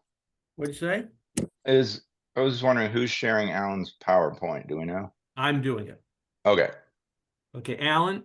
All right. Alan, if you just give me 1 second to pull up your PowerPoint. And then we're all kind of doing a panel thing here, yeah? Right, well, Alan's gonna do his thing, and then we can at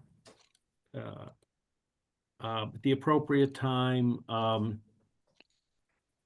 talk to Alan about whatever ideas we have and what we want to talk about with him. Okay. Does everybody see Alan's PowerPoint? Yep. Alan, you see it in front of you? I see it. Yeah. Okay. What we're going to do is every time you move to another point, I'll go ahead and move the PowerPoint frame. So first, why don't you introduce yourself, and then we will take it from there. Alan Ellis. We're doing this stuff for 55 years. And back a lot with Mark and Doug. Thank you that way. I'm a great believer in team defense. I'm hearing some background noise. Not me. Brenda. Somebody needs to mute. Brenda, maybe maybe. you. Looks like Brenda's muted. Am I hallucinating that?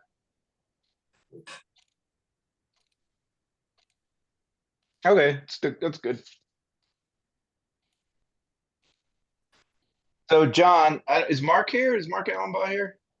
Yeah, Mark. Yeah, I'm here. Oh, I'm okay. here. Well, Yep. since Mark and I, John, just so you know, since Mark and I work with Alan all the time, and we've read these articles, I think Mark's maybe co-authored them. We may just kind of throw Alan some softball if we may be chiming in more than usual, just because we thought this was more of a panel thing, if that's okay. But we'll just play it by ear.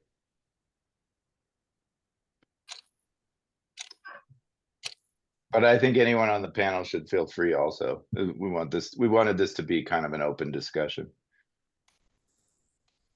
Yeah, absolutely. And Okay. Sorry. Take it away, Alan. My bad. Alan, is your So I interviewed about 40 different federal judges at what works, what doesn't work in sentencing.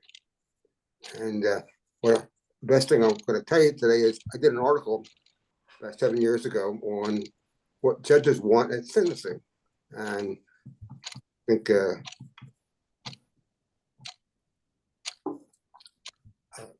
John is going to send it out to people. It's worth reading. And everything I would take today based on that article. And I read it before I did my PowerPoint yesterday, and Senator Gunn, it's still very effective. So let me go on with my PowerPoints. And number one is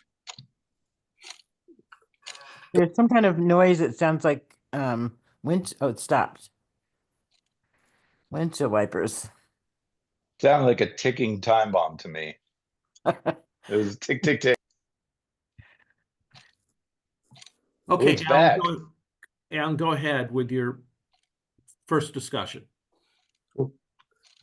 you know, I found that at a sentencing hearing, the judge is wrong against you in every guideline argument you're making, and yet you come right away with a good result. And it's because, for one reason, the judge knows that if he agrees with you on your sentencing, you're going to get your guideline issues, you can get reversed. But what he does is he goes against you on the guideline issues and then comes up with a variance as to where you want to go. So, well, it depends on what you do with the sentencing video and the sentencing memo, and very little about what you can do in court itself. I had years ago, I made an argument sentencing from a judge, and he said, "Good argument, Michelle, very good argument." "Thank you, Judge. How about a downward departure for good lawyer?" Not a bad idea, and he did. So that's why I mention that right now. I think it's an Judges excellent idea. do reward good lawyering. They won't tell you that, but they do. Credibility. One judge the first judge I interviewed was Jed Rakoff of the Southern District of New York, a brilliant judge. And I asked him about,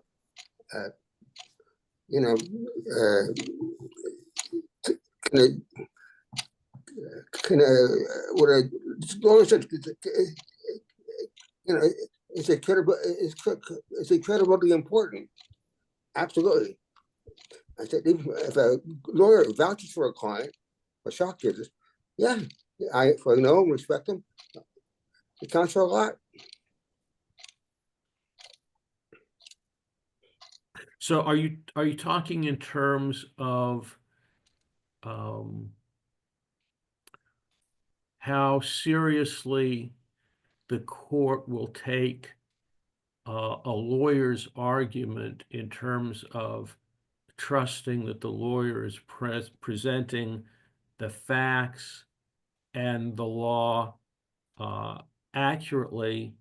Or are you also talking about in terms of when the defendant is making a favorable comment about his client, that the court will accept,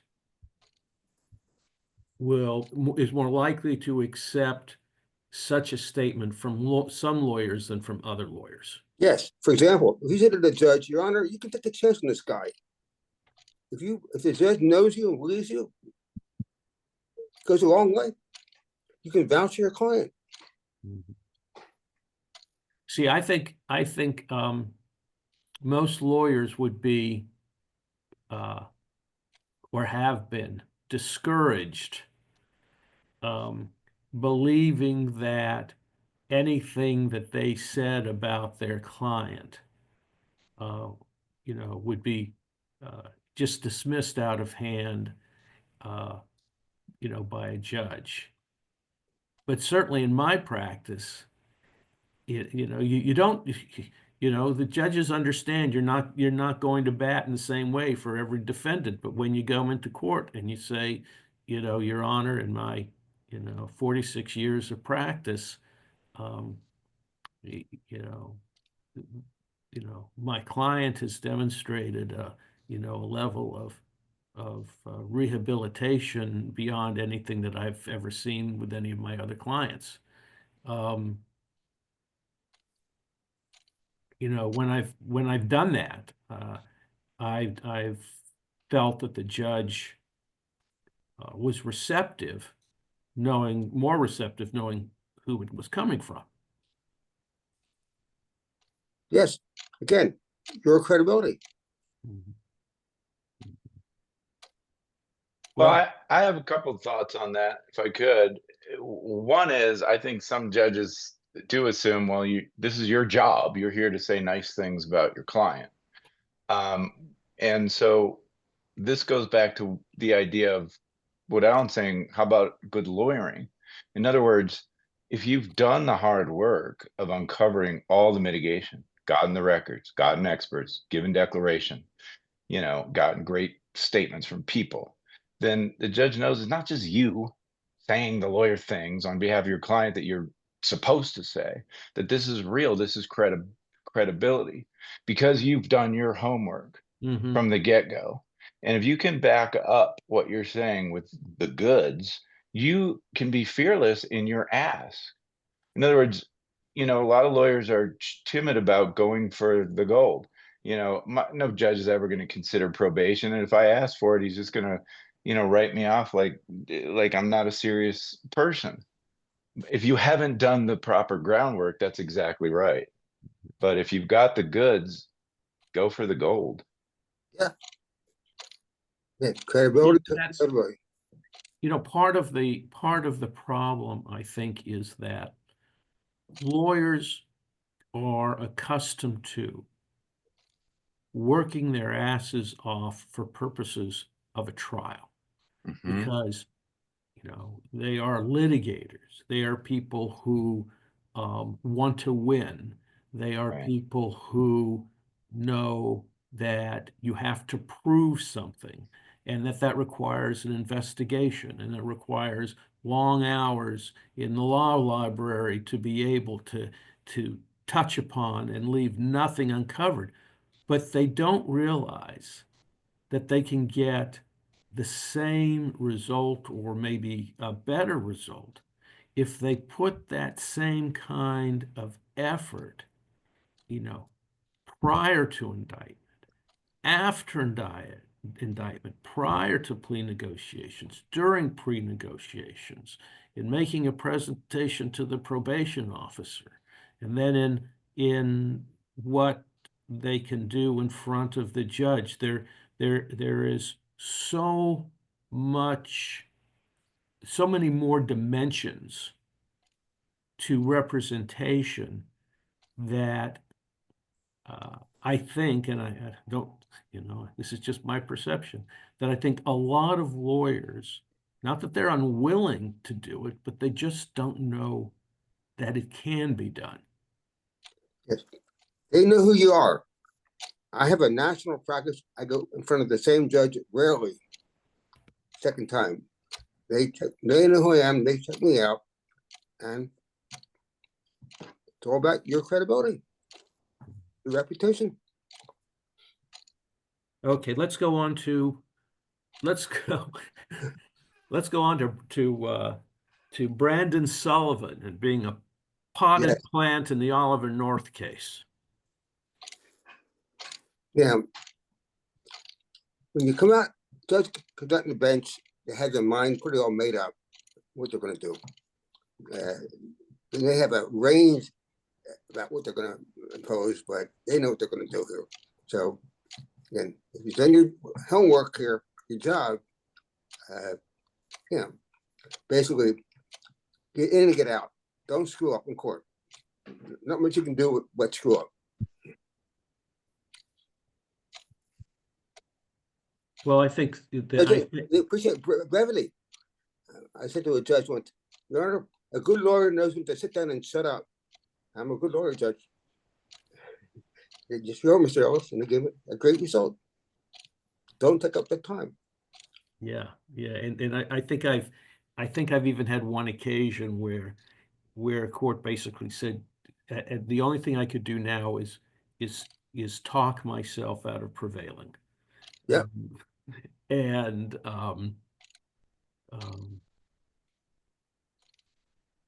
you like you say,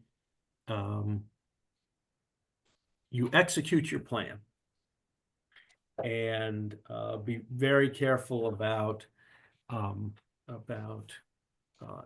improvising, because a lot of times the great ideas that hit you suddenly during a presentation can be disastrous when they hadn't been thought out.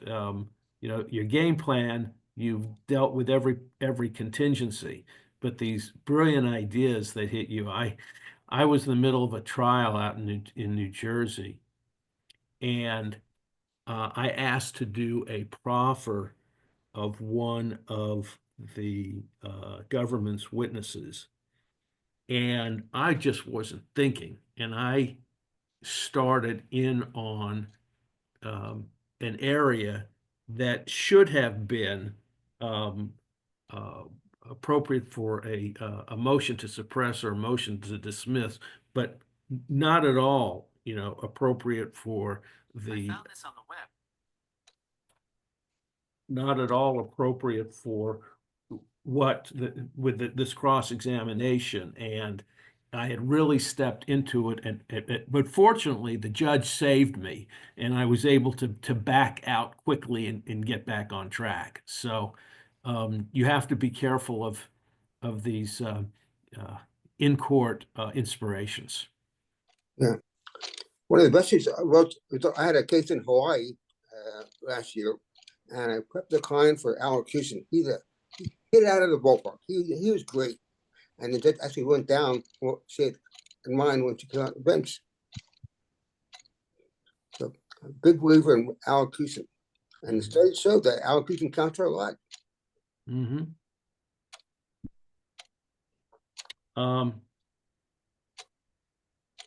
The next is you have from your client to you. How many character letters do you want? I can get you 100. I say back to the client, better idea. All these guys who are writing letters, how great you are. How about they put up $100 each for your restitution? Put the money at the mouth is. Try that next time. Put money and explain why they're putting the money up for the allocation, for the restitution of this. Yeah, it really shows.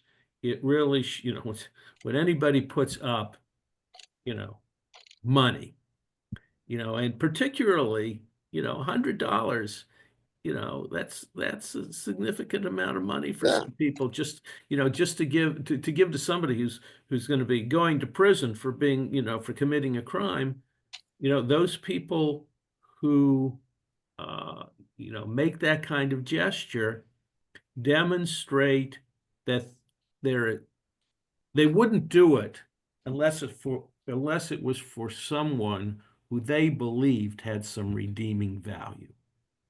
And that's sort of like what Doug is talking about, a picture being worth 1,000 words. Well, someone's act can also communicate far more than just a description of what they're doing. And putting your money where your mouth is.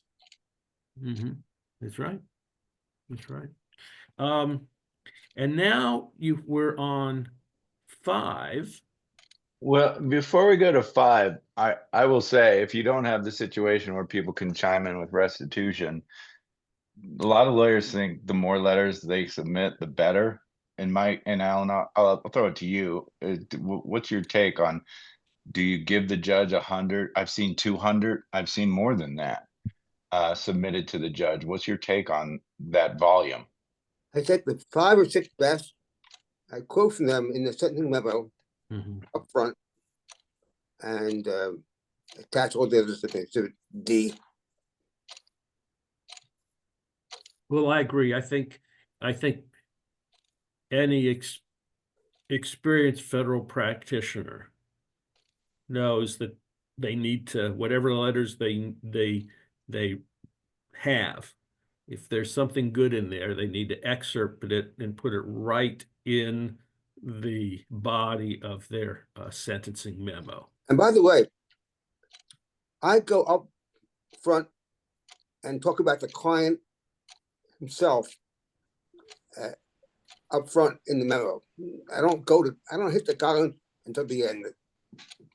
And because talking about the client himself gets the judge empathetic, and he may be favorable when you get to the guidelines. Right. All the 40 judges, not one of them mentioned the guidelines to me, except for the first one. He said, "Ms. Allen, I don't want to talk about the guidelines." And neither do I.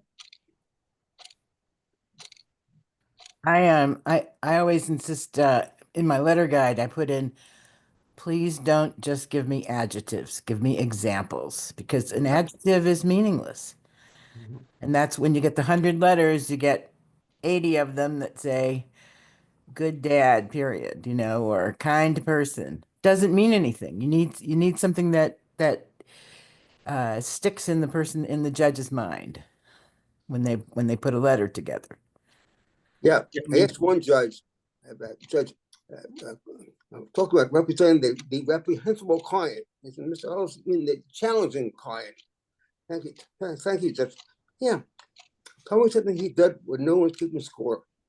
For example, that he went to a neighbor's house in a snowstorm and said, Mr. Jones, I know you're elderly, can I shovel your walk for you?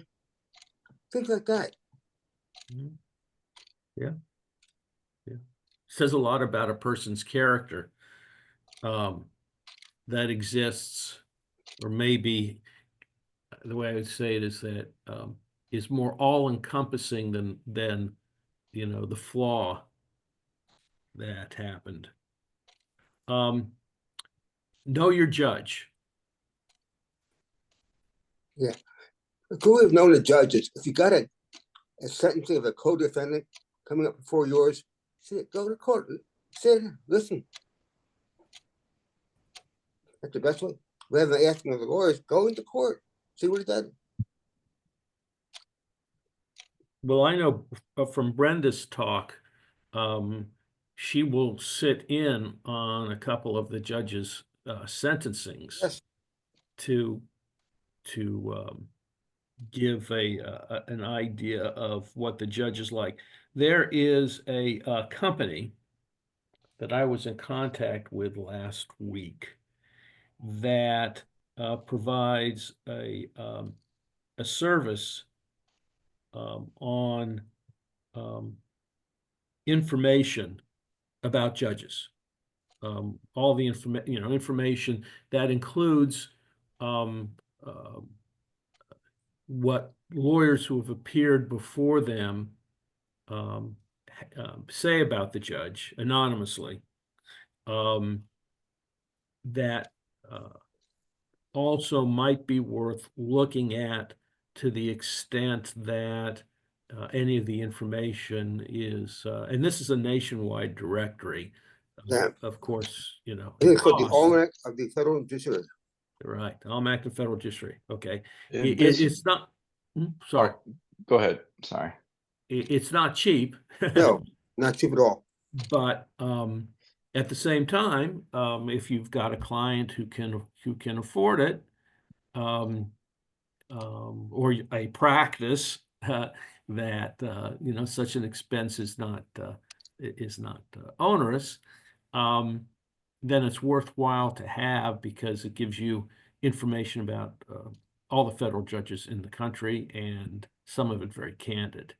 So What I was gonna say is that I think Mark, if he's on this thing, is probably too humble to give himself a plug, but I'll do a shameless plug, because this is where sentencing statistics and data comes in really handy. And sentencingstats.com doesn't just do sweeping overarching national data and trends and things like that. They can get more and more, especially now, get really granular with a particular judge, to where they can get Yes. transcripts of Very true. sentencings and analyze what are their hot button offenses that they hate, what are they more lenient on, what are their, those types of things. So I don't know, I just want to make sure, because like I said, Mark's going to be too humble to toot his own horn, but it's pretty cool what they're doing. Thanks, Doug. I appreciate that. Yeah. okay, don't wait for the sentencing phase of your case to start thinking about sentencing. Yeah. Take a page out of a death penalty lawyer's book and prep for sentencing first, and then when it gets to trial, great. But sentencing first, because 93% of people plead guilty. Of the 7% who go to trial, government wins 2/3 of the cases, and so prep for sentencing first. Well, I've taken the view that at least in terms of your work on mitigation and variances, begins prior to your client's detention hearing, because that's when you first get contact with a whole bunch of family members and other people, and certainly after that, you know, working with people like Brenda, you start developing the information that you may be able to use in terms of your plea negotiations. But even if you're not, you need a long period of time to locate people, and to get documents and to find experts and everything that you will need for sentencing. You can't be 3 months away or 2 months away for sentencing and finally think, you know, I need Dr. So-and-so for Johns Hopkins, and, you know, he's in Kenya, you know, in a situation like that where people that you need aren't there. And sometimes you need statements from people that you could introduce at sentencing because they're hearsay, but, you know, by the time the case gets closer to trial, these people may no longer be available to you because they've been frightened by the agents. So the sooner, I am in complete agreement, you know, from day one, when you're retained, you have, you know, you may not say to your client, well, we got to get ready for sentencing at the point where there's no decision been made as to the strength of the government's case or whether or not the defendant is going to go to trial. But certainly the defendant can understand, and the defendant can recognize the importance of collecting, you know, all of this information about his backgrounds, his experience, and all this stuff for use in his defense. And that can be in a lot of different areas. And as Doug said earlier, you first pitch maybe to the prosecutor. Mhm. Yeah. Okay. Tell me something about your client when no one was keeping score. Yeah. Again, I mentioned it earlier. You know, you got a client who really is a challenging client. Tell the judge. I'm getting all these comments from judges, by the way. These quotes are judges, or quotes in my article are from judges.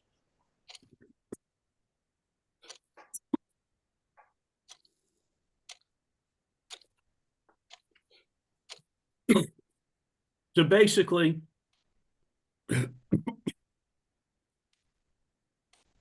if I understand what you're saying, the further back we can go in the client's background to explain the person or the good things they did or the problems that they had gotten into, that's far superior than you know, his so-called efforts at rehabilitation, you know, his charitable donations to the Humane Society after he was arrested. Well, again, like you said earlier, about character.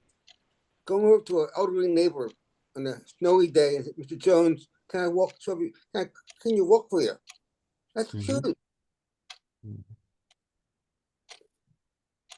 I have found, by the way, that this is most important when a client goes to trial and loses, in those rare instances where our clients go to trial, because they're never going to be able to come into court at sentencing, fall on their sword and say, I'm so sorry I did this crime.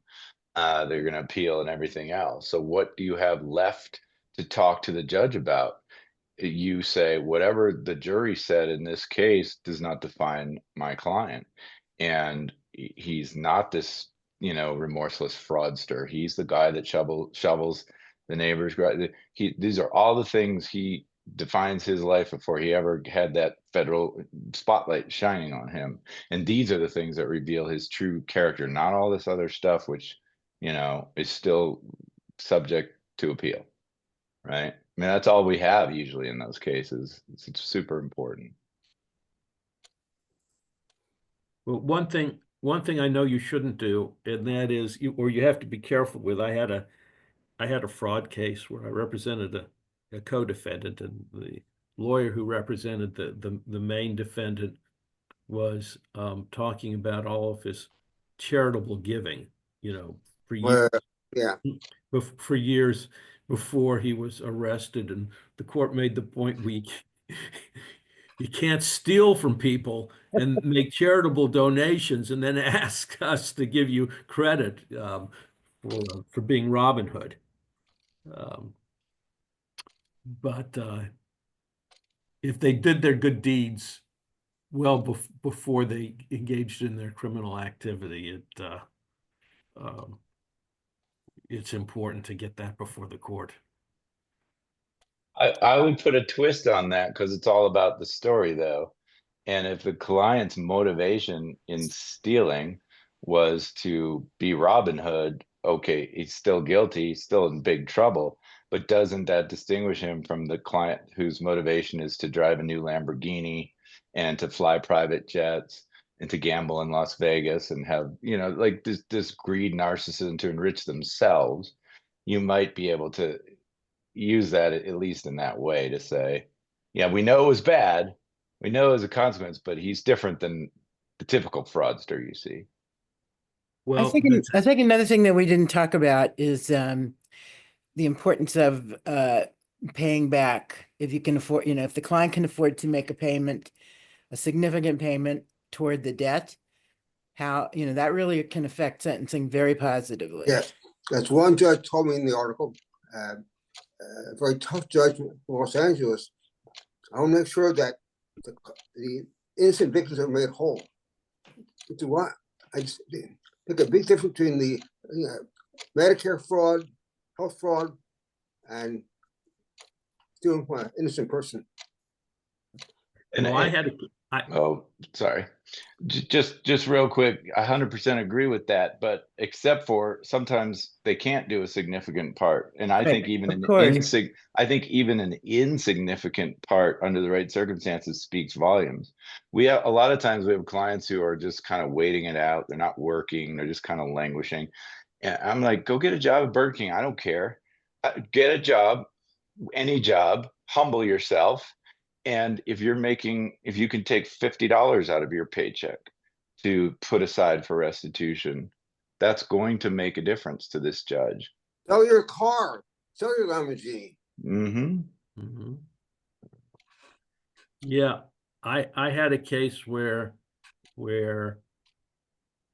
my client got a significant variance, but it would have gotten a little more had he had sold his Mercedes, which the judge commented on.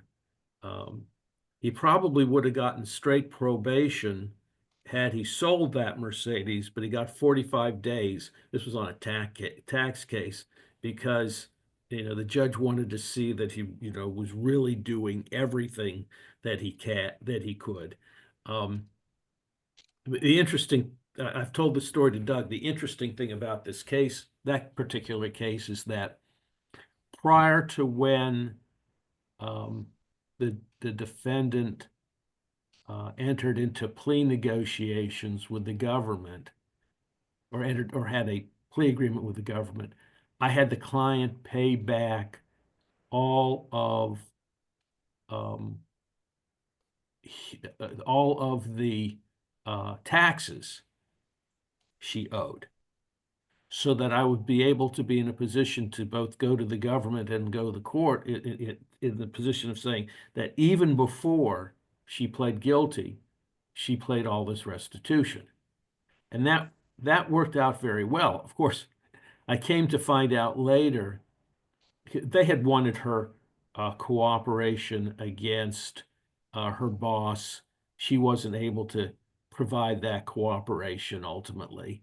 But she pled guilty, and she had paid back all of her taxes, excluding, all the penalties and stuff the IRS was going to levy later. And came to find out later that she had borrowed all the money to pay her taxes back from her boss, who was the target that the government wanted her to testify against. So he was not real happy to know that he had loaned her the money for her to make restitution. Anyway, what about sentencing memoranda? I get annoyed. Oh, yeah, yeah. One judge said to me, I get annoyed when I'm seeing your sentencing memo citing Booker and the 3550 CE factors. This one judge said, if I don't know the law by now, the public is in danger.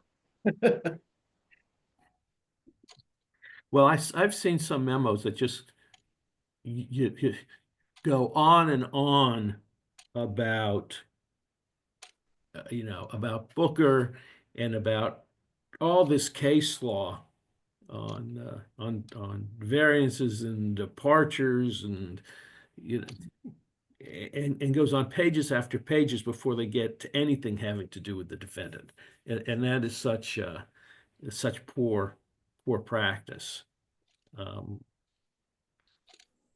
I think it may reflect some insecurity on the part of lawyers who may be afraid that if they don't have this stuff in, someone will look at what they do and would not be impressed with their work because it didn't have all this legal analysis. But The client, huh? trying to impress the client. Impress the client, and of course, we Client, know, not the audience. yeah, it's not very good lawyering, and it hurts the client ultimately. What else in sentencing memoranda have judges commented on? Keep it short. I did one live judge in Minnesota, and I walked into his chambers, and he pointed at one table with a stack of papers on it. All this stuff he had to read. How hard his job was. But keep it short.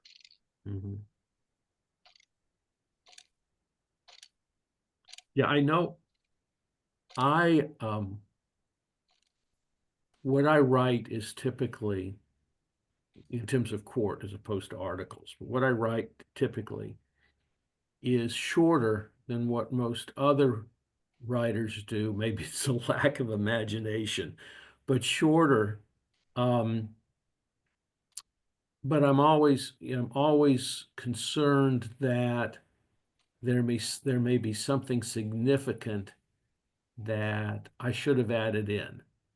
And I think part of the problem is that lawyers are hesitant to make hard judgments, fearing that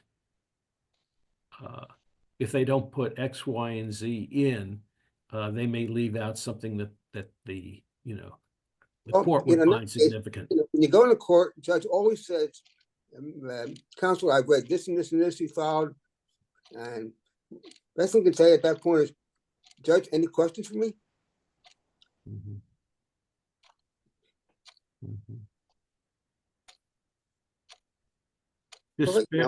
What?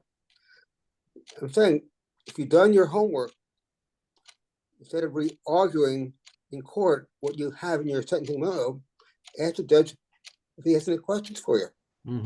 Appreciate the brevity. Well, I've wanted to do that at oral argument. I've wanted to go to oral argument and say to the appellate court, well, Your Honors, you've read the briefs. Do you have any questions? And of course, in most oral arguments, I never get that far. They start asking me questions before anything else I can get out of my mouth. Disparity. Well, that's what Mark does so well, you know. One second here. My battery's going down. Hmm. Yeah, Mark points out disparity. That's a key thing. By showing what other people have gotten, they did the same thing, not just around the country. I tell them into the, if you get in the district or the circuit, or better yet, with the judge himself. One Yeah. judge told me one time, "No, I don't care about what happened down the hall." Mhm. Bullshit, they do. Well, yeah, to Alan's point, I think judges are often surprised what the statistics reveal and how significant the disparities are. You know, as when I was speaking earlier at 3 o'clock, I showed that histogram of individuals. There was like 69 individuals that had the identical guideline calculation, yet their sentences ranged from a single day up to I think it was like over 80 months. So the disparity is significant, just as Justice Scalia predicted it would be when Booker was decided. So, you know, this goes back to my theme about the guidelines being a bit of kabuki theater. You know, it's a lot to do, much to do about nothing. And that's why it's important to educate judges, to Alan's point, about disparity. So fairness too. Fairness. Yeah, fairness as well. Yes, exactly. And, you know, in that regard, it's also important, you know, with respect to statistics, to not only compare those that are similarly situated, but those that are dissimilarly situated. If the government's asking for a sentence, let's say of, you know, that's 80 months, that happens to be, you know, twice the average for aggravated assault, and this is a first-time economic offense, I think that's significant, something that can sway a judge and would be important to, in other words, to compare the sentences to, say, violent offenses or sex offenses when that particular offense conduct is neither. It could just be a, you know, a first-time wire fraud, something along those lines. Okay, now, Alan, your take on sentencing mitigation videos. Of course, we've already heard from Doug. And Very powerful. You know, one judge told me, more than one, I don't want to see a overly produced video. I don't want music and, you know, bullshit. They want a good produced one, counts for a lot. have you had any judges express an unwillingness to watch videos? No. They know a couple of them have not seen one before, but again, this is like 7 years ago, so they're more familiar. They've seen a lot now, and anything else, good ones, well produced ones, count for a lot. And I will tell you, in my 20 or so years of doing this, I've only ever had one judge say, "I don't want this, I'm not looking at it." And her rationale was, it wasn't very well reasoned thing. She was worried that if I was editing these long interviews down to their, you know, essentials, that I would somehow be misrepresenting what these folks are saying, which I found to be sort of offensive because A, I'm an officer of the court. That would be unethical. B, we edit everything. You know, we're not going to submit a rough draft of a sentencing memo. Everything is edited. And C, I had disclosed all the raw footage to the prosecutor. So if the prosecutor thought I was doing anything kooky in the editing process, that was her job to raise, not the judge to just make presumptions. So she was an outlier, and I've never had it. Now, I have had some judges say, I don't really like these, which is different than I'm not taking them. But even that you have to take with a grain of salt, because what is it that they don't like? I mean, the whole purpose of this is to make them feel something. you know, and get really up close and personal with the hurt and truth of the story. And it's easier for a judge not to feel those things. And if that's the reason they don't like them, you got to keep doing them, because chances are it's still making a difference. And they could say they don't like it, but that doesn't mean it didn't have an impact on them. Of course, Exactly. you know, Now, one of the better ones I've seen Doug do is where he had the video of the site, the guy's shrink tape, and very powerful. By the way, you know, talking about that's all the time statistics about your expert witness, your psych expert, the hired guns. But what I do in those cases, ask the prosecutor who to use. I did a couple times after a sudden silence. So I got back there tomorrow. He did, gave me the name of the guy. I hired him and got a great result because they all want to work for a defense lawyer. Rounds up their CV, so to speak. we're now on number 11. Keep it brief. I said before, they have a lot of work. They're hardworking judges. I was shocked when I opened this guy's chamber. There's a pile of papers on the desk, on the table. So keep it short. They're your audience. I think there's a tendency on the part of lawyers to just think, well, we got to give them all this stuff, but they're not going to read it anyway. And I have had experiences with judges who have been given way too much to look at, but who nevertheless, you know, at some level looked at it, either because they went through it themselves, or they had their clerks go through it and pick out certain things. So, you know, what has impressed me over the course of my career working in federal court is just how hard some of these judges work. And I think both it's in the interest of our clients to keep things as brief as possible, because just as human beings, we want them to focus on the important things.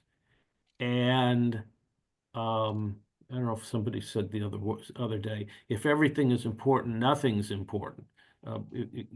You want them to focus on those things that make a difference, and the more that you drown that out with other stuff, it just you know, undermines your ability to prevail. And the other thing is that it's just kind of you, of us, to make our case, but in a way that doesn't overwork the person we want to convince that we're correct.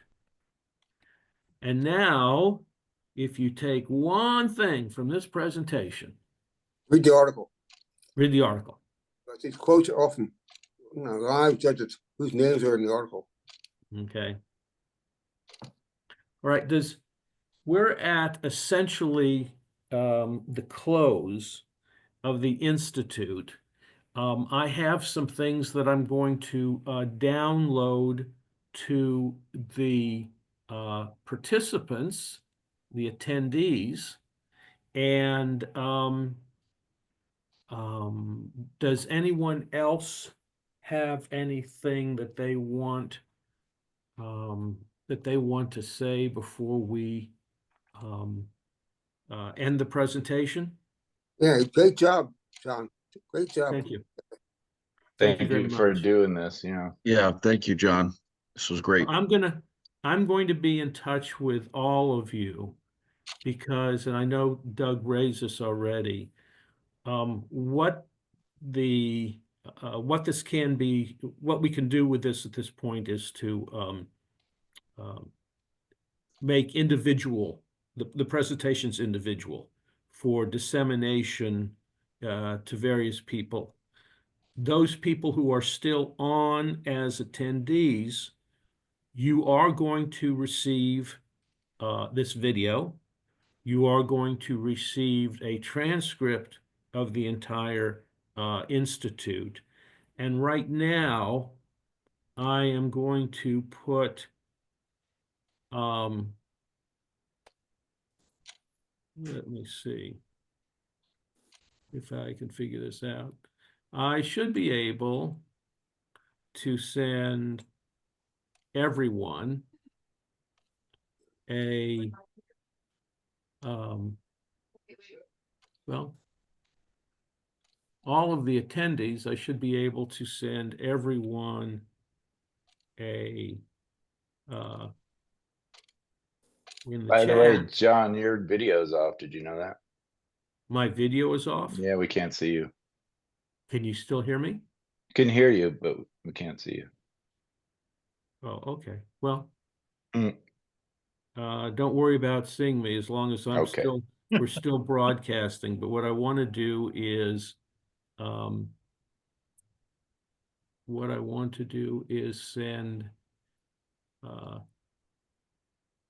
send documents to all of our attendees. Well, last thing if I may, Everyone. a shout out to Brenda. I met Okay. Brenda as my late wife, who's also a mitigation specialist.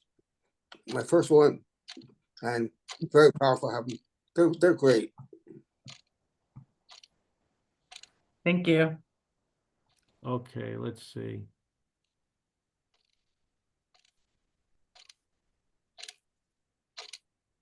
Well, while we have a lull, I'll just emphasize how important it is to have people like Brenda in a case.